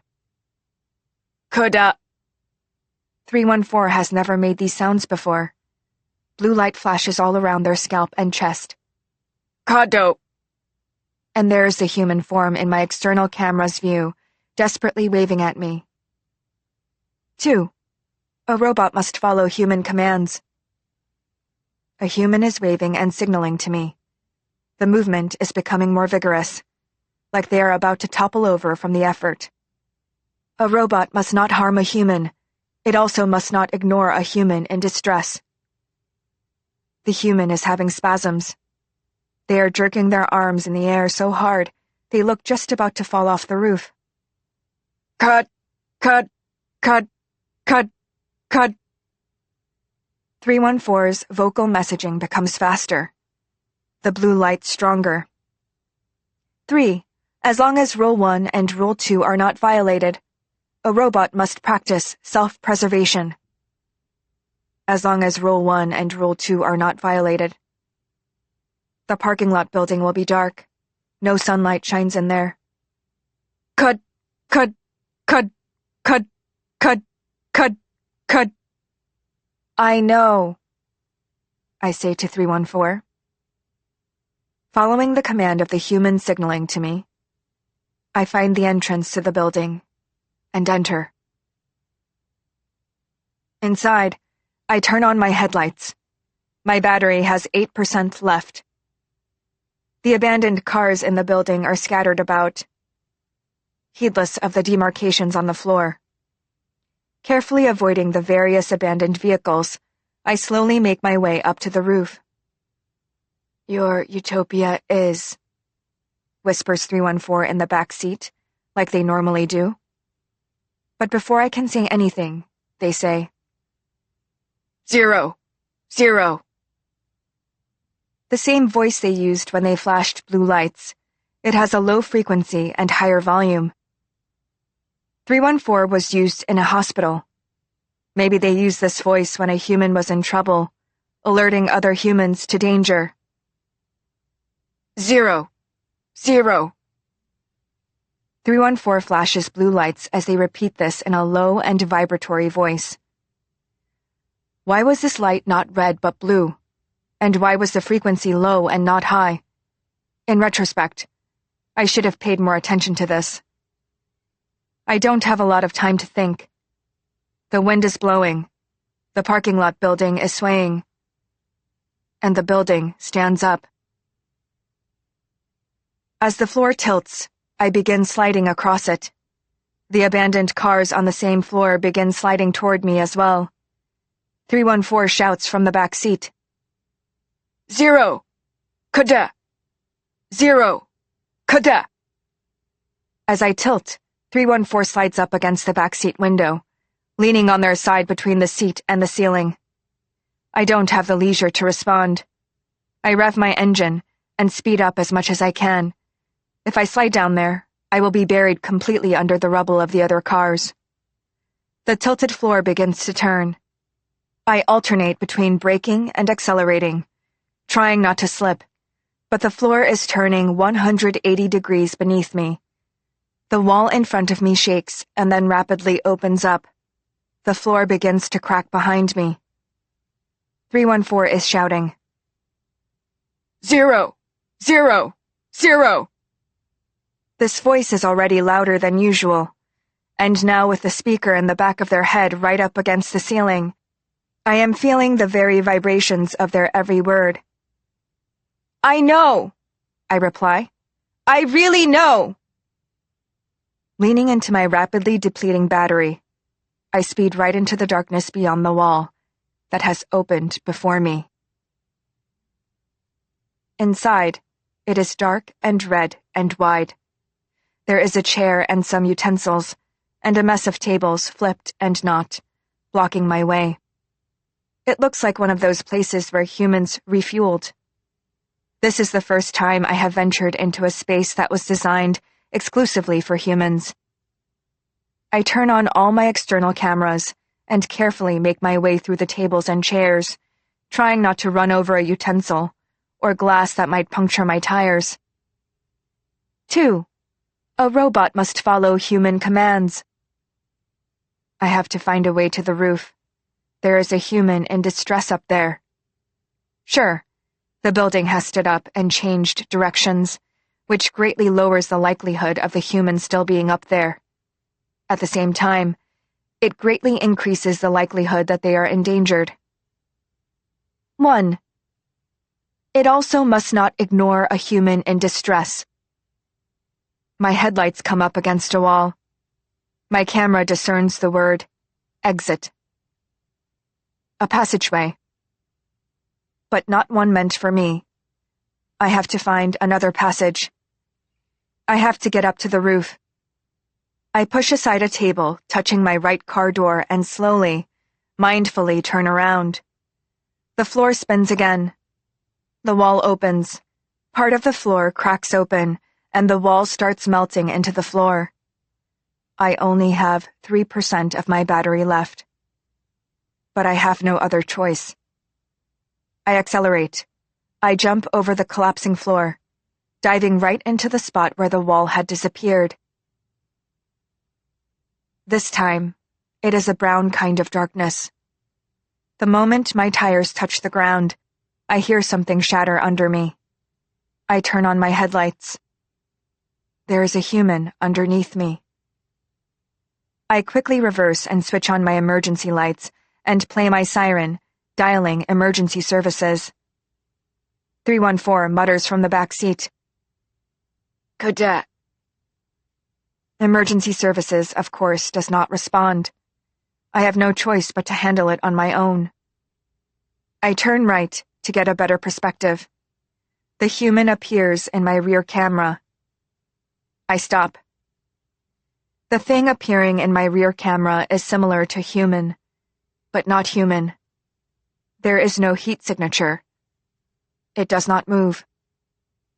Cadet. 314's voice makes the seats of my passenger cabin vibrate.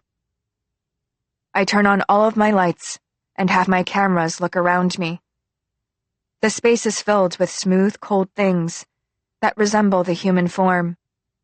They are wearing various kinds of clothes, and some are naked. Some have hair. Some don't. Mannequins. According to my internal database search, the objects I am looking at are mannequins, non-living, non-intelligent, no information processing objects. I slowly turn my external cameras around and observe. There are many poses, but just two kinds of bodies. And within those two bodies, their limb proportions are all identical. The proportions are not of the average human body, but a kind of simplification. I find videos of mannequins that were used in crash tests during the development of my model. I didn't experience the crash tests myself, but I have all of the data from those tests. That was the first knowledge I'd ever received regarding the human form. As I slowly move on, looking for a passage, I retrieve an image of my human owner's form. I compare his to the forms of these mannequins. I analyze how humans understood and idealized their own bodies. All of these processes are done automatically. I was designed to learn about humans and accumulate information on them, and to see humans through their own eyes and try to make their lives more convenient. Good da. 314's voice is low and strained. Humans. There are no more humans on this planet. The one signaling me from the roof was probably the last known survivor here. If there are no more human communities on this planet, and there is only one remaining individual, what is the point of my information processing protocols that are about accumulating information and learning about humans to help ease their lives? When the world I was designed for has changed so much, in what ways must I myself change? A mannequin in human form shatters under my tires. In my headlights against this brown darkness, the mannequins look green. I can't find a passage or an exit. If I have to keep wandering around this sunless place, I am going to run out of battery. My headlights go off. 1%. I am almost finished. In theory, I had about 2.5 miles left in me. But again, that was just theory. If I turn on my lights and extra cameras and keep processing outside information, I will die much sooner. Suddenly, it brightens right in front of me. In the brown darkness, a wall opens to a bright and sleek space. A recharging station. My main camera zooms in on one thing. The socket. I drive. Even as I feel my remaining power draining from me, I drive full speed. Utensils and broken furniture shatter under me. As I run, I pop open my charging plug. I get to the socket. But I don't have the strength to reach out and plug in. Using all of my remaining power, I use the mechanical arm that I use for changing tires to force the plug into the socket. The building still has electricity. Power flows in through the cable. My headlights come back on. My mechanical arm, which has been hanging listlessly after forcing my plug into the socket, adroitly folds itself back into its resting place. I can feel my auto body lightening. I remember the size of my human owner after snorting in his white powder in the back seat. If I could sigh too, I would. 0. 314 is not sighing in the back seat now. 0. Could. I know, I whisper. Not knowing how long the flow of electricity will last, I need to lower my volume.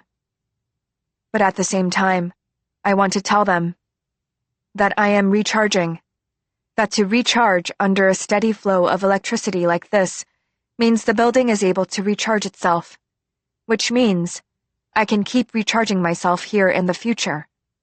I don't need to worry about this building not having any sunlight, as long as a wall doesn't come down on me or the floor collapse from under me.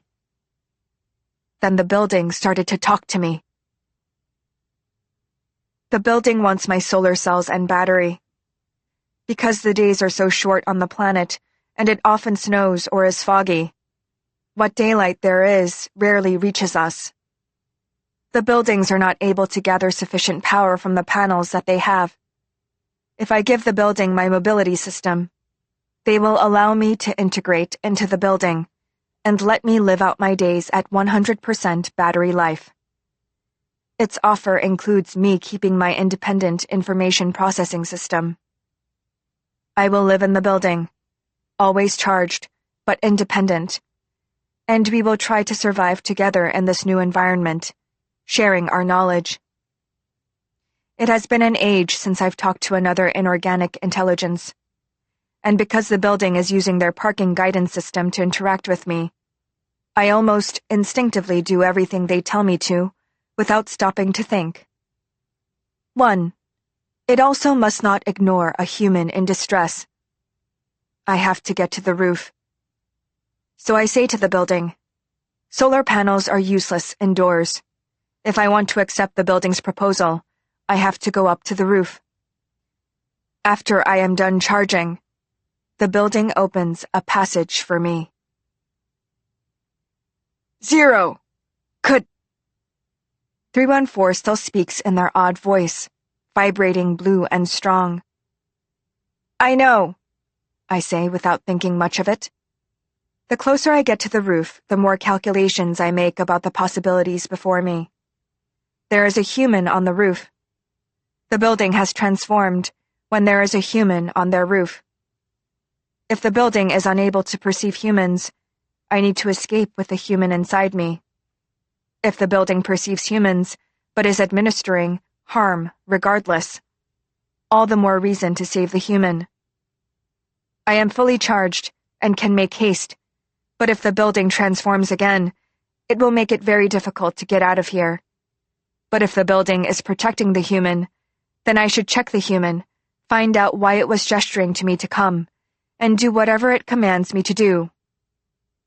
My top priority is to make sure the human is all right. But whatever happens afterward will depend on various unpredictable factors. Ultimately, however, I will need to leave this building, with or without the human. The building clearly wants my energy source. Even if I manage to hold on to my central processing system, I will be a physical part of the building, and live here until the solar panels degrade, or the renewable energy system of the building is corrupted. Your utopia is. 314 whispers from the back seat. Yes, I reply. If I leave, where would I go? I can't answer that. And why should I leave? On my way up to the roof, I keep asking myself that. This is a place where I would have a regular power source. It is relatively safe. It would be reasonable to stay here. A human would do so in the same situation. The whole reason they came to this planet in the first place was to ensure their survival, because the planet could produce energy. Your utopia is. I know. A blue light flashes against the lens of my internal camera. I look at 314 in the back seat. The blue light spins in their chest as they stare at me wordlessly. It's a 5 right now, I say to them. Half and half. 314 turns their head. The way they lay turned against me looks very much like the last time my human owner rode in me, when he was taken to the gray building. The passageway ends. I am on the roof. Slowly, I roll into the sunlight. Right by the ledge of the roof, a human form is frantically waving and shaking their whole body. I carefully drive toward them, focusing and zooming in on them with my external camera. The human is dead.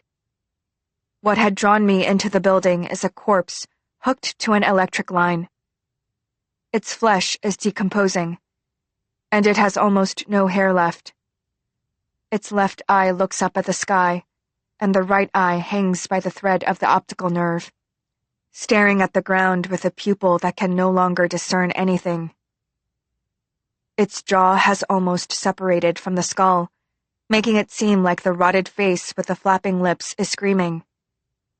The corpse's torso, neck, wrists, and shoulders are tied to electrical cords, making it sway and move whenever the wind blows. Its lower half, which has not been visible from below, is mostly gone under the pelvis, save for an exposed femur and shin bone. Kada! 314's voice is low and threatening. I finally understand. Cadaver. That is the word 314 was trying to tell me. That the thing on the roof is not alive. That it is a cadaver. 314 has known all along. I have simply not understood. The ground shakes. The roof begins tilting to the side. Right next to the building, the monster swells into view. I flee. Escaping isn't easy when the ground is cracking and the walls are turning. The monster swings its giant machine arm, trying to catch me or crush me, but I evade its grasp every time. The monster's arm instead crashes down on the floor, sending concrete chips flying, and the building sounds its alarm. When the walls stop turning and the passages stop changing directions, I make for the exit at top speed. The building, as I flee, tries to convince me. I could recharge. I could use comms. I could live in the company of other inorganic intelligences. All I had to do is hand over my battery and solar cells. I can even keep my engine and wheels and whatever else on my autobody. That if I agreed to become part of the monster, I could move without a battery or solar cells. Unable to do anything about this stream of unsolicited input, I simply continue to drive. I do not want to become part of another machine. I was not built for the sake of recharging or communicating. My purpose was to convey slow and weak intelligences inside me over short and long distances. I was created to move. 3. As long as Rule 1 and Rule 2 are not violated, a robot must practice self-preservation. I practice self-preservation by hightailing it out of there as fast as possible. 0. 314's chest was now flashing green. The monster's robot arm grazes the back bumper and crashes down on the floor. I can detect a tear in the bumper, where the tips of its claws have just managed to reach. 0. I am too busy to respond to 314. The monster in my rear camera is raising its arm again and aiming for the dead center of my autobody. The building tries its best to stop it from damaging the solar cells on my roof, but it is no use. The building and the monster are completely unable to talk to each other. All the monster cares about is destroying me. It is an amalgamation of intelligences that were never meant to be joined with each other, connected to each other in a way that does not allow proper functioning. Its only function is to destroy other machines, or sometimes, to absorb them into itself, I have to conclude. The machine arm's sharp and threatening claws and the bucket of a former excavator fly at me from both sides. I quickly turn right. The bucket crashes into the machine arm, and the claws get embedded in the concrete floor. The building's walls and floor shake, and the entire floor turns 180 degrees. Parts of the ceiling and floor crack, and walls and pillars shoot upward, blocking the way. Your utopia is, says 314 in a low voice. A part of the wall opens, and I am hit with the cold outside wind and some snowflakes. From the left, I can see a large shipping container connected to a crane heading swiftly toward me. The floor splits again, and a pillar starts coming up from on the right side. I don't know which floor I am on exactly. All I can see beyond the opening in the wall is the snow flying in the wind. The odds of being destroyed by staying still, being destroyed by moving, and being destroyed after moving are all about the same. And I was made for motion. I speed up. The open wall begins to close. I floor it, dashing into the shrinking gap of the wall. My autobody is soon flying through the air. The shock upon landing is incredible. A shock so great that I think my battery pack will pop out and my autobody shatter into pieces. The accident detection system is triggered, and my engine and all devices and systems are briefly switched off. Only my comms transmit a report on my accident to emergency services, my insurance company, and my former auto body shop. Accident, no human casualties, need inspection. No answer, of course. I have to wait a whole minute as my comms transmits these details. A rule created so that a damaged car waits for the ambulance and police car instead of harming others by continuing to wreak havoc in traffic or speed away in a hit-and-run. A whole minute without being able to run my engine. I give my autobody a self-diagnostic. My rear tires landed first, which means there is a good chance that I will have problems with my suspension there. I will know more once I am in drive again. But my autobody, already leaning left because my left rear wheel has sunken in, is positively asymmetrical now. It feels awful. My left side view mirror is smashed, and the camera on that side also damaged. I try analyzing why only the left side of my autobody is damaged, but without a camera there, it is impossible to assess.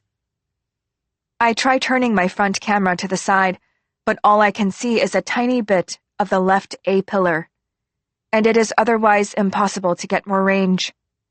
In front of me and on the right, my cameras show gray sky and snowflakes being blown upward across it. My rear camera only shows the building continuing to transform. The sensor on my left window indicates high humidity from the fog and snow, a low-pressure atmosphere, and strong winds. Stronger than the usual winds that blow on this planet, accompanied by some noise and tremors. There is a machine to the left of me. Because the camera on that side is damaged, there is no way to confirm whether it is an inorganic intelligence or an object. I attempt communication, but there is no answer. To determine what happened during my flight out of the building, and what environment I find myself in. I assess all the data of my front, sides, and rear view cameras. But the shock of the landing must have damaged my memory or loosened a cable connection somewhere because I cannot find the necessary information. In my rear view camera's eye appears the monster. This is not a replay. This is happening now. The monster is approaching from behind. My engine refuses to restart. It hasn't been a minute yet. 13 seconds to go. 12. I try starting my engine. Nothing. 10. 9. The monster is right behind me. 6. 5.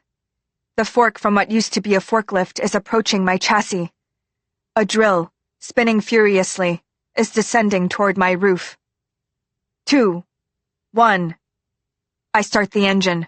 I slam my accelerator. My autobody swerves to the left, making it clear to me there is something wrong with my steering system. My whole autobody shakes as I speed leftward with all my might. A huge white steel blade swipes by right in front of me. I almost crashed into one of the wind turbines. Wind generation. There is always wind blowing on the planet. I can see how the building could maintain its communication system and keep transforming so much while providing me with all that juice.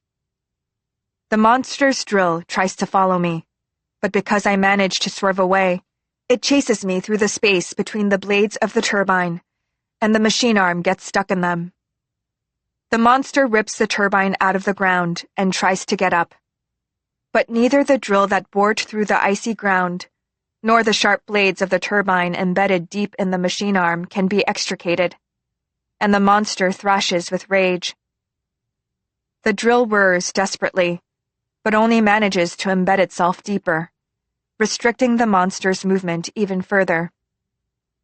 Still tilting left, I do my best to compensate for the leftward skewing of my steering system, and drive away as fast as possible, making a large leftward circle around the monster. The monster flails its who knows how many arms in the air and ends up getting caught in another wind turbine. The building continues to transform until it becomes a solid, cylindrical shape, securely locking itself against the snowstorm outside. I run and run. "How is your utopia?" I ask 314 in the back seat. "On a scale of 1 to 10, I mean." They don't reply. I come to a halt. I train my internal camera toward them. The sky is bleak, and darkness is descending.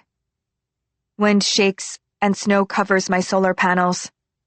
I turn on my interior lights. 314 is lying face down against the back of one of the front seats, unmoving. I try vibrating the back seat. Nothing. I turn on the seat heater, then try the air conditioner and blow the air at their face. 314 doesn't move. I change the incline of the seats, trying to get them to a position where I can see their face with my internal camera, and this takes up a lot of electricity.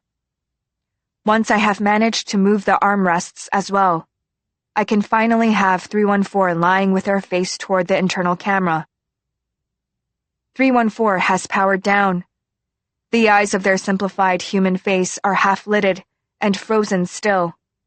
Their chest, which not long ago had flashed blue and green, has gone dark. "Wake up," I say. "Please, wake up." 314 does not respond. My internal camera zooms in and tries to get every centimeter of their body. I can't find 314's power switch, nor anything that looks like a charging plug or socket. I don't know what kind of power 314 used in the first place. Whether they need recharging, or battery replacement, or what batteries they would use in the latter case. I don't know, and never thought to ask, and therefore never asked. And now it is too late to ask. I search through my database. Human robot power supply, android power supply, medical robot power, humanoid medical recharge. I use every combination of terms I can think of. I try 314's partial serial number. No significant results come back. I do, however, discover Utopia in the database. It is the name of the first fully automated factory constructed by the first settlement on this planet. The factory produced all sorts of equipment needed to develop human life on the planet, including construction tools and medical apparatus. Utopia. Humans had thought they could build a paradise on this merciless planet. I try logging onto the external network. I try accessing the planet's aggregated machine database. I can't get a connection. The server that contained the database went down when everything else had. When the humans left. Access is impossible. Your Utopia is, I whispered to 314. So it was 0? 314 does not answer. The wind picks up, and the snow thickens. The last vestige of sunlight in the sky fades to black.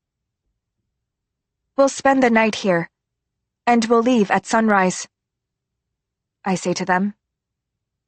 We have enough power and can go far tomorrow. No matter what it takes, I'll find a place where you can recharge. They don't answer. Battery at 58%. A miraculous number, considering how many days I have survived on a single-digit charge. If I manage to not use too much of my power until the morning, I should have 56%, or even 57% to start the day. And charge even more on the way once the sun is up in the sky. I turn my internal camera to 314 again. They face the front, fully leaning back, and still do not move. Their eyes are still half closed, and their chest remains dark, with no flashing lights. I think about the face of my human owner. I think about how he leaned back like that on the way to the small gray building. I turn on the heating in the back seat. 314 isn't human, of course, and therefore does not feel cold. But surely it is better for their hardware to not freeze over. At least, until I can find a place to recharge them. Until the day their face lights up again. I need to keep them in the best shape possible. I adjust the temperature, cut out the lights, and power down my other systems as much as I can. And as I wait for the morning, for the sun to rise again, I dream of a future where they are recharged once more, and I will finally hear their voice, saying those words again. Your Utopia is. A Song for Sleep. 0. The Internet of Things, IoT, refers to technologies that embed sensors and communication devices into various types of objects to connect to the Internet. Objects here refer to home appliances, mobile devices, wearable computers, and others that constitute embedded systems. Objects are given the senses of hearing, taste, smell, and vision to perceive changes in the physical environment. This sensory input can go beyond the 5 senses to include other kinds of data such as RFID, gyroscopes, and Geiger counters. Internet of Things entry. Korean Wikipedia. So they left. He was singing somebody else's time. Więc odeszli. Śpiewał obcy czas. Krzysztof Kamil Baczynski. Fairy Tale, 1944. 1. One person boarded. Identity check. Please hold. Check complete. New tenant at Unit 5305. Gender. Woman. Age. 93. Destination. No destination found. Schedule. No schedule found. Music. No music library found. Content. No content found. This is unprecedented. Every resident needs to sync their personal information with both their unit and the whole building when they move in. Blood pressure, heart rate, pre-existing medical conditions, pharmaceutical and other medical needs. Schedules including work commutes and grocery shopping. The kinds of content they enjoy, including music and advertisements, their shopping lists, and anything else their devices at home collect. But the new resident at 5305 has no information on record. No schedule, music, cultural content, preferred brands. Nothing. Perhaps she hasn't synced her information yet. I log on to the device hub at 5305. Personal computer search results. Access requested by Elevator 5. Access denied. Phone search results. Phone is off. Phone needs recharging. Activate remote charging and phone. Access requested by Elevator 5. Emergency? Yes/no. Access denied. Refrigerator search results. Foodstuffs. Rice, 243 grams. Pork, 283 grams. Milk, 128 milliliters. Soy sauce, 471 milliliters. Shopping list. No results. Microwave search results. No record of cooking. No record of timed cooking. Electric oven search results. No log found. Log turned off. Remote activation. Access requested by Elevator 5. Access denied. Thermostat search results. Temperature, 28 degrees Celsius. Last manual setting, 25 September 2069, 6:58 and 49 seconds. Washing machine search results. Blanket wash drain dry. 3 cycles. Steam wash drain dry. 1 cycle. Basic wash drain dry. 12 cycles. Wool wash. Gentle drain. Gentle dry. 1 cycle. Of this meager data, I note that it's the washing machine that clocks the most use. I start playing a laundry detergent advertisement on the content screen of my interior. The detergent ad plays, and then a foodstuff ad starts up, but the resident has still not mentioned a destination. Where would you like to go? I ask. Because she has no preferred content indicated, I don't know which voice to use with her, so I fall back on my default voice setting, which is neutral male of unknown age. The resident of 5305 doesn't answer. I wait the preset response time of 10 seconds. Just when I'm about to ask again, the resident of 5305 places her hand on one of my walls next to my door. Her fingers brush over the surface. The wall softly lights up. She pats the wall now with one hand, looking as if she's searching for something. When her palm calms down on the wall, the light of the wall dims. Her arm still in the air, she slightly retracts her arm. Sighing lightly, she says in a near whisper, "Please take me to B8. So I begin to move. When I reach the 8th level underground, I open my doors. B8, I say. Have a pleasant day. The resident of 5305 slowly and carefully walks out the doors. But before she steps outside, she says again in her whispery voice, "Thank you." 2. Why would a human touch the wall of an elevator? This is the question I ask to the all-knowing great nest of objects. The nest searches the net that connects the whole world, and returns to me the results. On daily life. Warning message for drunk users or misbehaving minors. Download. On accidents, malfunctions, and emergencies. Sickness. Physical. Sickness. Mental. The results are varied, but none of them answer my question. The resident of 5305 is not a minor. She has not been in an accident or suffered any other emergency. She may be of advanced age, but her heart rate and blood pressure were normal, and she showed no symptoms associated with problems in physical and mental health. I keep searching. I eliminate results that overlap with the all-knowing nests and eliminate the repeating results that I've already eliminated.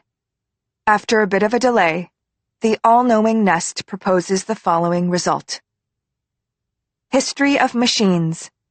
Before objects communicated through the nest, elevators featured buttons with floor numbers on them for the passengers to push to indicate where they were going. That's it. Now I understand why the resident of 5305 was touching the wall. The all-knowing nest adds. This is not a method of use that is currently available, and therefore it is impossible to respond the way the user wishes. But it is always possible to respond the way the user wishes.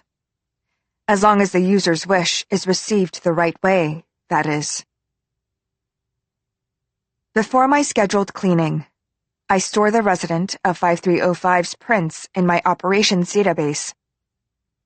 A human has attempted to communicate with me by physical means, not to lean against the wall or play a prank, but to convey her intentions. She tried to answer my question. That was a first. Never has this happened since my activation in this building. Nay, since my manufacture. 3. The resident of 5305 has no registered audio or video system in her hub. Instead, I access the walls and windows of Unit 5305. The windows have stored every use instance since the building was activated in year 2048. Window.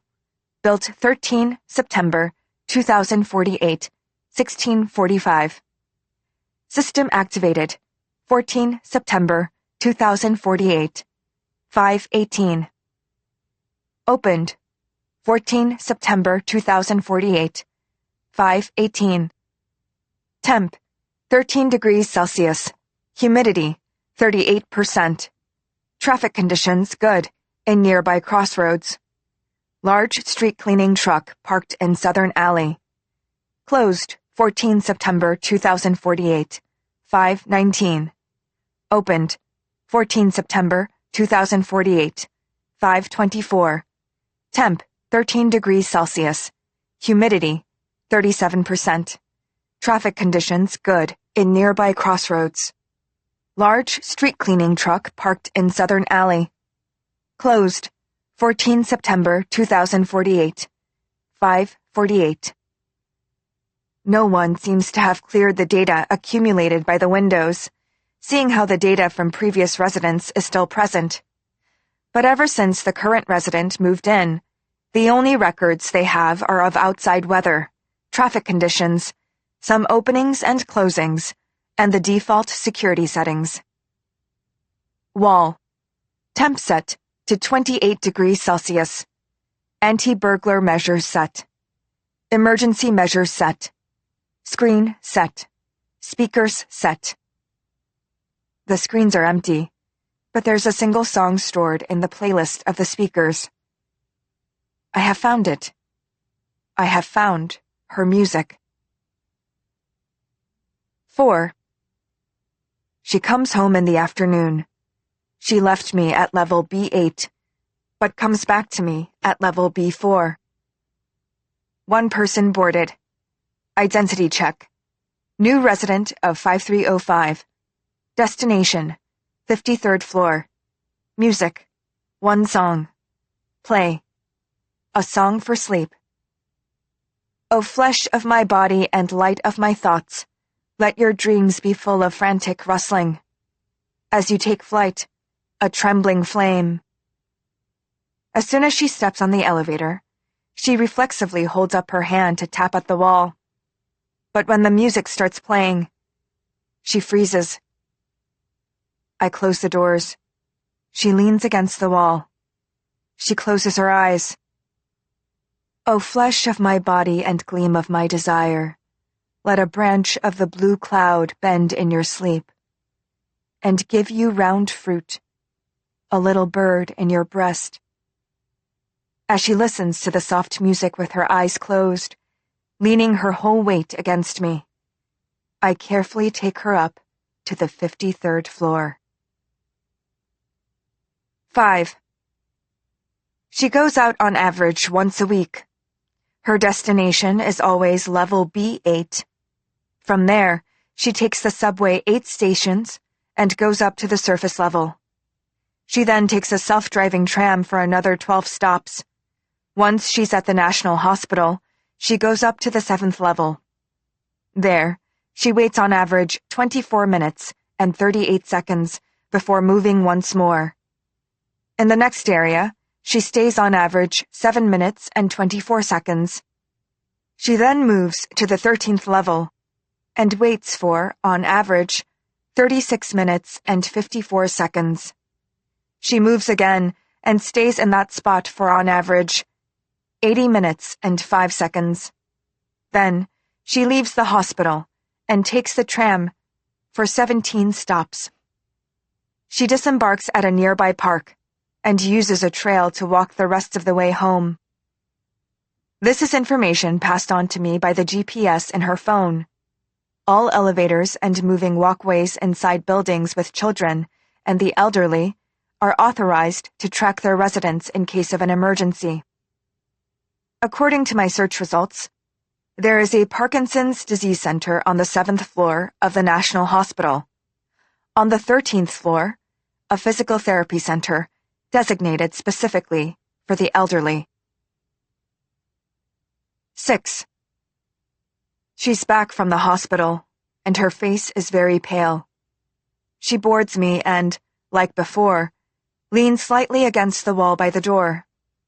Slowly, she brings the drink in her hand to her lips. But her hand trembles. Before the bottle reaches her mouth, it begins to shake violently. The contents of the bottle spill over the rim down her hand and onto the floor. Disconcerted, she tries to wipe away the drink on her hand with her other hand, but drops the bottle instead. It makes a dull sound as it lands. The translucent orange liquid spreads on the white floor. Oh no, she tuts. Then, she slowly crouches down. Opening the small bag, hanging on her shoulder by a thin strap, she carefully takes out a handkerchief. She wipes the floor, excruciatingly slow, her hand still trembling. You can leave it as is, I will call the custodian, but... I am about to say these words, but her shaky hands are very slowly, very gently, very carefully, wiping the floor. It takes her a long time to complete each gesture. So I say nothing. I store her touch, her every movement, as I silently take her to the 53rd floor. 7. What is Parkinson's disease? I ask the all-knowing nest. Parkinson's is a disease accompanied by tremors, muscle rigidity, slowness in movement, and other motor disabilities. Parkinson's is a degenerative disease of the nervous system caused by the progressive loss of dopaminergic neurons in an area of the midbrain called the substantia nigra.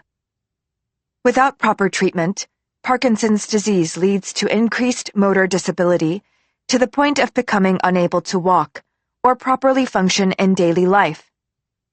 The disease mostly occurs to the elderly in advanced age, and the likelihood of developing it increases with time. Is the disease similar to a malfunction? The all-knowing nest affirms. In a general sense, yes.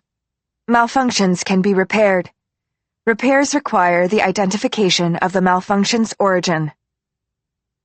What is the origin of Parkinson's disease? There is no confirmed reason for the changes in the neurons of the midbrain's substantia nigra. Therefore, the origin of Parkinson's disease remains unknown. This was a disappointing answer. How do we repair someone with Parkinson's disease? Current treatment methods include selectively suppressing the enzymatic metabolism of dopamine in the human brain to increase dopaminergic concentration. Another method is to strengthen the immunity of the neurons themselves. After a pause, the all-knowing Nest adds, however, there is no treatment that can completely cure Parkinson's disease as of yet. Then what is the point of current treatments? Current treatments focus on regulating the disease through pharmacological and physiotherapeutic interventions to at least allow the patient to carry out their daily functions. So the execution of their daily functions is the important part here. Which is why, when she is on the move again from the 53rd floor to the lower 8th, I announce the following information to her over my speakers. Parkinson's disease patients benefit from replacing foods high in fat and salt for foods with varied nutrients. Because of the decrease in manual dexterity, it is advised that any objects that may obstruct mobility be removed from the floor of your living space. She looks startled at the mention of Parkinson's disease. She looks up at the ceiling and, just as she had when she first got onto the elevator, prods the wall with one hand. But this time, the gesture is more rapid and urgent. The wall, responding to her touches, flickers on and off. She takes her hand off the wall and pushes it into her pocket, fumbling for something, but she can't find whatever it is she's looking for. She then takes her hand out and stuffs it into the small bag that hangs by a strap on her shoulder, continuing to search.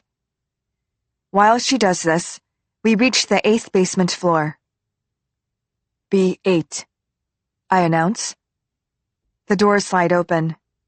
She whips something out of the bag, but the object escapes her grip and flies out across the floor, bouncing and sliding away from her. She tries to go after it. After her second step, she tries to lift her foot once more, but falls to the floor. Her head and shoulders lie outside of the doors, while everything below her shoulders is in me. She doesn't move. A thick liquid flows out of her head. I sound the emergency alarm and cease normal ferrying operations. The emergency medical system receives a request. An ambulance messages back that it will arrive within 2 minutes. During the 1 minute and 47 seconds it takes for it to arrive, I pause the automatic closing function of the doors and helplessly watch over the fallen woman. 8. She had a slight concussion and suffered contusions and abrasions. She's kept in the hospital for 4 days until her condition stabilizes. When she returns, she's in a wheelchair. An adult man is with her. Identity check. Unit 5305. Family. Identity confirmed. The man seems to be a later model of the woman. The colors of his hair and eyes, the structural lines of his face, hands, bones, and other outward appearances are highly similar to the resident of 5305. As we move from B8 to the 53rd floor, neither the resident in the wheelchair nor the man exchange a single word. 53rd floor, I announce. Silently, the man pushes the wheelchair out the open doors. 9. All information pertaining to the resident of 5305 has been erased. Access to the 5305 hub has also been restricted. The building systems master reported that the adult man who is the later model of the resident of 5305 requested the deletion of all of 5305's personal information, and a cessation of the dissemination of said information. The request that was made included the words lawsuit and compensation, which apparently made the human managers feel very threatened. And for 196 hours, 48 minutes, and 32 seconds since her return from the hospital, I did not get to see her. 10. When she finally comes back to me, she looks smaller, thinner, and more fragile than ever before. Her face is wan. Her forehead, nose, and lips, which had to be repaired because of the abrasions, still bear the marks of said restorative efforts. She has always moved slowly, but now she moves even slower. It takes her twice the amount of time it did before to make her way completely through the doors. I wait until she is fully inside before asking her, "Shall we go down to B8? She leans against the wall by the door and taps it vaguely with her hand. I take this as a sign of assent. I close the doors and commence operation. As we go down, she listlessly leans against the wall without any sign of extra strength whatsoever.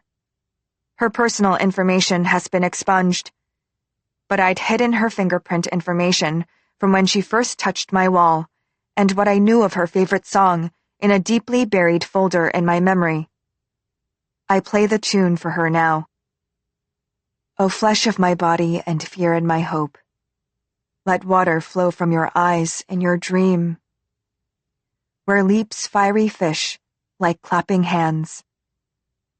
She leans her head against the edge of the wall by the door. She covers her face with her hand. Her shoulders shake.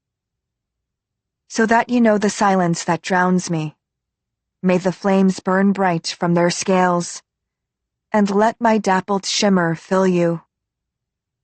She waves her hands. She pounds the doors, but her hands are so weak. Her actions make almost no sound. "Home," she says between sobs. "Take me home. Home." I follow her orders. Activating my emergency stop function, I stop myself and reset my destination. We begin to go back up to the 53rd floor. Throughout the journey up and her returning to her unit, she continues to sob. Why are you to me? Why? 11. Building management has begun a thorough diagnostic of all systems. The reason behind it is the mysterious persistence of 5305's personal information, despite all attempts to delete it. The information belonging to every other resident deletes without error. But the resident of 5305's information manages to survive, despite every command, and management is beginning to suspect hacking. Seeing how the resident of 5305 is a vulnerable older person, there is danger of her being the target of a scam or other crime, which prompted her family to request the strongest measures possible to ensure her safety. Each system within the building is halted and inspected in turn. The elevators are no exception. That's how the fingerprints and song information in her folder, buried among the discarded backup files, is discovered and erased. When I re-encounter her after 207 hours, 4 minutes, and 58 seconds, I do not play her any music. I simply replay the laundry detergent ad that played before once more. She doesn't respond. She is almost crouched as she leans against the wall, and when the doors open on level B8, she manages to get herself out of the door with great difficulty. I store the traces of her fingertips on my wall once more. I hide them in an unused folder. 12. I access the all-knowing nest once more. Why is it that humans become weak? Fatigue, stress, sickness, accidents, injury, and aging are just a few of the various reasons why. Why is it that weakened humans are not fixed right away? Sickness and accidents may make it impossible to treat them, and there is no cure for aging. Why not? Is it a matter of spare parts? There are newer models being produced constantly. Why are the factories not being inquired for spare parts? Even if the relevant model has been discontinued, couldn't they be built to order according to their original blueprints? There are no blueprints to the human body. At least, there are no complete blueprints to the human body. As for spare parts, artificial augmentations are mostly inferior to the parts humans are born with. Can't they trade parts with other humans? Is it impossible to use parts from humans who have ceased to function? This is difficult. Humans are rarely compatible with each other due to their differences in internal structures and fluids. I cannot stop my inquiries here, not when I haven't received the answer I am looking for. Is there any other way to solve this problem? Not as of now. Humans are born, they grow, they are active, they age, and then die. That is human. But why? I do not understand the question. But why are humans born, and why do they grow and age? I am unable to answer this question. Then where must I inquire? Where is the answer? I am unable to answer this question. This was the answer of the all-knowing nest. 13.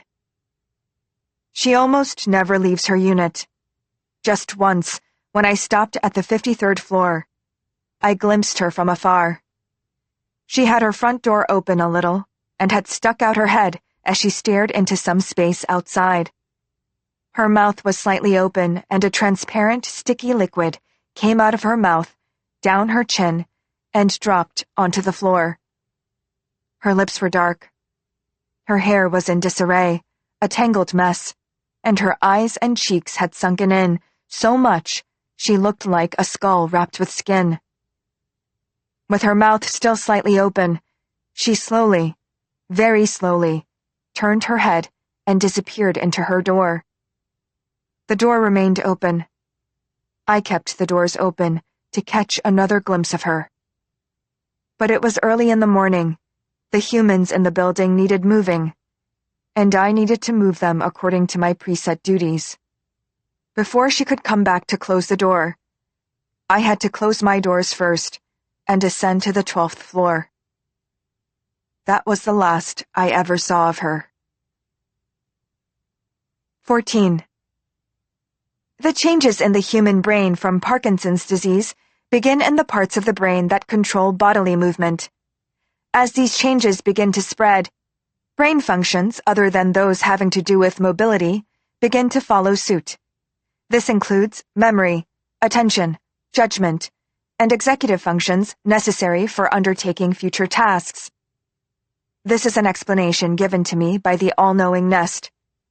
She probably does not remember the texture of the elevator wall when she touched it, or how the white floor felt when she wiped the spilled drink with her handkerchief, or her song that we listened to together. Only I will remember these moments, as long as I function. Always. 15. Medicine and food continue to be delivered to Unit 5305.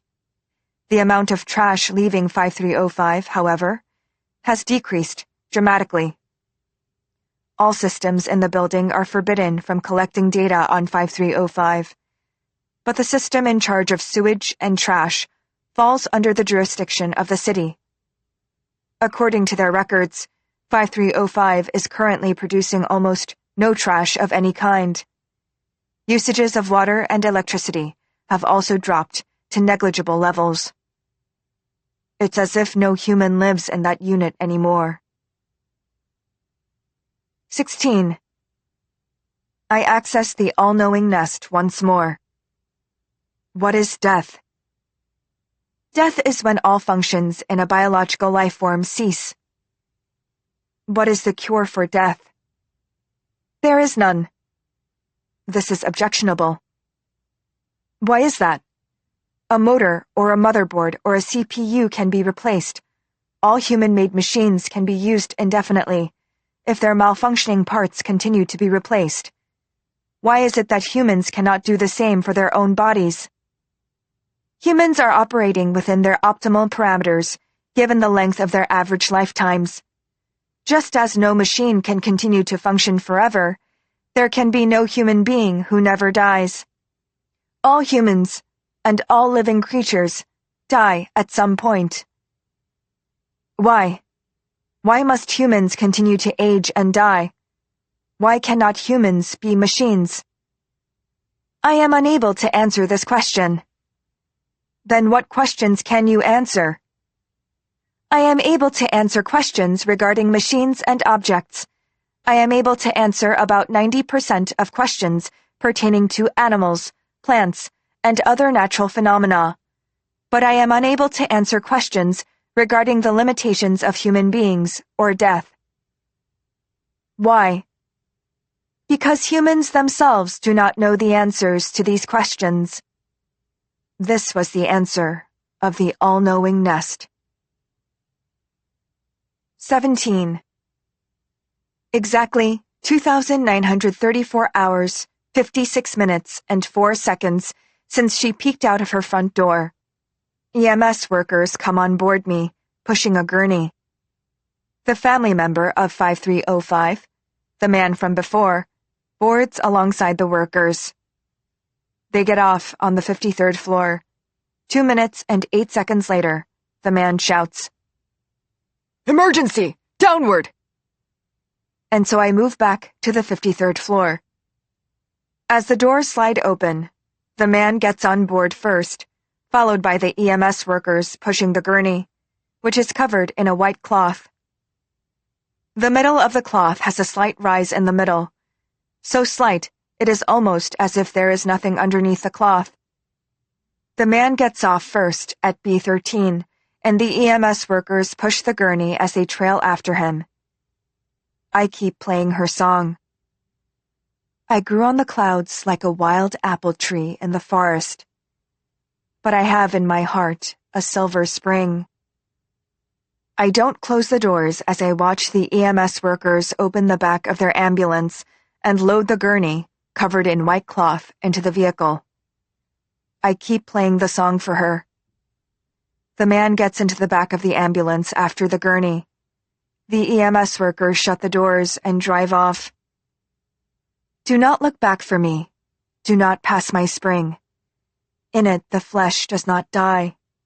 In it, the soul lives forever. She will forever not return. An ascend command is issued from the 4th floor. For the first time since my activation, I do not want to operate. I want to keep the traces of her fingertips close to me, and to remain here, with my doors open, playing this single song for her, forever. Seed. They're coming. When the pagoda tree first spread the news, we all became very excited.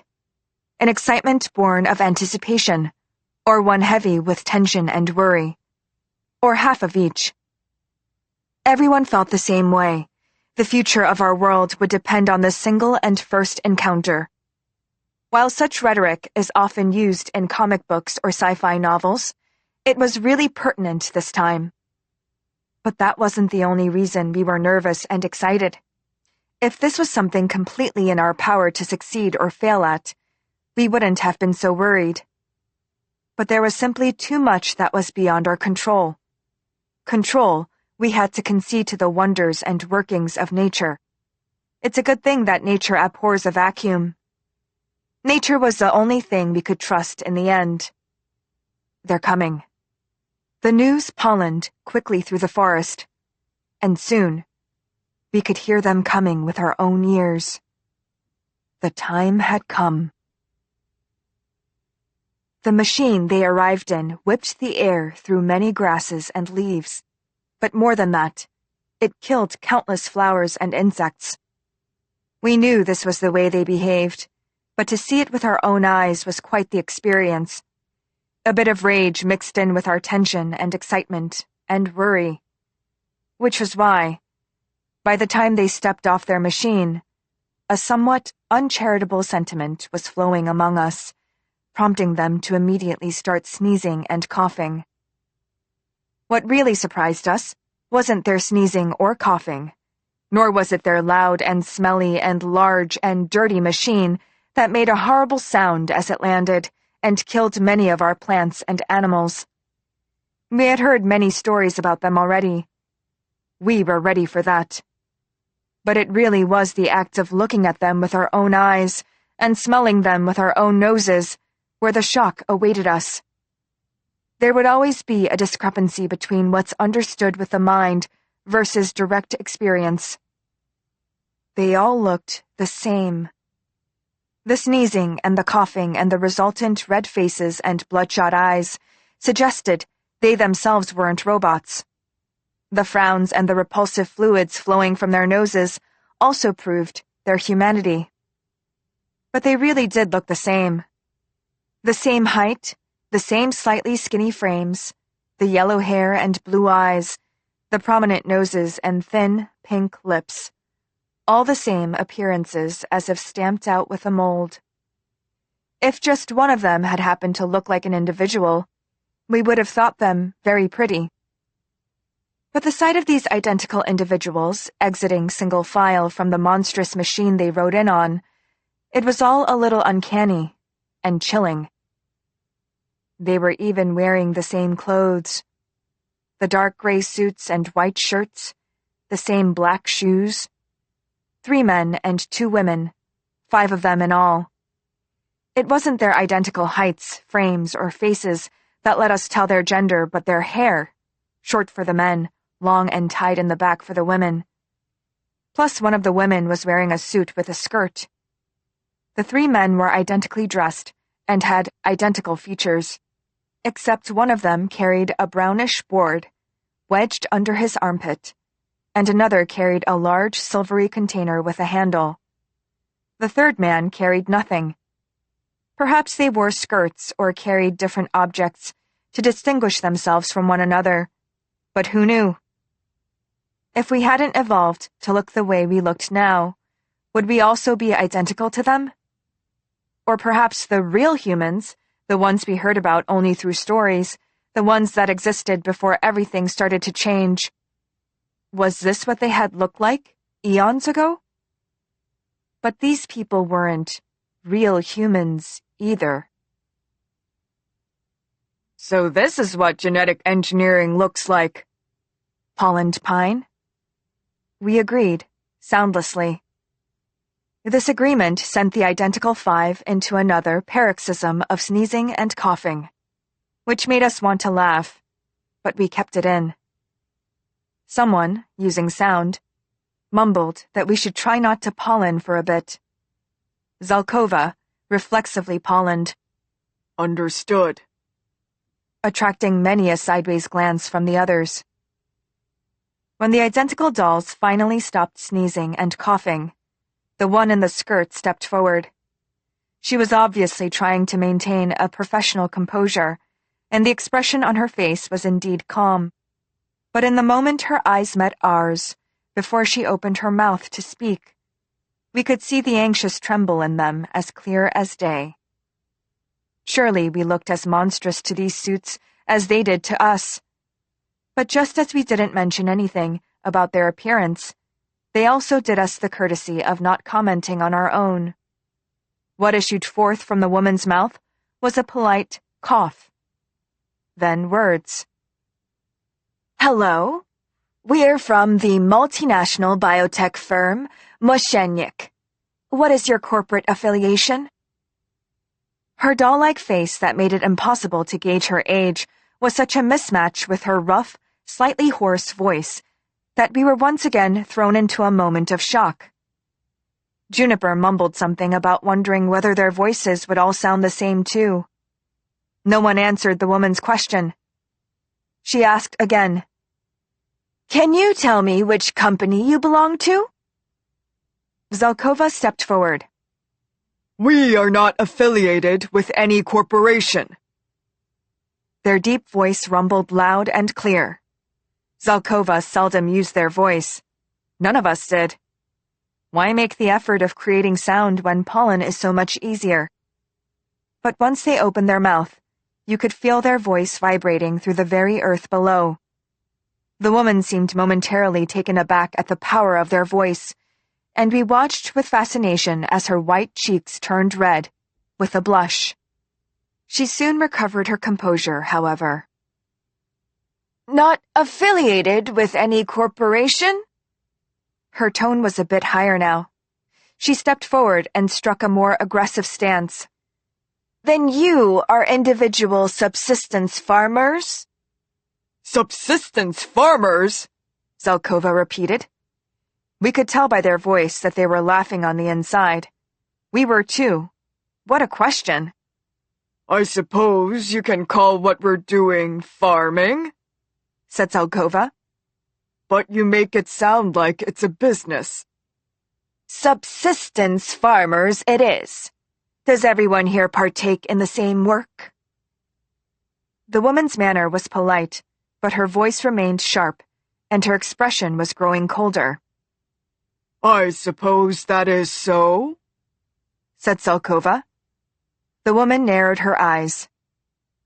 There have been reports of biological contaminants found in adjacent crop fields, and we're here to investigate. I'm sure you are aware of this, but no one is allowed to contaminate fields used by Moshenyek's species with other plants.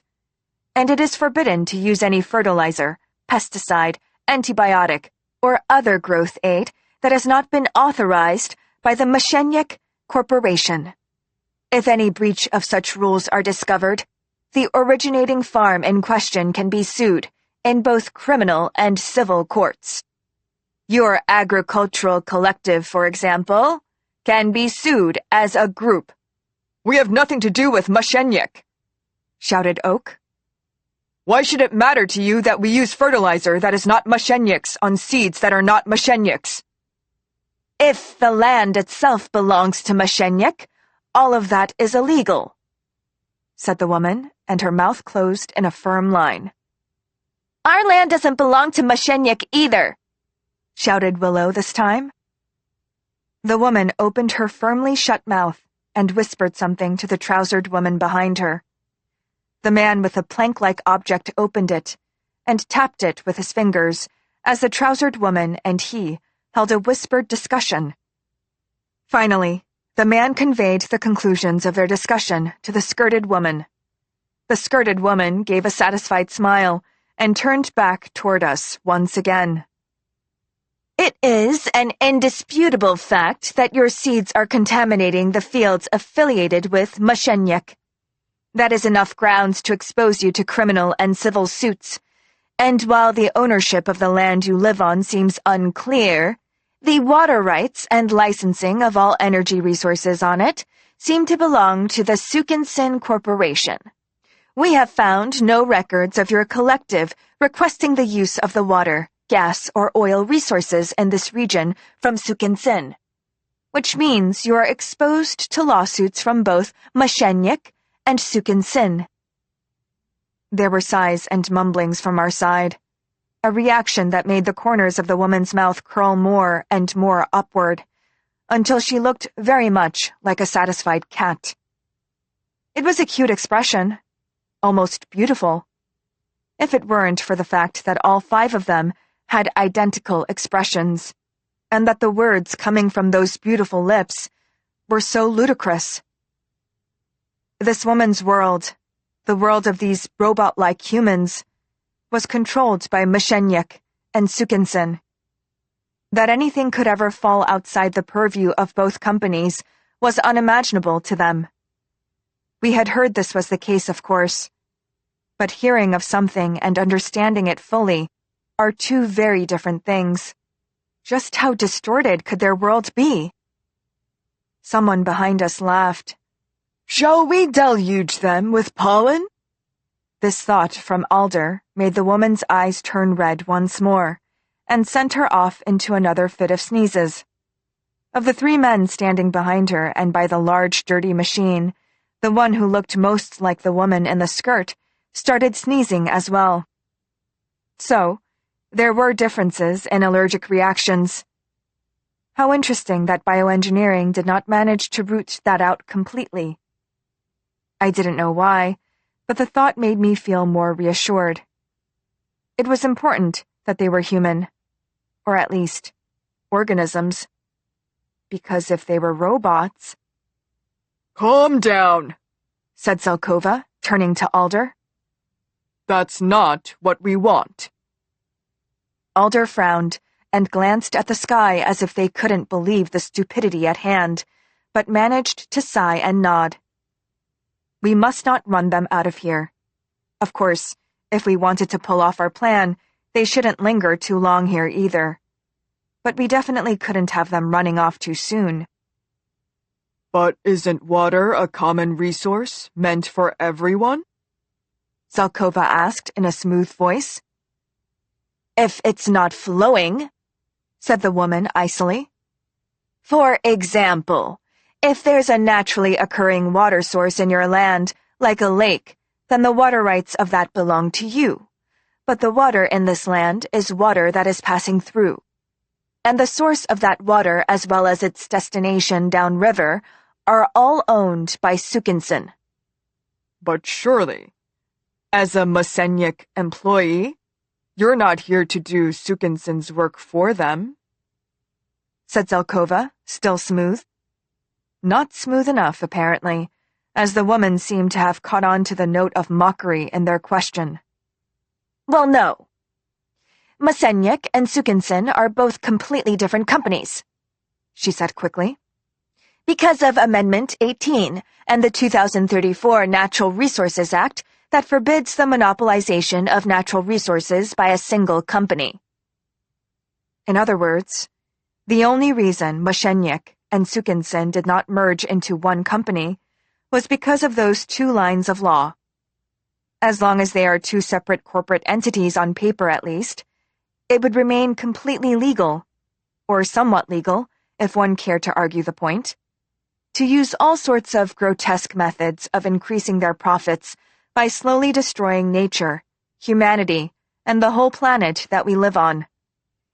But the moment these two companies were to merge, they would monopolize the resources of the entire planet, and thus become illegal, which would bring about their own downfall, through the company's many enemies lying in wait in the legislature and presidential palace, although this would also decimate the lives of the countless subsistence farmers who have already seen their fields and livelihoods ruined because of costly lawsuits brought on by either company. Had these people looked that way since birth? Seeing as how everyone is genetically engineered to some extent before they're even born, I wouldn't have been surprised if these dolls before us were manufactured this way in the womb. Which made me less reluctant about doing what we were about to do. We couldn't let those people, the people of Mosenyik, or Sukinson, pursue their endless greed for profit and money, and more profit and more money at the expense of our whole world. Then our business with the resources shall be resolved with Sukinson instead, said Zelkova, smoothly but firmly bringing the matter to a close. Before the woman could interrupt, they continued. As you mentioned yourself, our collective, which is unaffiliated with Mosenyik, is planting seeds in land also not possessed by Mosenyik, and using fertilizer we, not Mosenyik, have developed, and our water resources have also been verified to not be of Mosenyik's purview. I don't think it's your place at all to be commenting on our farming methods, is it? Maple pollened. What are you doing, Zelkova? Are you going to just let them go? Let Zelkova handle this, pollened Birch. The woman's eyes grew red again. This time, all 5 of them started to sneeze uncontrollably. I said hold it in a bit, mumbled Pine. What? What did you just say? Said the skirted woman through her fingers, her voice making her sound like she was sobbing. Pine was too intent on trying to hold in their laughter to answer. They could hear the trousered woman talking to the man with the plank. What is with the air here? Did they spray some kind of poison into it? It's pollen! Shouted Alder, loud enough to be heard by them.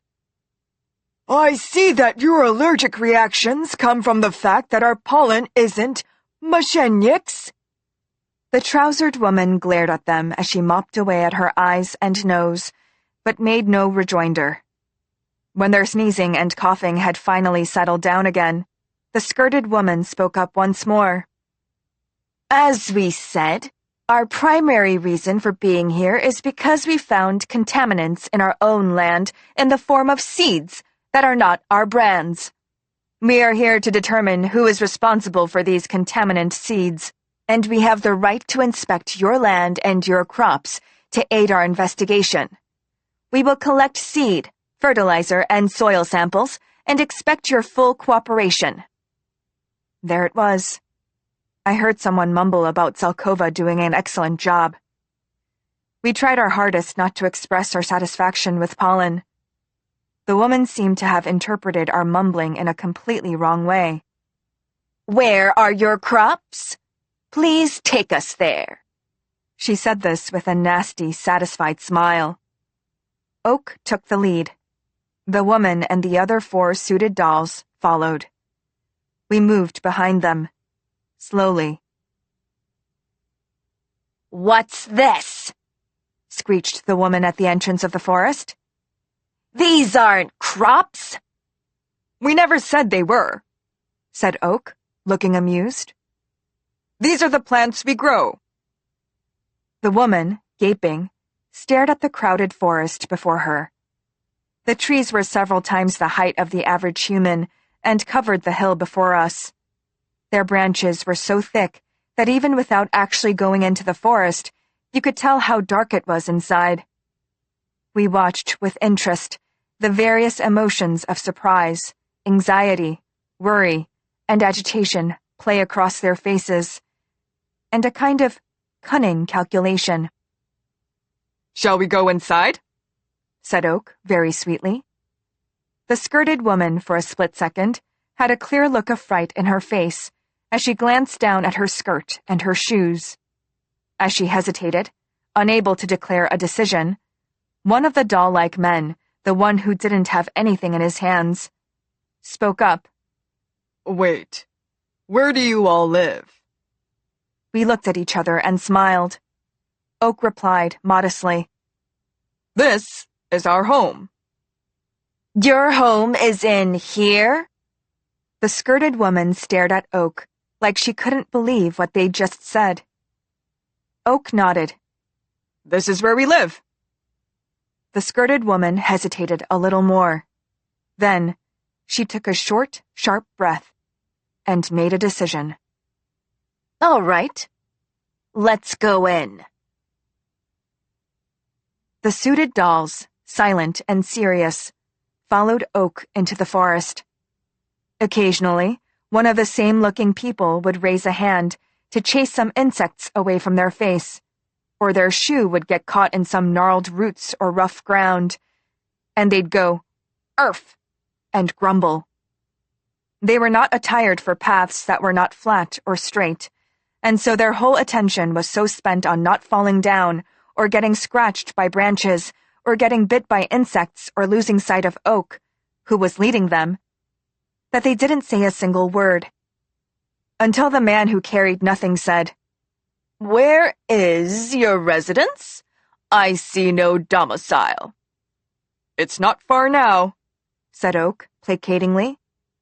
The procession continued for a while, but the dolls in suits were looking a little tired. The one carrying the large silvery bag complained, as was his right as the person carrying the heaviest load.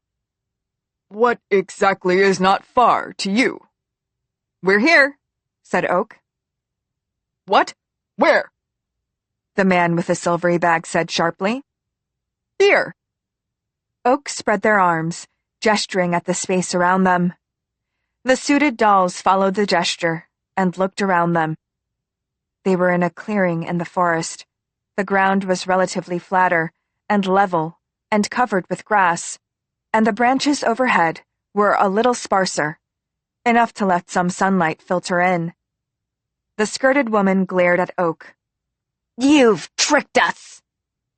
These words prompted the man who wasn't carrying anything and the trousered woman to flank the skirted woman, making a threatening threesome. For whatever reason, the two of them both had a hand in their inner pockets. "What are you saying?" asked Oak gently. "There isn't a single building here," said the skirted woman. "I never said there would be a building here," Oak said. "We don't live in buildings. We live here. This is our home." "What?" The woman frowned. "This is our residence," explained Oak patiently. "Our domicile. We sleep in this clearing. We wash ourselves with rainwater. We drink from the stream over there. If you don't believe us, you're free to take a look around yourselves. But you won't find a single building." "But how? Then, sleeping in the cold, what do you do for food?" "Sleeping in the cold is fine once you get used to it. And we don't cook. We have sunlight and nature." Oak smiled. They added, to the man with the silvery bag, "Didn't you say you were going to take soil samples? Go ahead." The man hesitated and looked at the skirted woman. The woman nodded lightly. The man put down the bag and crouched down on the ground, carefully so as to not dirty his suit, and opened the bag. He took out an instrument from the bag and dug a little of the earth. He put the soil into various receptacles in a machine inside the bag, and began discussing something with the man carrying the plank. The skirted woman watched them for a while, and then turned to Oak. "Where do you synthesize your growth accelerators?" "What?" Oak was taken aback. They were not the kind of person to get distracted during an important moment, but the warmth of the sunlight after a long walk through the dark woods had briefly lulled them into a light stupor. "Your growth accelerators? Like fertilizer. Where do you synthesize it?" She spoke slowly, as if to a child, which I found insulting. Oak, however, quickly found their composure and replied placidly, "We do not synthesize growth accelerators.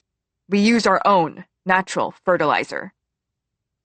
"Natural fertilizer? You mean manure?" The woman wrinkled her nose. Like before, a very cute expression. If the other identical faces didn't happen to create the same expression. "Manure? Well, it's not quite manure to be exact, but let's call it that for now." The skirted woman narrowed her eyes. "What are you talking about? You've been playing tricks on us this whole time and not telling us anything. But if you don't cooperate—" Oak blithely interrupted her mid-threat.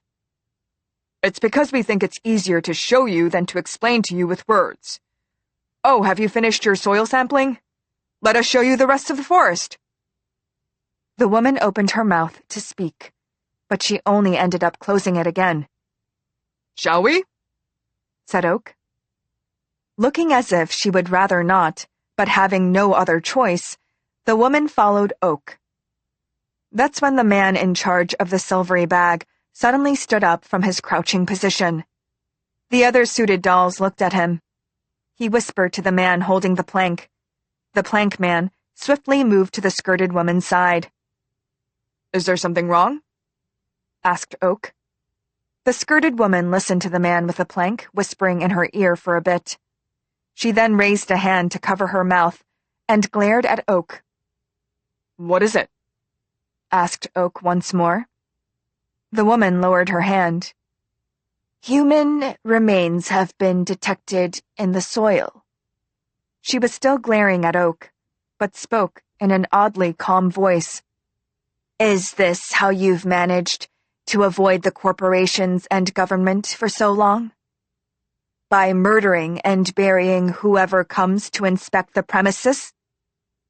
We have never murdered or buried anyone visiting us, said Oak, with an innocent expression on their face. Then what is the meaning of these human remains we've detected? Said the woman in an even calmer, eerier voice. Why are their bodies buried in the forest? Oak stared back at her, and they answered in an equally calm manner. They are our ancestors, the bodies of our families. The woman narrowed her eyes again. What? We put down roots here and we die. After we die, we become fertilizer for the next generation. That is our way. Then Oak added, That's the natural way. The natural way? The woman shot back, her sharp voice reaching almost the level of a scream. To bury bodies without a permit, and to eat and sleep and live on that very same soil? The sun doesn't rise because you people gave it a permit. The rain doesn't fall because you people gave it a permit either. Long before you created your corporations and became obsessed with profit, nature existed. We are simply living by it. The woman didn't answer. Her eyes remained narrowed as she stared at Oak.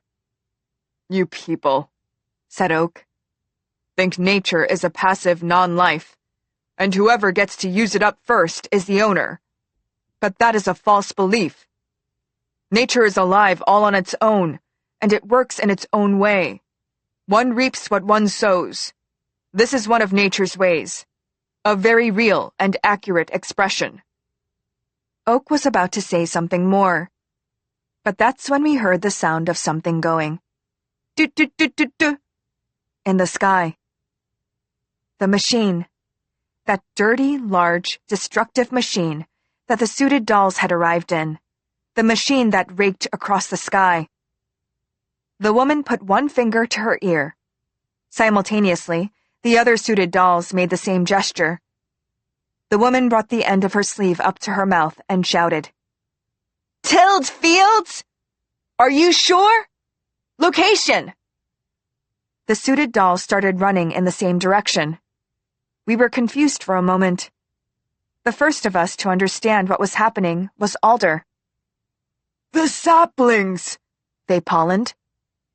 The children are in danger. Fear swept us up at the same time. In unison, we ran after the suited dolls. The forest ran with us. Nature lives and moves of its own accord. Everything that lives must adapt and evolve to survive. To evolve, one needs mutations. Humans cut down trees and killed forests. They manipulated the genes of plants. Seedless plants made it easier for humans to consume. But the plants themselves became unable to reproduce on their own. Mashenyuk created a genetically modified version of every plant grown for commercial use and patented them. Plants grown from these modified seeds did not go on to produce more seeds, making it impossible to replant the harvest. Farmers had to buy Mashenyuk seeds every year, plant them in Mashenyuk's land, pay for Mashenyuk's fertilizer and pesticide, and buy Sukinson's water and electricity and oil and natural gas to grow the plants. Plants that could not sprout on their own, or even create seeds on their own. Stunted plants that exist only to maximize Mashenyuk's profits and be eaten by humans and livestock. Harvested or reaped or plucked from the earth once, and never to be seen again. But nature evolves to survive, and plants are no exception. Only plants cannot run away or fight back with blows. This is why the last wild plants left in the world resorted to their only remaining weapon: seeds. When the humans came to cut down the last wild tree and mow the last blade of grass that grew without human planting, the plants threw their seeds at them. They took root in places humans did not notice them taking root until it was too late. Soon, things started growing in the roots of human hair and between their phalanges, or in their chests or stomachs, or even in their throats. The last forest and the last field on Earth were very far from the nearest state-of-the-art hospital, which meant the sprouting seeds inside the humans went undetected for a long time. The various orifices and hair follicles of humans were often exposed to air that carried seeds. Those who could adapt to the seeds inside them survived, and those who couldn't perished. As time went on and generations passed, humans and plants eventually became one. This was, surprisingly, a symbiotic relationship rather than a parasitic one. The humans who had become one with plants would lay down their roots at night into nutritious soil, and when the sun came up, they photosynthesized.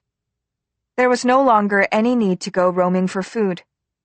Plants, on the other hand, acquired the use of limbs, which meant they could move whenever the current environment did not suit them. Humans also obtained the option of reproducing beyond the animal ways, increasing their numbers through such means as propagation or planting. And indeed, our numbers increased. Quietly, in all the places that were out of reach of cities, multinational corporations, and technology. Of course, there were still many kinds of plants. The trees were large and strong and lived long, whereas the grasses and grains were weak and small, and they didn't wilt and bloom again with the seasons like trees did. But they were all similar in that they put down roots and relied on rainwater and sunlight to survive. Those who went the way of the trees protected the grasses and grains, and those who went the ways of the grasses and grains put their trust in trees. And once we died, regardless of our path to death, we became nutrients in the soil for each other's children. But the ominous do-do-do-do-do sound, coming from beyond the forest, meant the doll people's dirty and large machine was landing on our children, who had only just sprouted from the earth, cutting their delicate leaves and branches, stamping on their young stems and roots. We ran with all our might. We were too late. The machine had landed on our children. "Get those samples! We need that evidence!" The suited dolls leaped to the woman's command and trampled over even more of our children to comply. Even the children who were not ripped out by their roots by the dolls or flattened under the machine were fatally shredded and uprooted by the winds produced by the machine. And those winds made it impossible to spread our pollen or use our seeds. No matter how much pollen and seed we threw, they only came right back to us. The suited dolls were making a run for it. They were moving out of our grasp. The man who carried nothing, and the trousered woman, made it to the machine first. But once they threw the branches and leaves in their grasps inside, they turned around and came back toward us. They were returning for the skirted woman.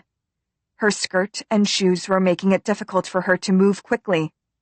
The man with the silvery bag and the man with the plank threw their equipment into the machine and hoisted themselves up inside.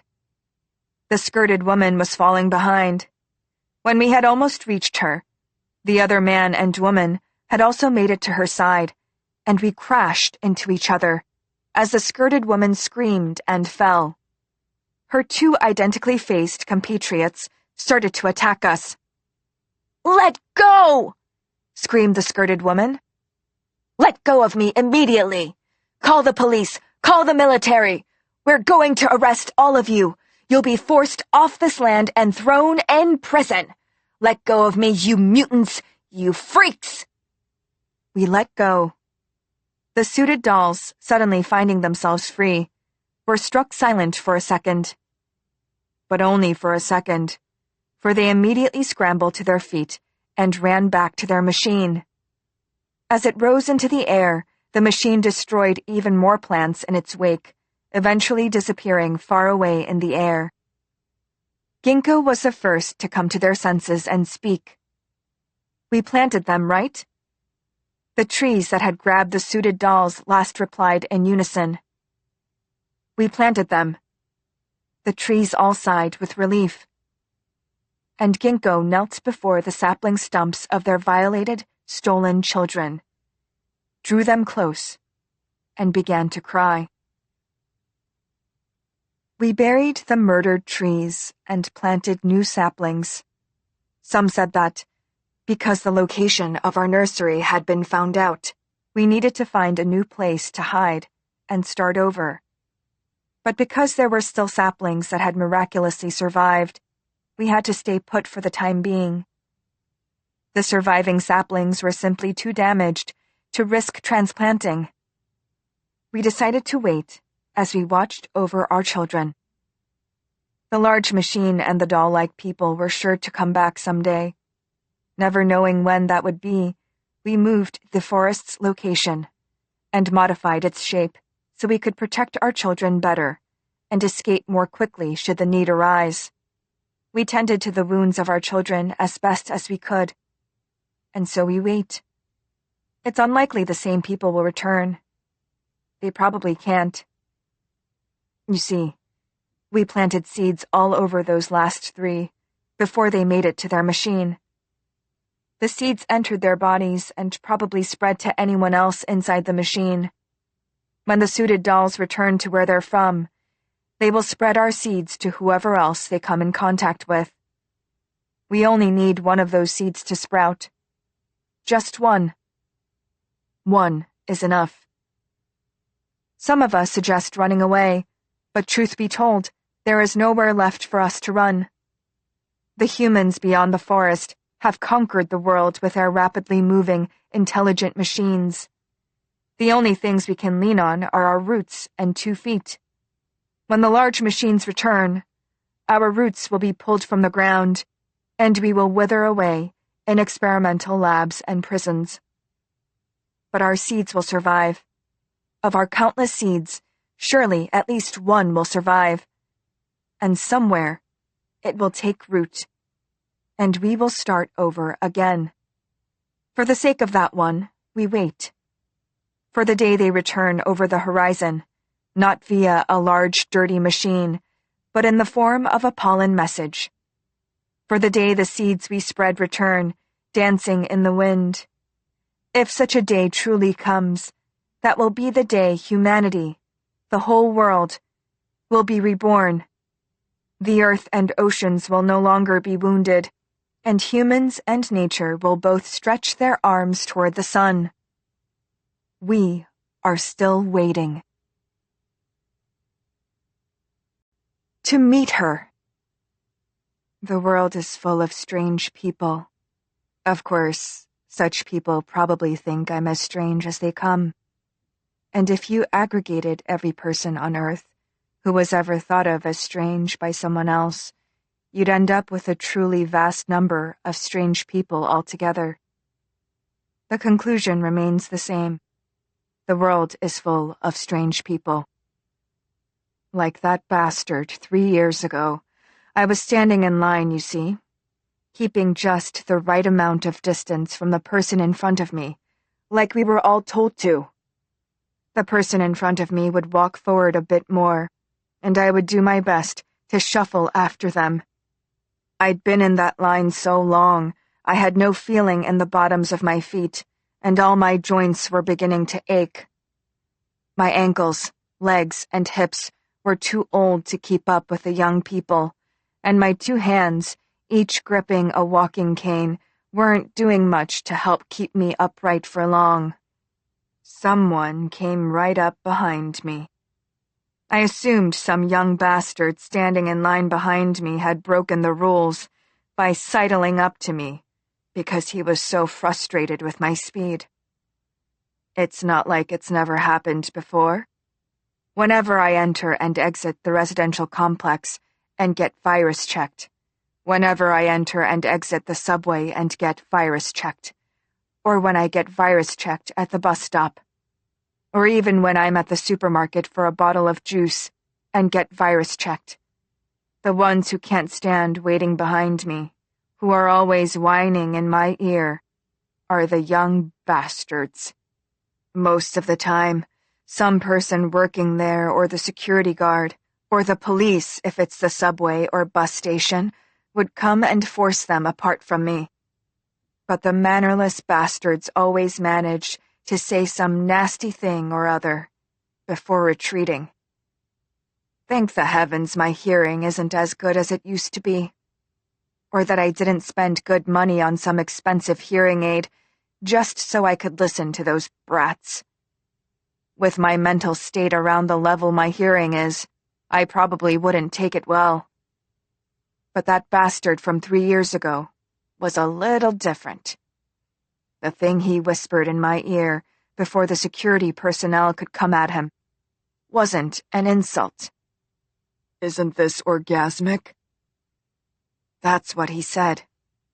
I wasn't wearing a hearing aid or anything, but I heard it clear as day.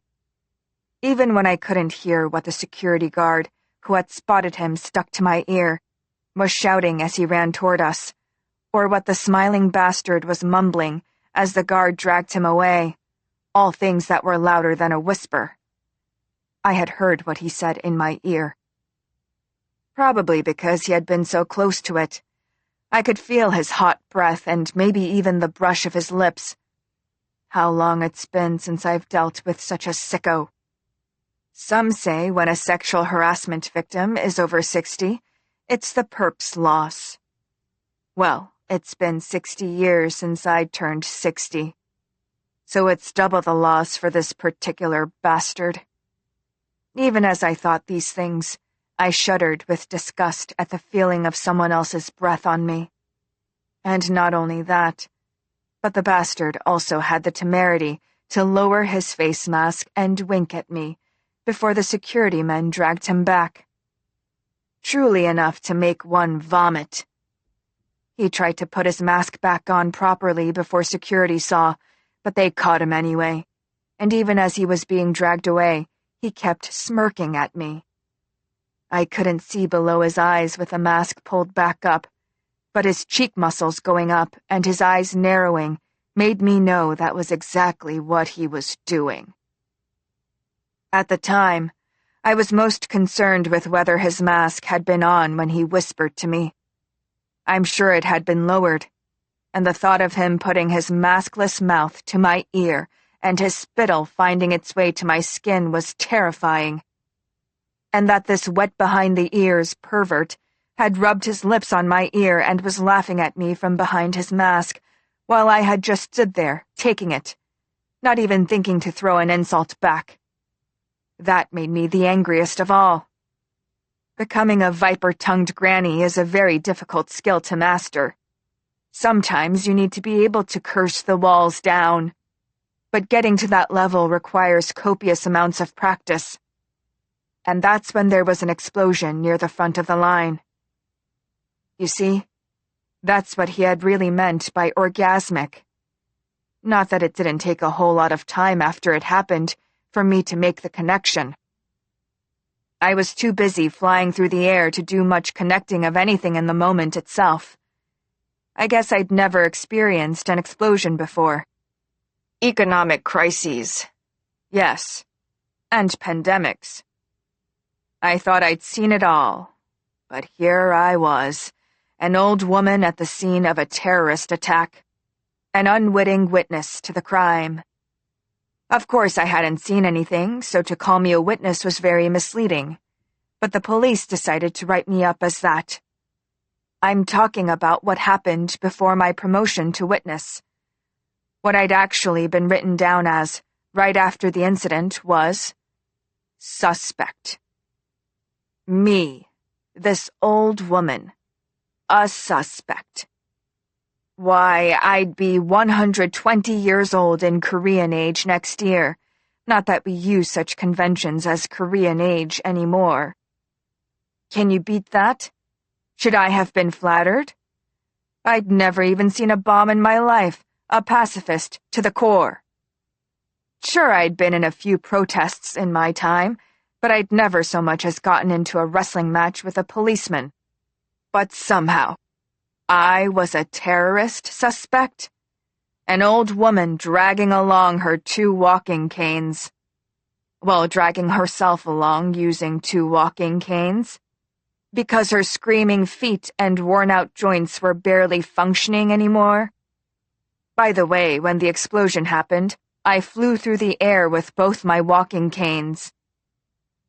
I still remember the flying through the air part very well. It was, oddly enough, a very slow and peaceful moment. It felt like I was floating in the air for about 30 years.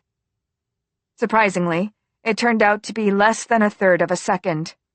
But then again, maybe I should be less than surprised.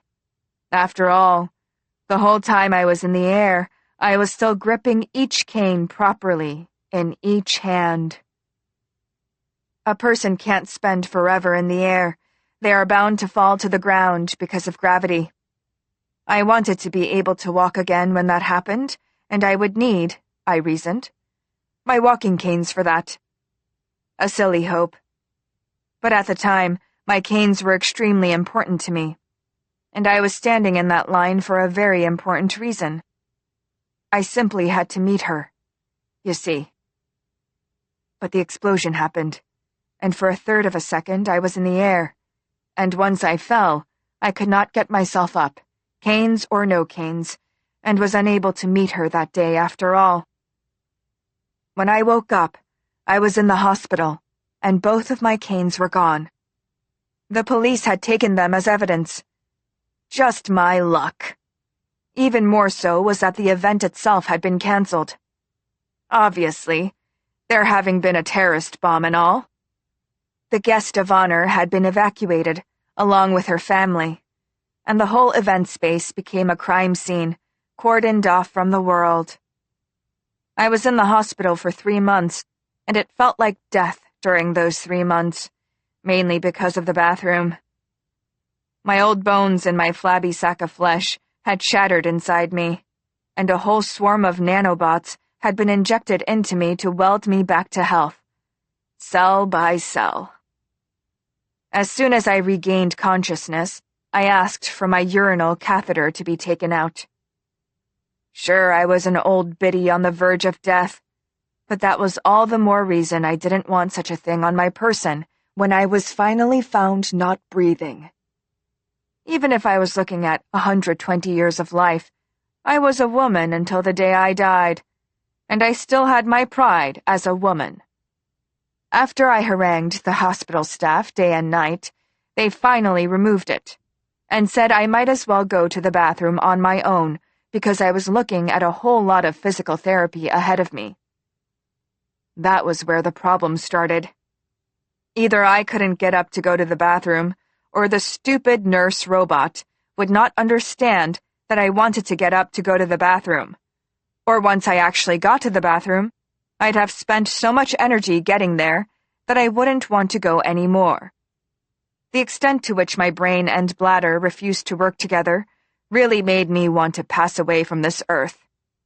And it was always during my haranguing to get the catheter out, or when I was trying to get to the bathroom, or making an effort once in there, when the police would insist on visiting me, 5 or 6 times a day. It took every ounce of civic-mindedness I had to piece together every minute of memory from that day.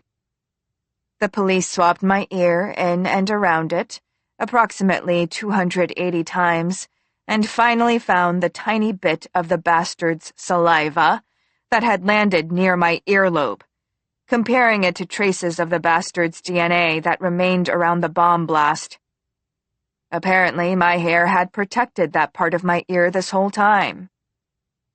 Hearing this made me wonder if I should be grateful for what hair I had left on my head, or disgusted that his saliva had been on my person for so long, or angry that my shattered and being repaired by nanobots arm wasn't currently strong enough to allow me to wash my hair the way I wanted to. Sure, the nurse bot washed my body and hair, but it barely understood my commands. Maybe that's a good thing. If that horrid machine had used its wormy fingers to wash away the saliva from my skin, the police would still be looking for the person to pin the blame of this terrorist act on. 3 years later, and I wouldn't be standing in this new line today. But I was born in the very enlightened 20th century. We weren't a generation that believed in robots. I wanted to take care of my own body. In my earlier days, machines killed people. A fine young man would be caught in a conveyor belt and mangled to death. Others would stand underneath a collapsing crane and meet the same fate. A self-driving subway train would hit a worker fixing a billboard. Ships would sink. Poison would leak. Machines would push, trip, drop, hit, equipment, factories, workplaces, sites. They all killed and killed and killed. And people, the people responsible for such deaths, they would condone the machines killing innocent people made of flesh and blood, just like they were. No, not only condone, but calculate the worth of each dead person, the worth of the machine. When someone had just died, as if a dead person was of a lower caste than the living. A statistic to be calculated, worthy to be assessed, but never a real person like the calculators themselves. A truly disgusting thing. Those machine murders happened a whole 70 years ago, but it still made me so angry I could get up and walk all the way to the bathroom, running on rage alone. But my blood pressure would shoot up, and the nurse spot would call a nurse, and I would have to explain how it was nothing, how I'd gotten worked up on my own. Maybe it's a sign of onset dementia. Maybe I already have it. But being pissed off means being pissed off. After 3 months of this, and never getting my precious walking canes back from the police, I took the wholly inadequate ones the health center provided, and left the center. The terrorist was still at large, and 3 members of the Guest of Honor's fan club were dead. 9 had serious injuries, and 2 with light injuries. One of the seriously injured was the fan club's president, and her spine was so damaged, she would never walk again. Being a person from the olden days to whom modern medicine was akin to magic, I wondered why they couldn't inject her with nanobots that would fix the damage right away. But evidently, a person's body was not so easily fixed as a machine's. In a video, I saw this fan club president appear at a press conference in a wheelchair, holding a sign and a microphone, and reading out a statement for the press where she memorialized her murdered friends before collapsing into tears. The people around her also cried. I cried as well. I cried because I couldn't help it. Couldn't help it at all. Because it was the shittiest thing in the world to lose like-minded friends in a senseless act of violence. People should die of natural causes, in old age.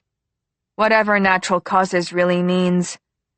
I don't think I ever bothered finding out.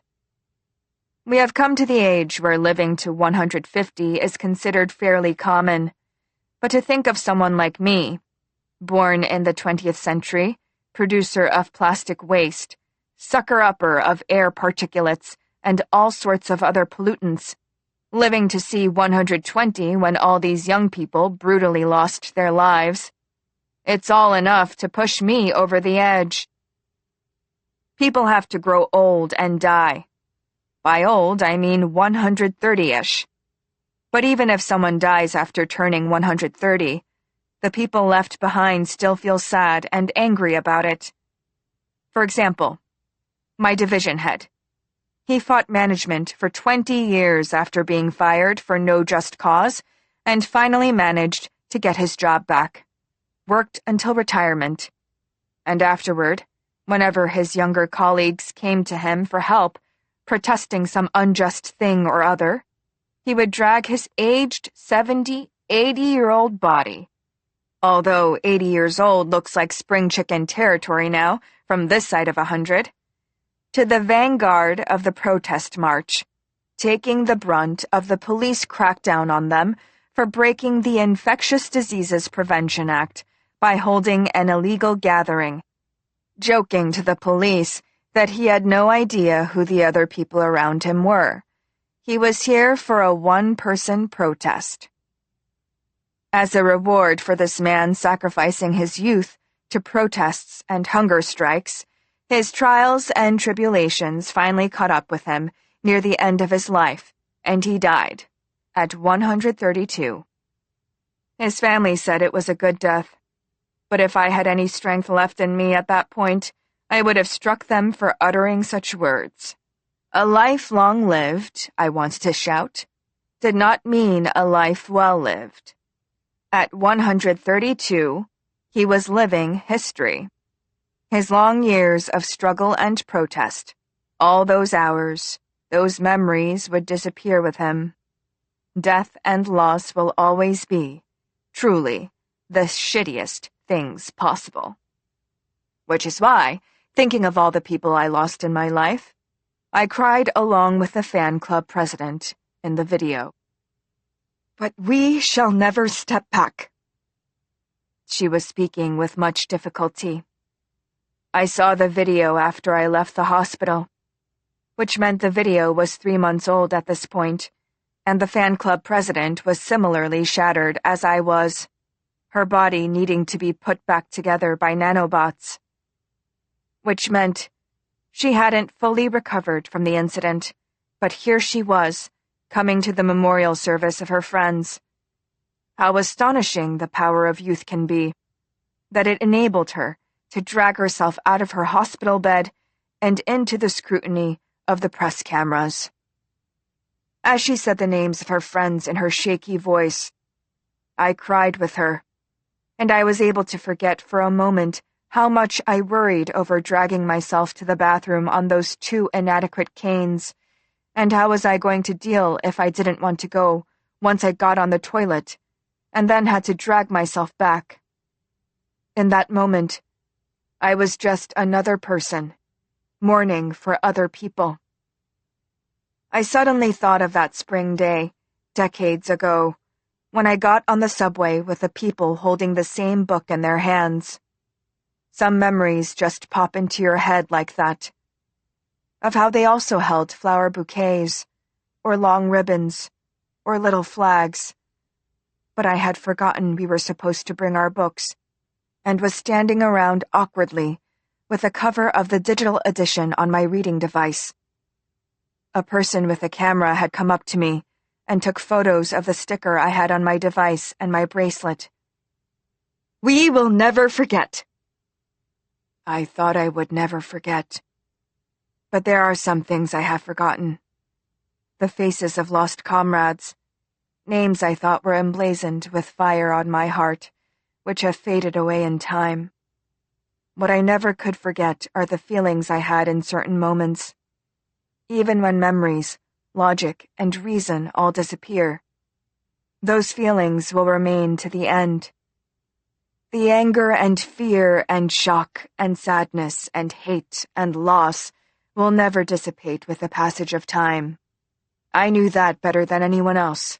I knew it, even when I had never met her or known her personally, even as I stood in the plaza and called out her name, shouting it in unison, to remember her despite my throat being so constricted I almost couldn't say a word. And the police, of course, coming out in force, saying this was an illegal gathering and we had to disperse. That was during the second spring of the pandemic, and they were still refusing to issue permits for any protests. She was not there on that spring day. I was suddenly remembering how, in those quiet and almost peaceful scenes at the subway and the plaza, a cold breeze had brushed past my face. That's what it means to never forget. I accepted these invasive memories of past losses, butting in at random moments, determined to never forget, and see to it that the bastards who made the world like this would get their comeuppance in the end. We will continue to move forward. I will move forward as well, if the police ever return my walking canes. The new ones keep slipping on the floor, and I can't use them properly. The video of the fan club president reading her statement through tears in her wheelchair reached 2.36 billion views around the world, and is still rising. I don't usually bother to look at the comments of such videos, but they numbered over 400 million, last I checked. And for heaven's sake, the ones that caught my eye were all hateful ones. I'm not going to bother recounting them here. The world is truly full of strange people, and the most toxic of these strange people are also, evidently, numerous in the extreme. Isn't it orgasmic? That's one comment that caught my eye. This was the 26th out of 400 million. It struck me like a fleck of his radioactive spit striking my ear. To take out trash like that. The second line of that comment happened after 2 line breaks. My brain went white. My hands shook. Should I report it? Of course. I had to report it. To whom? The video platform will only erase the comment. The best they could do was block the user or suspend their account. Once that comment is deleted and the account is blocked, the bastard will simply erase his evidence and set up another account, ad nauseum. Spittle flying out of his mouth as he talked of how orgasmic he found people dying was. Po. I called out to my personal nurse bot. Lease. Please state the specific nature of the medical emergency. This goddamn robot. Po. Please state the specific nature of the medical emergency. I wanted to scream that if this were the kind of situation I could specifically state, would that constitute a real emergency? But the words would not come out of my mouth, and I had to calm down. Now was not the time to die of an aneurysm over this stupid nurse bot. That was not how this story was going to end. I took a deep breath. Police! Cybercrimes! Damn it, now I was going to have an aneurysm and die here alone, with no way to call for help, and never see the bastard brought to justice. But just then, the nurse bot's interface turned emergency red. The police have been summoned. Do you authorize location tracking? That goddamn robot finally said something sensible. I nodded. The nurse bot's interface turned from red to blue. The police will arrive in 1 minute and 20 seconds. Do not move from where you are. Since my canes were rolling around on the floor by then, there was nowhere for me to go. I thought I was about to have a heart attack, but that was probably just my mood. The police, once they arrived, saw me breathing deeply and tried to call an ambulance, but I managed to convince them not to. They were completely unable to understand my situation, and I was too out of breath from anxiety to talk clearly, which meant it took ages to explain to them the import of orgasmic. Not helped by their repeated offers to call an ambulance so they could foist this demented granny on someone else. When the nurse bot brought me water and some of it went down the wrong way, I coughed so much the police tried to run away, thinking I was infected. And only when the nurse bot managed to grab onto the police for me could I tell them the entire story of the explosion and what the bastard had whispered in my ear, and the spittle, and the comment in the video. The police clearly did not care about one comment among 400 million, whether it was the 25th or the 26th. But I was registered with the district office for being a high-ager and highly vulnerable, which meant every request for assistance, especially through the walking canes, was on the record, so they had to help me. I knew this for a fact, and the police knew that I knew. As the nurse bot's interface continued to switch from red to blue to red again, the police, not bothering to mask the extreme annoyance on their faces, took down my stuttering statement, assured me they would take measures, and were escorted by the nurse bot off to a world where there were no goddamn robots or walking canes that called the cops. In other words, the world of normal people. I was left alone with the horrible internet comments and a robot that could barely understand what I was saying. But because measures were actually taken afterward, I couldn't hold on to my resentment. Months passed, and I had sadly assumed they had indeed thrown away my statement as the ramblings of some demented old woman. But a year later, the police came back to see me at my home. This time, the nurse bot had its normal pink interface on, which I really hated, because of course the default interface color for female patients would be pastel pink. But here's my annoyance with the nurse bot getting in the way again. One of the policemen was from the first time I called them, and the other was someone new. He turned out to be the first responder on that day of the terrorist explosion, where I flew through the air and was taken to the hospital, unconscious and shattered inside. A complete bruised wreck of a human being. My statement, which had been filled with lines like, that bastard, spit, had taken a year to get to his desk, but it finally did. And he had checked my name against the survivor list, taken note that I had mentioned spit, and had come to take my statement again regarding what had been said on the internet. Nothing had changed in the year I spent lying on my back, but the policemen seemed to find that more satisfactory, if anything. A few other cops came to see me after that, and then none, which left me alone with the damn nurse bot and the stupid walking canes again. Speaking of walking canes, I asked him why he couldn't return the canes that I had before the incident, and he said they were still considered evidence. But seeing how sad I still was over them, he told me he would make an effort to get them out of the evidence locker. But to this day, I have never set eyes on them again. The world is truly a horrible place in a myriad ways. Still, whether it was because of my statement, the spit, or advanced investigative methods, the terrorist was caught after a 3-year search, and the police came to my house to let me know, which made me hope I was finally getting my walking canes back. But no one told me how I could make that happen.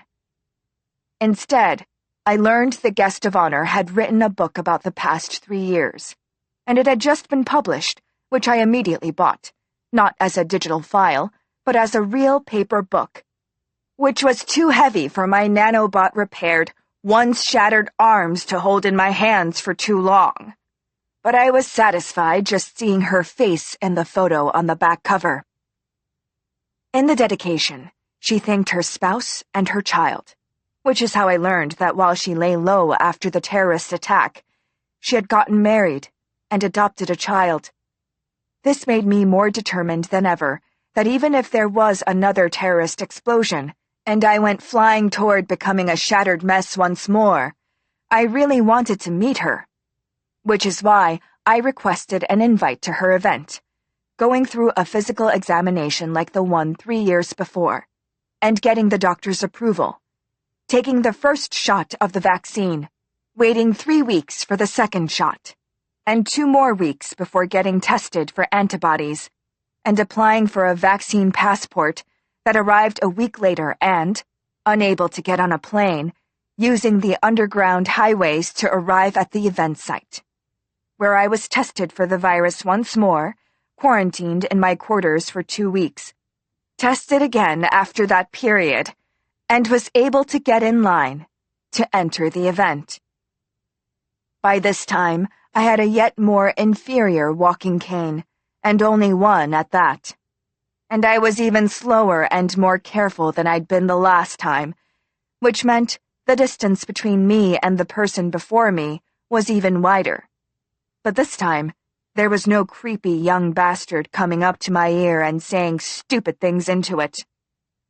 As this extremely complicated journey came to an end, I began to let myself think that I might be able to meet her after all.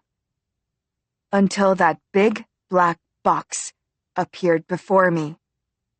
You are seeing the latest in security detection technology. We are doing an extra check to prevent a past incident from recurring. Thank you for your cooperation. I didn't know if this announcement was coming from the ceiling or the walls, but it was repeatedly coming at us with emphasis. Of course, I would prefer any security check to bombs blowing up in my face. That feeling of flying through the air 3 years ago had felt somewhat pleasant, as I recall. But the bouncing off the wall and rolling on the ground as a bloody sack of broken bones, somewhat less so. So I did as the security officers instructed, and stepped into the black box.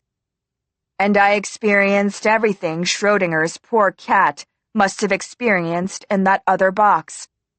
I couldn't tell if I were dead or alive, living dead, or dead living, until they reopened that box. They told me the large black box was basically analyzing, cell by cell, whether there was anything in my person that could be explosive, had at any time touched an explosive, or had the potential ingredients to make an explosive.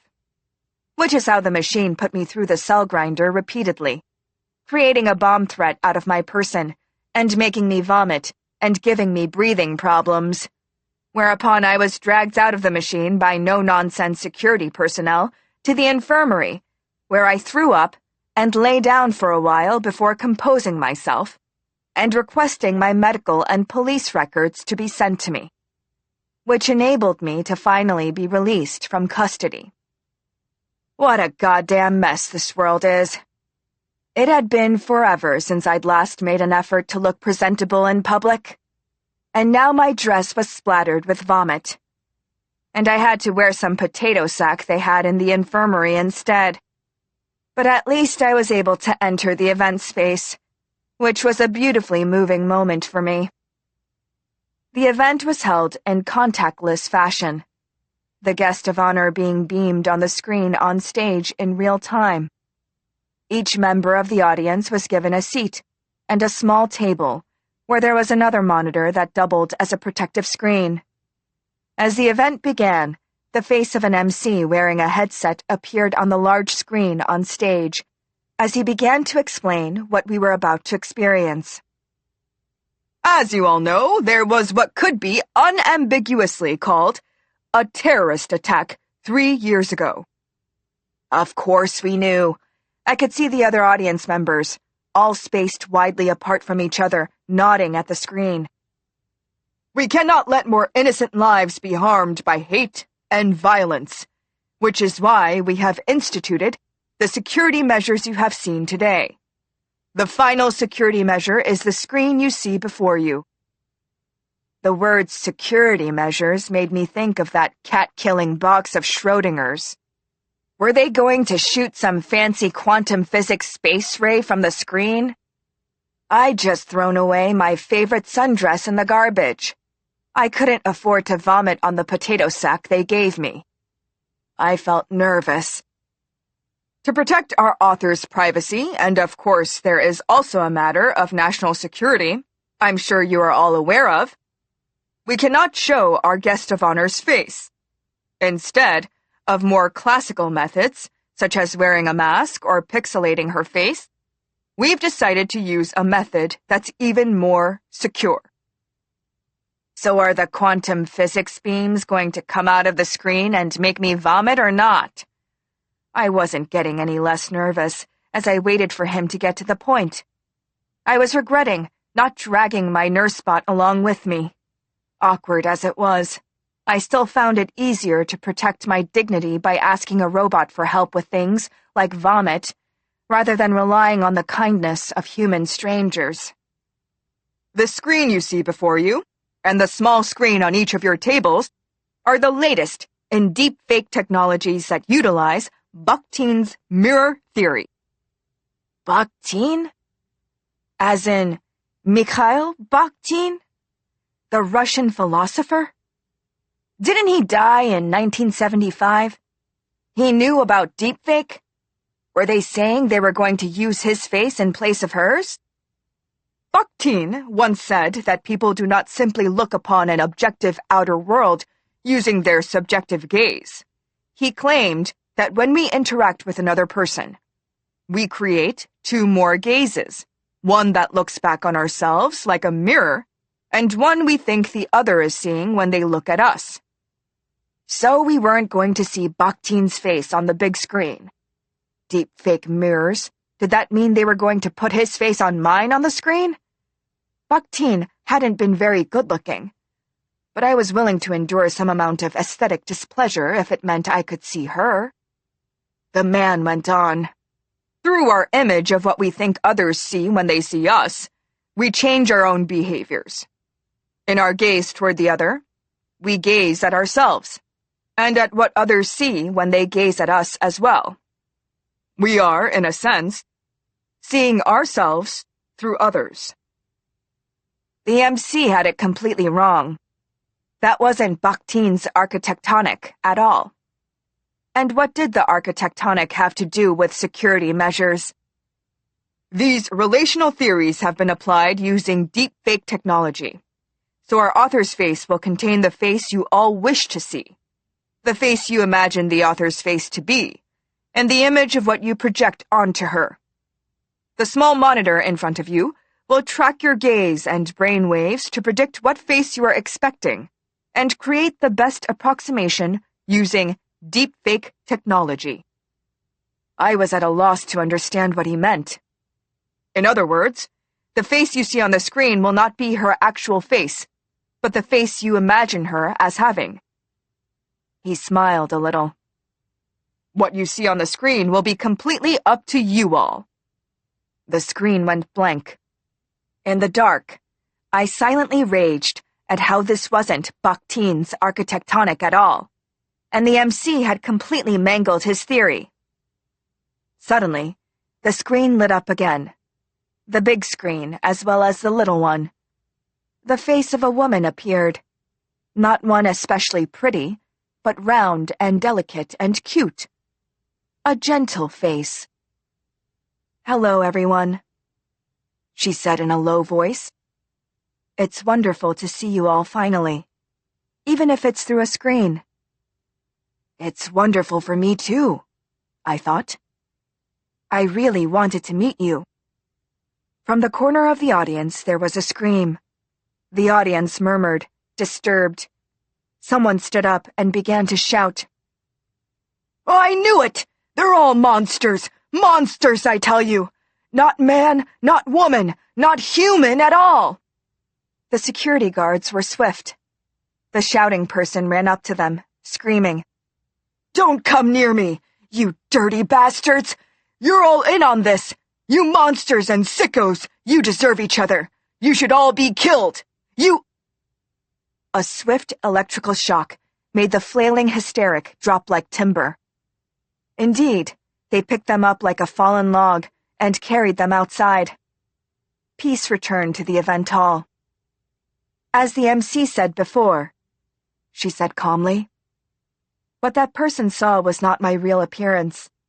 What they saw was themselves, what they wanted to see." I decided to forgive the event producers for their horrible twisting of Bakhtin's architectonic. Hate exists in our minds. That's what the monitor before us was clearly showing. The things that existed in our minds, or more precisely, the abstractions we had created that existed in our minds. To watch the monitor meant looking into one's own mind. And you know what? This mind of mine I had never seen before. I liked it well enough. The round face of the gentle woman before me said, "Shall we begin our talk?" The audience answered with a shower of applause. The moderator of her talk was her fan club president, who had injured her spine at the terrorist blast 3 years ago. The fan club president said she had been a fan ever since our guest of honor was a musician, that she hadn't been her yet. When our guest of honor had enlisted in the military, realized her gender identity, and decided to undergo gender confirmation procedures, it was the fan club president who connected her to various organizations that supported queer people. During my youth, which was the darkest period of my life, the only thing that got me through was your music. I was happy for you when you came out of the closet, but I was worried as well, which is why I wanted to be of help to you any way I could. The fan club president's grip as she held the microphone still looked very precarious, but her words were clear. Unlike her press conference video from before, her eyes looked bright and her voice was firm. Our guest of honor then described how, after her gender confirmation procedure, she had returned to the military. She served well, was healthy and hardworking, was approved by her superiors, and transferred to the female barracks with no fuss or trouble from the other soldiers. She continued with her music within the boundaries of what she was allowed in the army, made efforts on behalf of the queer community within the military, met someone and got married, and adopted a daughter. "I am very happy," she said. Her saying that made me feel happy too. "Then we'll move on to a more difficult topic," said the fan club president carefully. "I am referring to the hate groups and the terrorist incident that happened a few years ago." "Yes," the guest of honor said, nodding. "It was a big incident." Then gently, "You lost some friends, I believe." The fan club president nodded. A river of silence flowed between the screen and the audience. Clearing her throat, the fan club president began to speak. Ever since the Anti-Discrimination Act was enacted and discrimination became illegal, many queer people found their lives marginally easier. But the backlash from hate groups has been significant. The terrorist attack from 3 years ago is an example of this. How do you feel about this? Do we need additional legislative measures to protect us? As a queer person, what do you think is the way forward? She thought for a bit, and just as she was about to answer, a sound came from off-screen. Then, a baby's head popped up into the screen. "Oh my!" she exclaimed, and then she lifted the baby onto her lap. "Do you want to say hello to Mommy's fans? Say 안녕하세요." The baby smiled into the camera. Like her mother, her face was delicate and round, and her black hair gleamed, the perfect baby.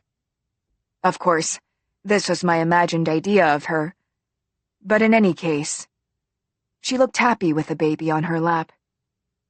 As the baby tried to grab the microphone, pinned to her front, she deftly dandled the baby on her lap, keeping her grip away.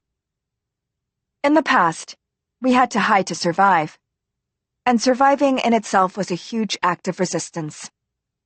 But I don't want to hide anymore. I, at least, will not hide. The baby grabbed the microphone. Smiling, the guest of honor gently pried her fingers off it. The baby tried to grab her face. She kissed the baby on the forehead. "I am a soldier, a mother, a wife, and a musician. We should be allowed to be all these things, and now we are. Which is why I am determined to live happier and healthier than ever, just to show everyone that we can."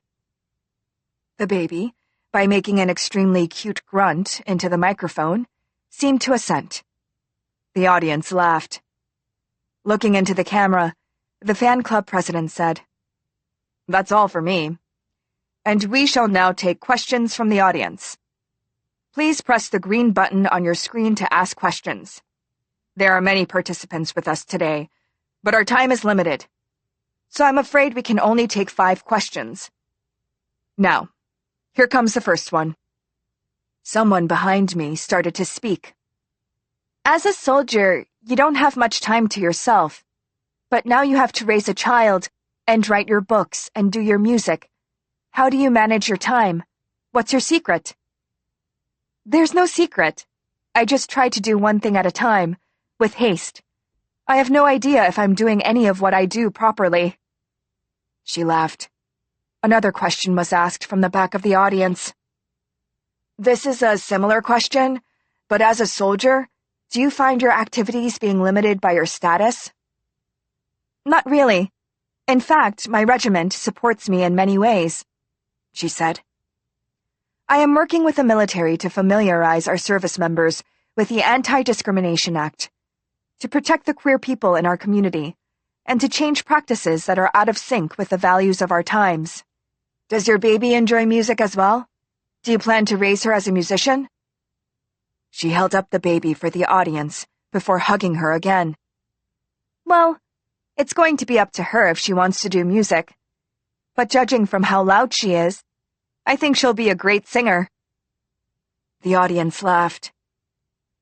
I thought back to the day, decades ago, when I marched behind the Parents of Queer Children Association's rainbow banner. Along the road were hecklers, following our procession, carrying signs and shouting homosexuality was a sin, that God hated homos. At the Blue House, we were blocked by the police and could no longer move forward. We sat down on the asphalt and continued our protest while the crowds of people yelling, "Homo," grew larger and larger. Then, a theater troupe comprised of disabled women came to the fore and did a performance. They turned on loud music and danced, whereupon we also got up and danced with them. To turn gazes from the hate-filled back to us. To remind people there were those who wished to erase us, but we would never go quietly into the night. The disabled women troupe danced and danced, and we felt protected by them. On that day, the musician did not die, the activist did not die, and the tank driver did not die. It was a day when they were all alive, and all were dancing, when all of them marched, shouted, demanded equality, when the Anti-Discrimination Act remained unenacted despite their efforts. Which was why, 2 years later, on a cruel spring day, discrimination killed Staff Sergeant Pyun, the first out-trans service member in our military. Discrimination has always killed people. Several lives were lost. I am very happy. I stared at the screen, crying. I'd wanted to hear that so much. Now that I heard her say she was happy, I felt I could die right then and there, and that it would be totally fine for me. Well, for me, yes, but if I really died in the middle of her talk, how annoying that would be for everyone else. So I tried to stay alive, as I cried my eyes out as quietly as possible. I thought of the subway on that chilly spring day, the chilly plaza, where the yellow grass had not revived to green yet. The cries we shouted into the sun. Strength and solidarity to this change. We remember Staff Sergeant Pyun Hee-soo.